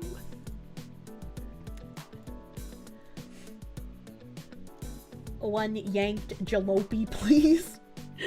Oh god, that's not even gonna be a word by the time the stream is over. It's gonna be a weird sound, man. We see stuff ahead of time before it becomes an issue, said Dan Weed, owner of Weed Family Automotive, a repair shop in Concord. New Hampshire's not a real place, bro. Rather than identifying worn brake pads or a weak ball joint before it becomes an emergency, Weed said drivers now run the risk of having to perform a list of repairs all at once. Weed also said drivers need to think about their own liability. What happens going down the road if more and more cars are unsafe and somebody gets into an accident, he said. Where does a liability stand at that point? Even if the mandate goes away, Weed said he and other repair shops still plan on offering voluntary safety inspections to customers, and that demand for that will still be there. And that's how it should be. It should be voluntary, like if someone wants to do it. 99% of our customers have said they want to have the car brought in and checked on an annual basis, whether it's mandated by the state or not. Okay, I just don't believe that. I just don't believe that 99% of people this guy talks to said, yeah, I'm still gonna voluntarily pay for the inspection. Oh shit, this also sounds like a white pill story. We are not welcomed. New Hampshire's refugee agencies persist despite new restrictions. Yeah! Yeah, that's right, you're not welcome! Get the fuck out! Dan Weed, CEO of Weed Company. Weeds whacked jalopy car inspections. Holy shit. The mood at this week's staff meeting at Building Community in New Hampshire is somber. Better known by its initials, BCNH, the agency was started by Bhutanese refugees to help others resettle in the US over a decade ago. People from all over the world are in the room, but what's notable is who isn't in the room. A staff member who could not get his employment authorization documents renewed. It sounds like he needs to get out. And even among those still present, the future is uncertain. It pretty much feels like a sort of dystopian society. There's a sort of contradiction. It's a place of opportunity, but we are not welcomed. One staff member said, sorry, funding, a cap on refugee resettlement, additional scrutiny of refugees admitted under the Biden administration, and general uncertainty around immigration enforcement. And now, additional restrictions from the Trump administration are making it harder for new Americans to keep their legal status or bring in family from abroad. Good. And there was someone, I can't remember if it was Travis or if it was somebody else, but they are proposing a bill in New Hampshire to completely defund the Office of Refugee Resettlement in New Hampshire. And I was like, that's fucking crazy. Let's see how that goes. There could be new Americans here. Digital Apex, thank you. Bhutanese refugees and jalopies near Applebee's. Yeah, what are we even talking about anymore? How is any of this real? The cap is the government giving them more than $1,000 cash when they catch them and deport them. Yeah, I was like, I saw that they raised that to like, if you self-deport, we'll give you $3,000. And I'm thinking like, you know how many billions of dollars of like taxes have gone to fraudulent things? What if we started offering that to people who don't want to stay in America, right? Like, you're an American citizen. You're not like an immigrant or anything, but you like fuck hate the country. You think we're all evil and racist and we need to open our borders to absolutely everyone. Maybe you're some kind of communist fuck who would rather live under a communist government. Maybe we could just give you like $5,000 to fuck off and renounce your citizenship. Maybe we could just start that kind of a program, you know? Always voluntary, obviously. But like, I would be perfectly okay with my tax dollars going to that. You'd say $5K, pay anyone who wants to leave. Yeah, completely voluntary. If you decide you hate America and you want to leave, we'll give you $5,000 to relocate to any other country of your choice. Just renounce your citizenship so you can't come back. You should run free flights, a small bundle of cash, and a revoked citizenship to anyone who wants it. 100%. Now that's something I would be okay with my tax dollars going to. A renounced citizenship. 5K is 5K. Herman WCS, thank you. Reminds you of back in UMass Lowell. Weed Hall was one of the several buildings on campus. Reminds me of Speedweed being a writer on Law & Order SVU. They hate this country, but know it's the best place to live. Otherwise, they would have left by now. They're LARPers. I know. But once we have that incentive, you know, it'd be interesting to see if anybody takes up the offer, too. The rules... I already read that paragraph. I'm fucking nuts. BCNH Executive Director Rick Menard said the shift is un-American and goes against the country's values. He said New Hampshire is home to a diverse number of refugees from all over the world and has been very welcoming to refugees in the past.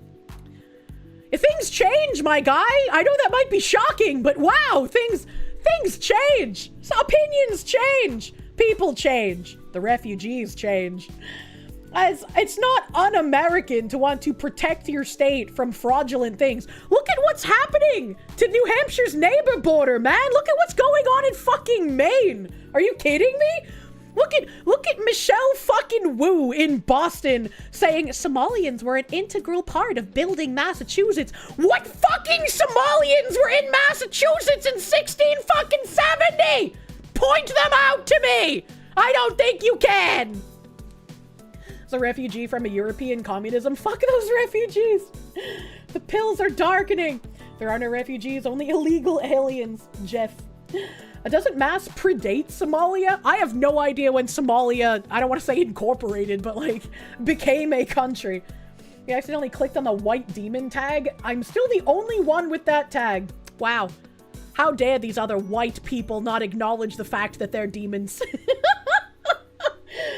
You don't remember all the Somalians at Lexington and Concord? Jesus Christ, man.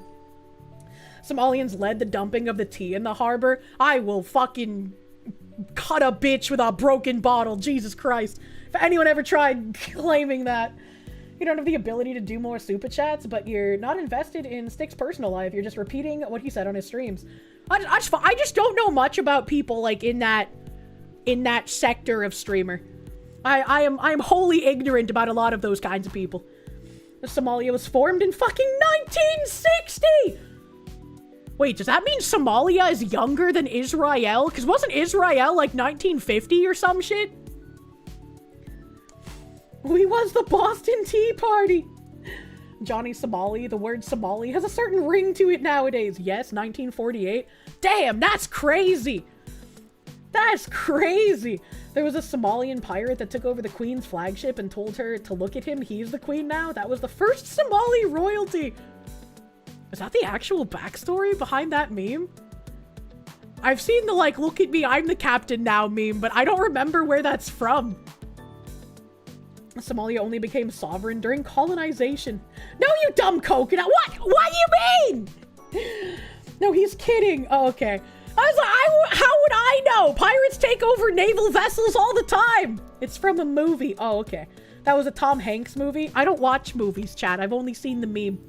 Why did you believe that? Because I trust you, chat. I trust you. It's from the Captain Phillips movie. I've seen Who Killed Captain Alex. A research vessel got taken over and Somalis declared themselves captain. Became a movie. Okay. It was called Somaliland in 1884 and the Somali Republic in 1960. The name Somalia is from 2012. What the fuck? What the fuck? Now you feel bad. I'm sorry, Kier. I thought you knew the meme. I've only seen the meme. I didn't know where it was from. Oh my god, the Somali people are old. The country was conquered by Europe and emancipated in the 60s. I see. And chat, do not lie to the fox. That is not cute behavior. True. I trust you, chat. That's very sweet. Perhaps not wise, though. I don't like the gaslight the streamer. This wasn't a gaslight, though. This was just, I didn't understand the joke because I didn't know the source. This is why she punishes gaslighters. I wouldn't say this was gaslighting. He was trying to make a funny joke. And if I had known the source of the movie, I think it would have been one. Come on, chat. You know you can't do gaslight jokes with Kirsche because she'll believe instead of straight manning at you. What does that mean? My streamer's retarded, but she's cute, though. True and real. True and real. Snipers did a good job on the pirates. I would love to do sniping. Where was I reading? BCNH has helped resettle Bhutanese and Bosnian communities, and in recent years, they focused on people from Afghanistan, Ukraine, and the Democratic Republic of the Congo.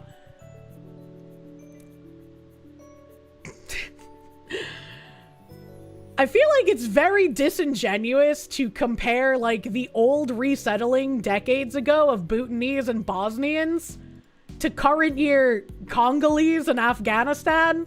I don't know, man. I feel like those aren't exactly the same people. Jimothy Sticklepasty, thank you. Chat, don't play gaslight the streamer. I don't think this was gaslighting. He was trying to be funny. I just didn't get it because I don't watch fucking movies. The sniper autism is way, way too deep to get into. I knew a guy who was a sniper in the Canadian Army. You have to hold back on many jokes in fear of them being interpreted as gaslighting. I was like, you know, I don't think like joke is gaslighting, but it depends on the joke. It depends. The only reason most of these countries had people move out of mud huts was colonialism. The term straight man refers to a stock character in a comedy act who serves as a serious, rational foil to a comedic partner. In short, the chatter makes a wild claim with the expectation that you will retort instead of believing it. I remember when people were surprised doing collabs with Peeba that she was straight manning me. Now I know what that means. You never seen the movie, but still knew where the meme came from. I did not. I did not. Are you sure mini Bosnians are also Muslim and they also hate America? You worked with many when you were in Iraq. Chat. Chat, isn't Bosnia where the, like, my wife guy is from? Or am I getting countries confused again? If you want another white pill, apparently you can unredact a good portion of the Epstein files. Oh, okay. Thank you for telling you about the possibility of privateering boats being available. Mentioned it to 3 people who own charter boats and got 3 people saying, fuck chartering. Let me know when it's real. All vets. Oh, hell yeah. No, that's Kazakhstan. Fuck! Okay. I'll relent. You guys might be right about Bosnia. Bosnia's near Romania. I don't know why I keep doing that. I think this is like the 3rd time that I've thought the my wife guy was from Bosnia. I don't know why. Bosnia was subject to Serb massacres. No. Holy fuck, woman. It's a good thing you're my Oshi. Well, I don't understand movie things. Don't post how to unredact things in the Discord. That's doxing, you silly gooses. What? The I'm the Captain Now guy was also in an episode of the Hawaii 5.0 reboot and was taking hostages in that too. Tight casting. What is Hawaii 5.0? Are there 4.0 other Hawaiis? Like 1 through 4 and then 5 was like the 5th season? Bosnia is the Balkans and it was formerly part of Yugoslavia. They had a massive genocide in the 90s. I like saying Yugoslavia. Who did they genocide? Chat and Kirsche, I hope you have a good Christmas. I hope you have a good Quimbus. Borat is from Kazakhstan. Kazakhstan. Bosnia is the place where Owen Wilson got shot down. Owen Wilson is dead? You cannot be this media illiterate. I just don't consume movies. People attempt to unredact in Discord. They'll be revealing people's information. Ah, okay. Yeah, don't do that. Thank you, Vaush. It's in a movie. Oh, he got shot in Bosnia in a movie. Why you gotta say it was in a movie, chat. You had to watch that shit on TV in high school and do reports on it. It was literally everyone killing everyone. What the fuck? All you were doing was trying to do a fun zinger. I'm so sorry. Rip Owen Wilson, I'm so shocked. How did they get him to be in Predecessor? To answer who they genocided in former Yugoslavia, yes. The answer is yes. Did they genocide the Yugoslavians? I mean, I just assumed that the names in those countries in the former Eastern Bloc constantly change. Not due to genocide. Kirsche streams where even the context of movie actors has to be emphasized that things happening in movies are not real. It's so sad that Owen Wilson died of ligma. Well, at least I didn't ask if he was the guy from Fast and Furious who died in a car crash, okay? All right? At least give me some credit. Never change. Unironically, Yugoslavians were genociding Yugoslavians. So it was like the Rick and Morty skit of like the pointy nipple and the disc nipple people fighting.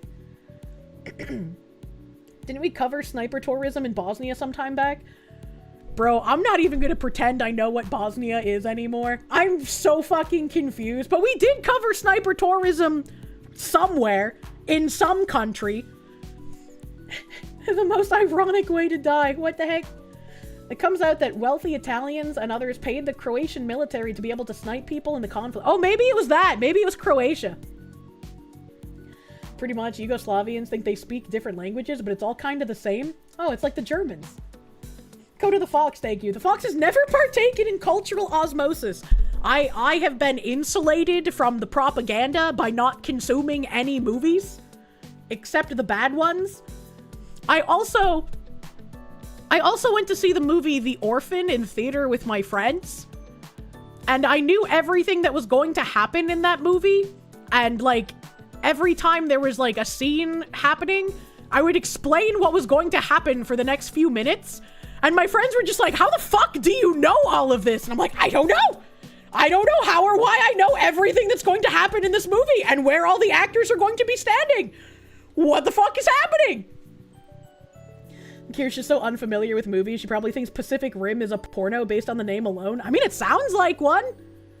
Shake the jar again. Don't let chat get you down. You're American. You don't need to know about any other countries. True. Wasn't that when Brian Wilson went around the tree, or was that a light post? Wasn't that Tarzan? Pattern recognition is an involuntary skill. Kirsche needs to watch more movies. It's fun to watch movies. I just don't like watching them alone, and I haven't had any time to do movie nights recently. Hellsaber, thank you for the 9-month member. Please enjoy placenta gingerbread cookies.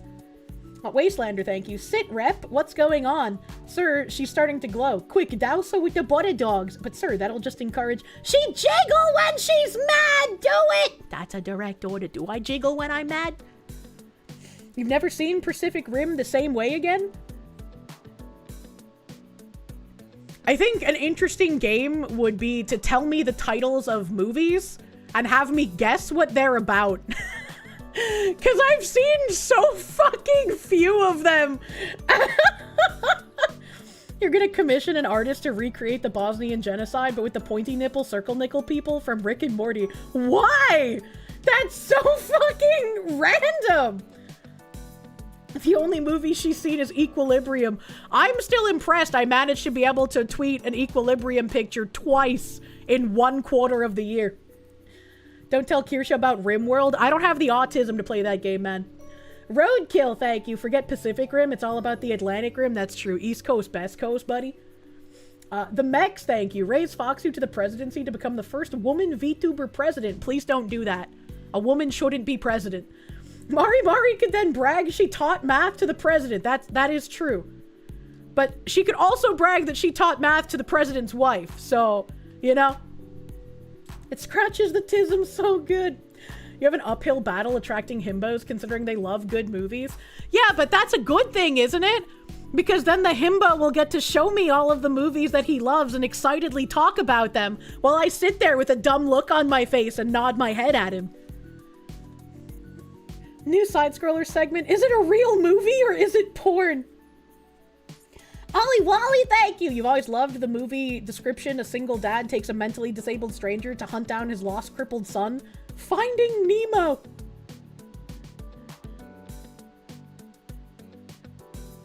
Was Nemo a cripple? Oh yeah, he had a weird tiny fin! He was a cripple! He had a friend that was like reverse Kirsche. He knew a lot of movies, he just never knew their names. Kung Fu Hustle became Axe Gang to him? What the fuck? He explained it was for 5 minutes because none of us knew what Axe Gang was! That's funny. Master of Mundus, thank you. A movie title, Hang 'em High. Please guess the plot. I think I'd be cancelled. Roadkill VT, thank you. Guess what Mac and Me is about? My initial instinct is like mac and cheese, but obviously that wouldn't be a movie plot. So I want to say it's like a rom-com about a guy and his dog finding a woman that he loves, and she's like, "Oh my god, I love your dog." And then he has to spend the movie like impressing the woman, but she just loves his dog more than him. Zachary Rollick, thank you for the 20-month member.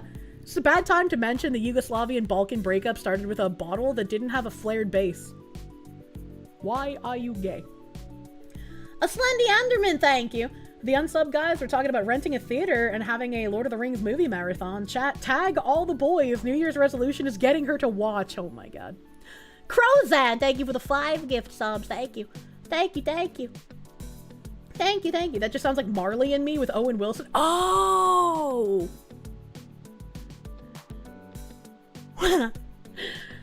Did I make the white woman dog joke? That's Night Bitch! Show her the child in a wheelchair falling off the cliff? What the fuck? For a classic, has Kirsche ever seen Scent of a Woman? No, I have not. I'm sorry that I got fisted so hard it fucked up my stream. I'm sorry. Lord Suchio, thank you for the 15 gift fistings. Thank you. Thank you. That's a big fisting on the stream, brother. Thaddeus McThundershing, thank you. A movie Ronin, what is it about? Oh, that one's easy. Ronin's like a ninja, so it's like Japanese ninja movie. Professor John Wolfman, thank you. Tombstone, you have to know this? Like the pizza brand? You know a movie is bad if Kirsche watches it and doesn't fall asleep. True!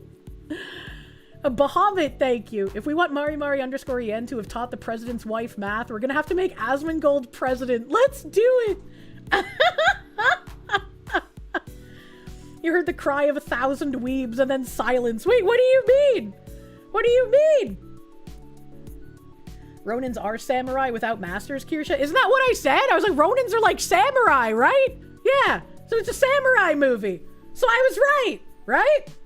Or did I say ninja? I said ninja. Oh. Well, ninjas are just kind of like samurai, but with shorter swords, if you think about it.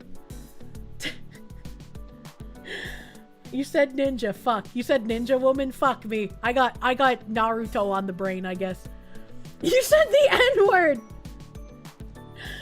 A Ronin is a samurai with no master. Well, fuck. So true! If you were to pick one old alert to resurrect from the dead, which would it be? Yours would be the...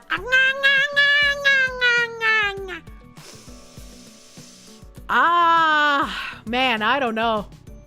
I couldn't even think of all of the alerts I had on here, man.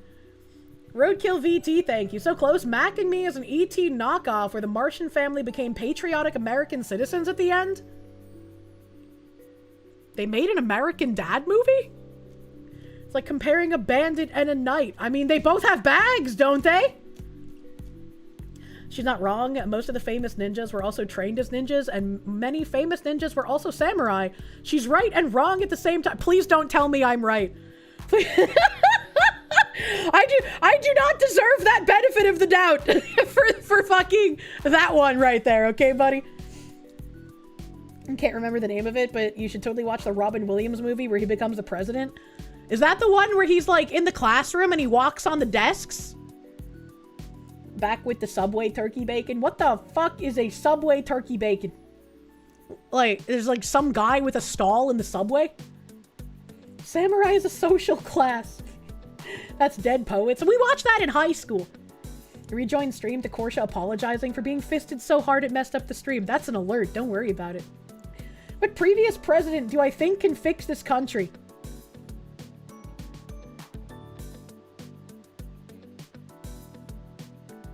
What's the one that hated the Federal Reserve? There was one that was like against the Federal Reserve. That one. That whatever one that one was. Was that Jackson?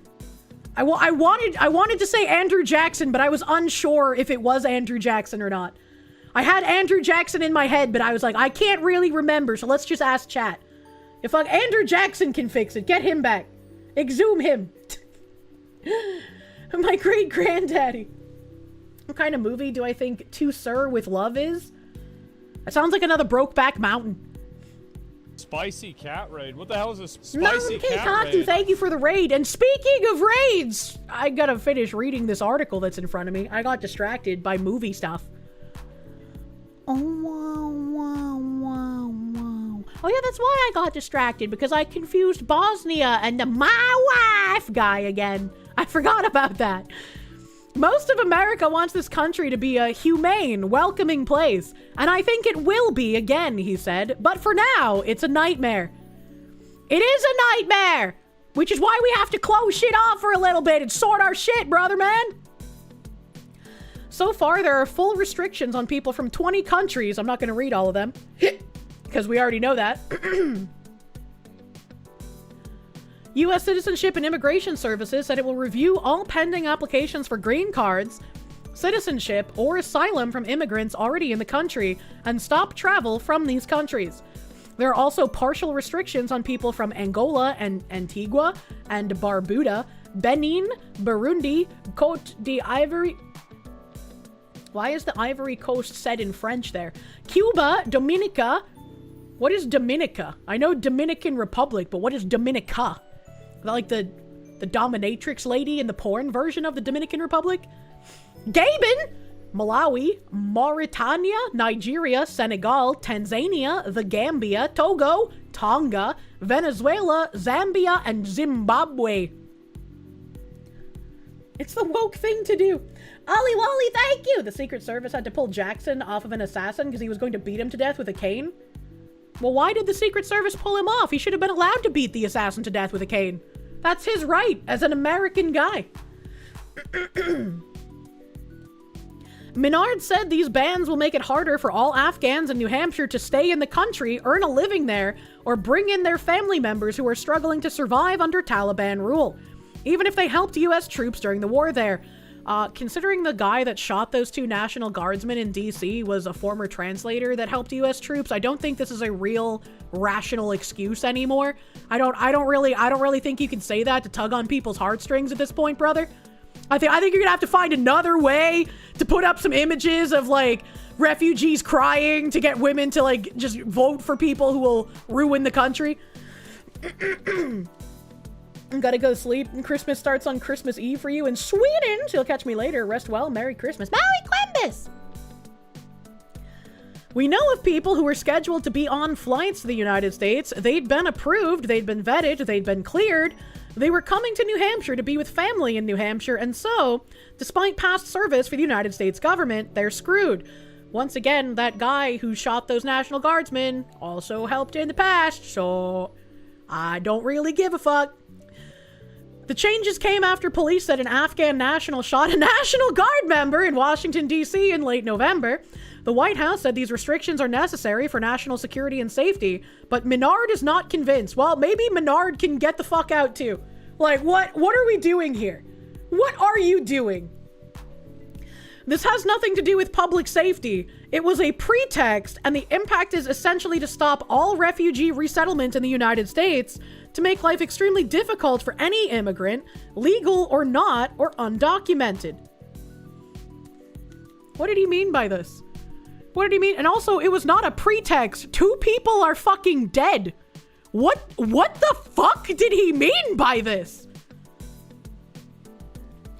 Despite the headwinds, these local organizations said they aren't giving up. At refugee resettlement agency Azcentria, these shifts have also created fear and uncertainty for clients. But the agency said it's still helping on a case-by-case basis. Can I just ask, why are there refugee resettlement agencies? How do they make money? Who is funding them? Why do these exist? As we receive updates or guidance related to these policy changes, we proactively contact impacted clients to share information, answer questions, and provide support. While many are understandably anxious given the current state of affairs, we work closely with them to offer reassurance and clarity where possible, and continued advocacy, the agency said in a statement to NHPR. The International Institute of New England is another one of the region's major refugee resettlement agencies. They also said that they will continue their mission. What a weird thing to talk about, man. What a weird thing to talk about. Also, what the hell? Delivery port unsuccessful? What was unsuccessful? What the heck? What the heck? I hate when it says that. Because it's like, I don't know what you're fucking talking about. I don't know what you're talking about, man. What the hell is this? What the hell is this? Oh, I just got lightheaded. Big Red, thank you for the 5 gift subs, my guy. Thank you. Thank you, thank you. Big 5 gifties, my dude. Thanks. Thanks. A Deadly Flame, thank you for the 29 months of Prune. Fucking massive. Just in case you don't see us all on Christmas Eve or Christmas, Merry Early Christmas. Merry Christmas! No clip through, thank you. Your late grandma swore up and down we were related to Jackson and Lincoln, but she also said that Al Capone saved her and her friend from a weird stalker. You missed that woman! She was living an exciting life inside of her own mind. Kill Jin, thank you. You're pretty sure Jackson was more pissed off that the guy didn't challenge him to a duel first. Jackson loved duels. Also, Davy Crockett helped him. That's pretty interesting. Ollie Wally, thank you. He'd already pewed the assassin. They wanted info. Beat him with the cane! Sorry, I got excited. Jasper, thank you for the 2 months of Prune. Happy Christmas Eve, Eve. Happy Christmas Eve. Yamunya. We're going to keep filing, the president and CEO Jeff Thielman said. The people that are here in this country, we're going to keep teaching them English. Well, you're not doing a very good fucking job. We're going to keep helping them find jobs. We're going to keep doing our work in spite of an obstacle like this. Work permits are some of the few documents still going through, although they're harder to get now. Changes from the Trump administration mean applications for an employment authorization document, or EAD, have to be refiled every year and a half, down from 5 years. The application costs about $600 and can take a long time to go through. These agencies focus mainly on helping clients learn English and find jobs. They mostly work in high-need industries like childcare, elder care, healthcare, manufacturing, and auto mechanics.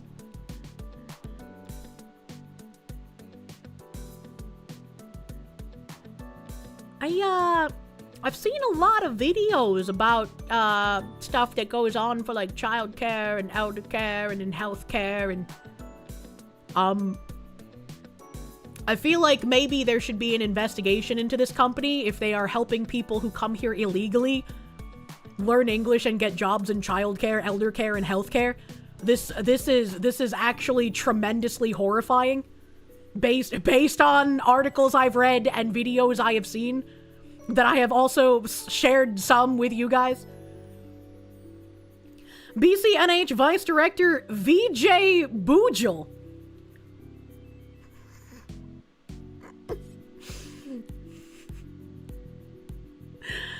I read VJ Boojel and I immediately think of bougie vagina. We're gonna vajazzle up in here, baby! Said this means an additional challenge for New Hampshire's aging workforce. The workforce is getting downsized because people are losing their status, meaning they can't work. What? We have so many employers who love the immigrant workforce. They're hardworking. Yeah, I bet they do. Love paying people less money. In this uncertain environment, one option is to resettle in another country, but most of the families facing expired work authorizations have children. I don't understand the correlation. One option is to resettle in another country, but they have children. The children can go with them? Why would that be a problem? What's the correlation there? A staff member who works with the local Ukrainian community and who asked us not to use her name, fearing retribution, said her community is particularly hard hit by the changes to work authorizations. She said most of the families facing these permit changes are parents who are living on savings while they wait for USCIS to let them go back to work. The kids were so traumatized when they came here, so parents are trying to wait patiently to get the documents because there's no other way. Because there is no other way where they can go currently. Okay. I hope these aren't the people teaching them English. She said they can go somewhere to Europe, but it's going to be hard for the kids to make that adjustment. Okay. While the documents go through, she said employers have been supportive, waiting for their employees to return and writing letters to ask the government to expedite the process. This whole article has been wild to read, and it makes me want to look up.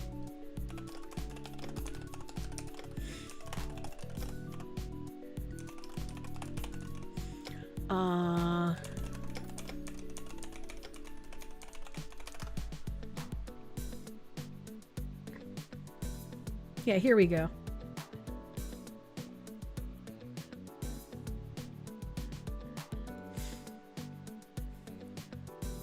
This is going to be in the 2026 regular session. Beep, beep, beep, beep, beep, beep, beep. Wow, this has barely any fucking views right now. I'm early, buddy. The bill repeals the refugee resettlement program in the Department of Health and Human Services. Ooh. We also read an article about this recently and prohibits expenditure of state funds on refugee resettlement. The bill aims to completely terminate the refugee resettlement program within New Hampshire's Department of Health and Human Services. Specifically, the bill defines refugee resettlement program broadly as the U.S. Refugee Admissions Program and any federal, nonprofit, or grant-based program designed to settle, fund, or assist refugees or asylees. Upon the bill's effective date, 60 days after passage, the State Department will be required to promptly terminate all existing refugee resettlement contracts. Moreover, dude, my throat is dying. The bill prohibits any state government department, agency, or administrative unit from 1.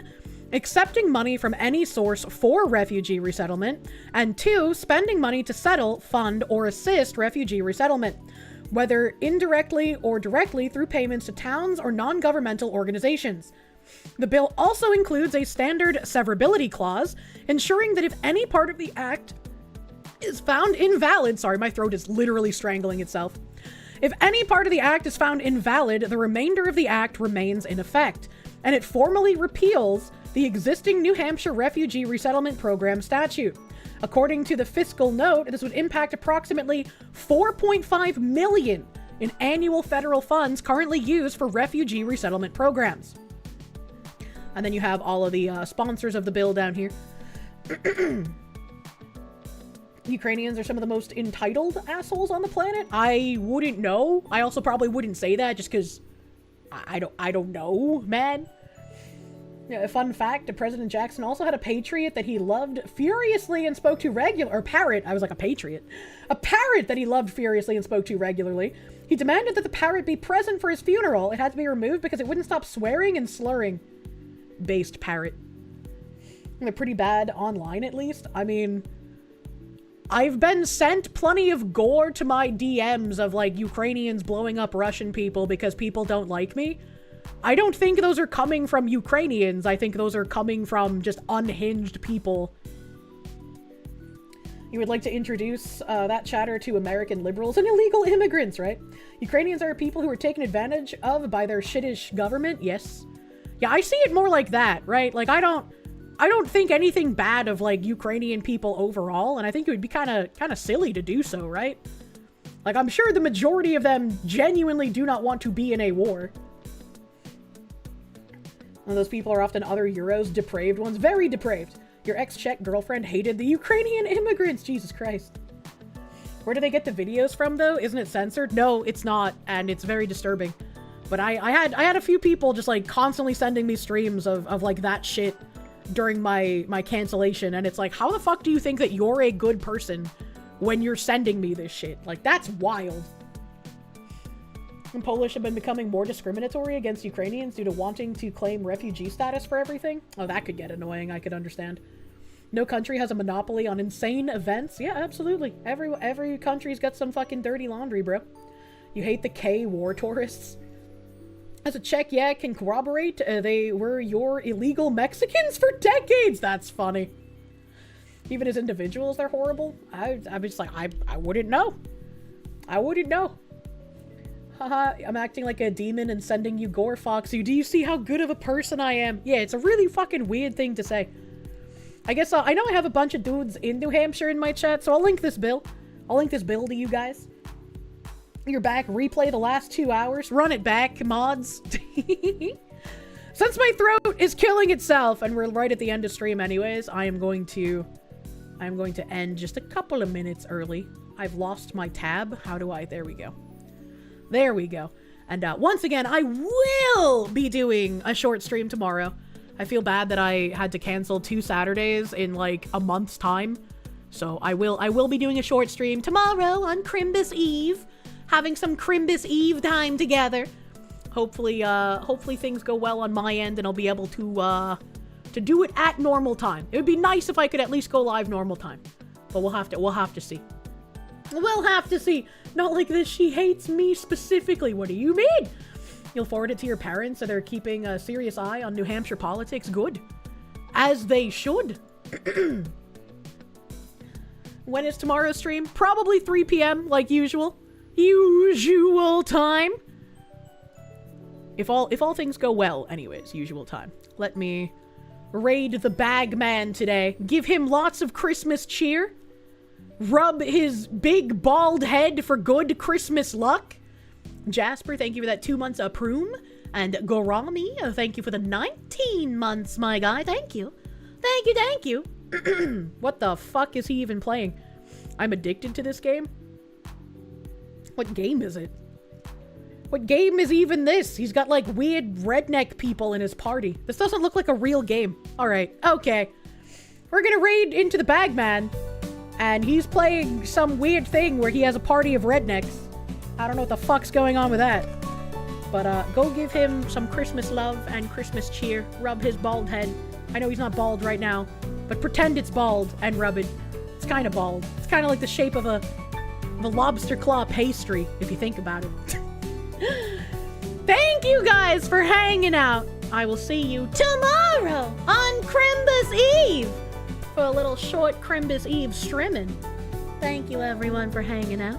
I hope you have a great rest of your night, and if I don't see you tomorrow, I hope you have a wonderfully Merry Christmas. Merry Christmas, chat!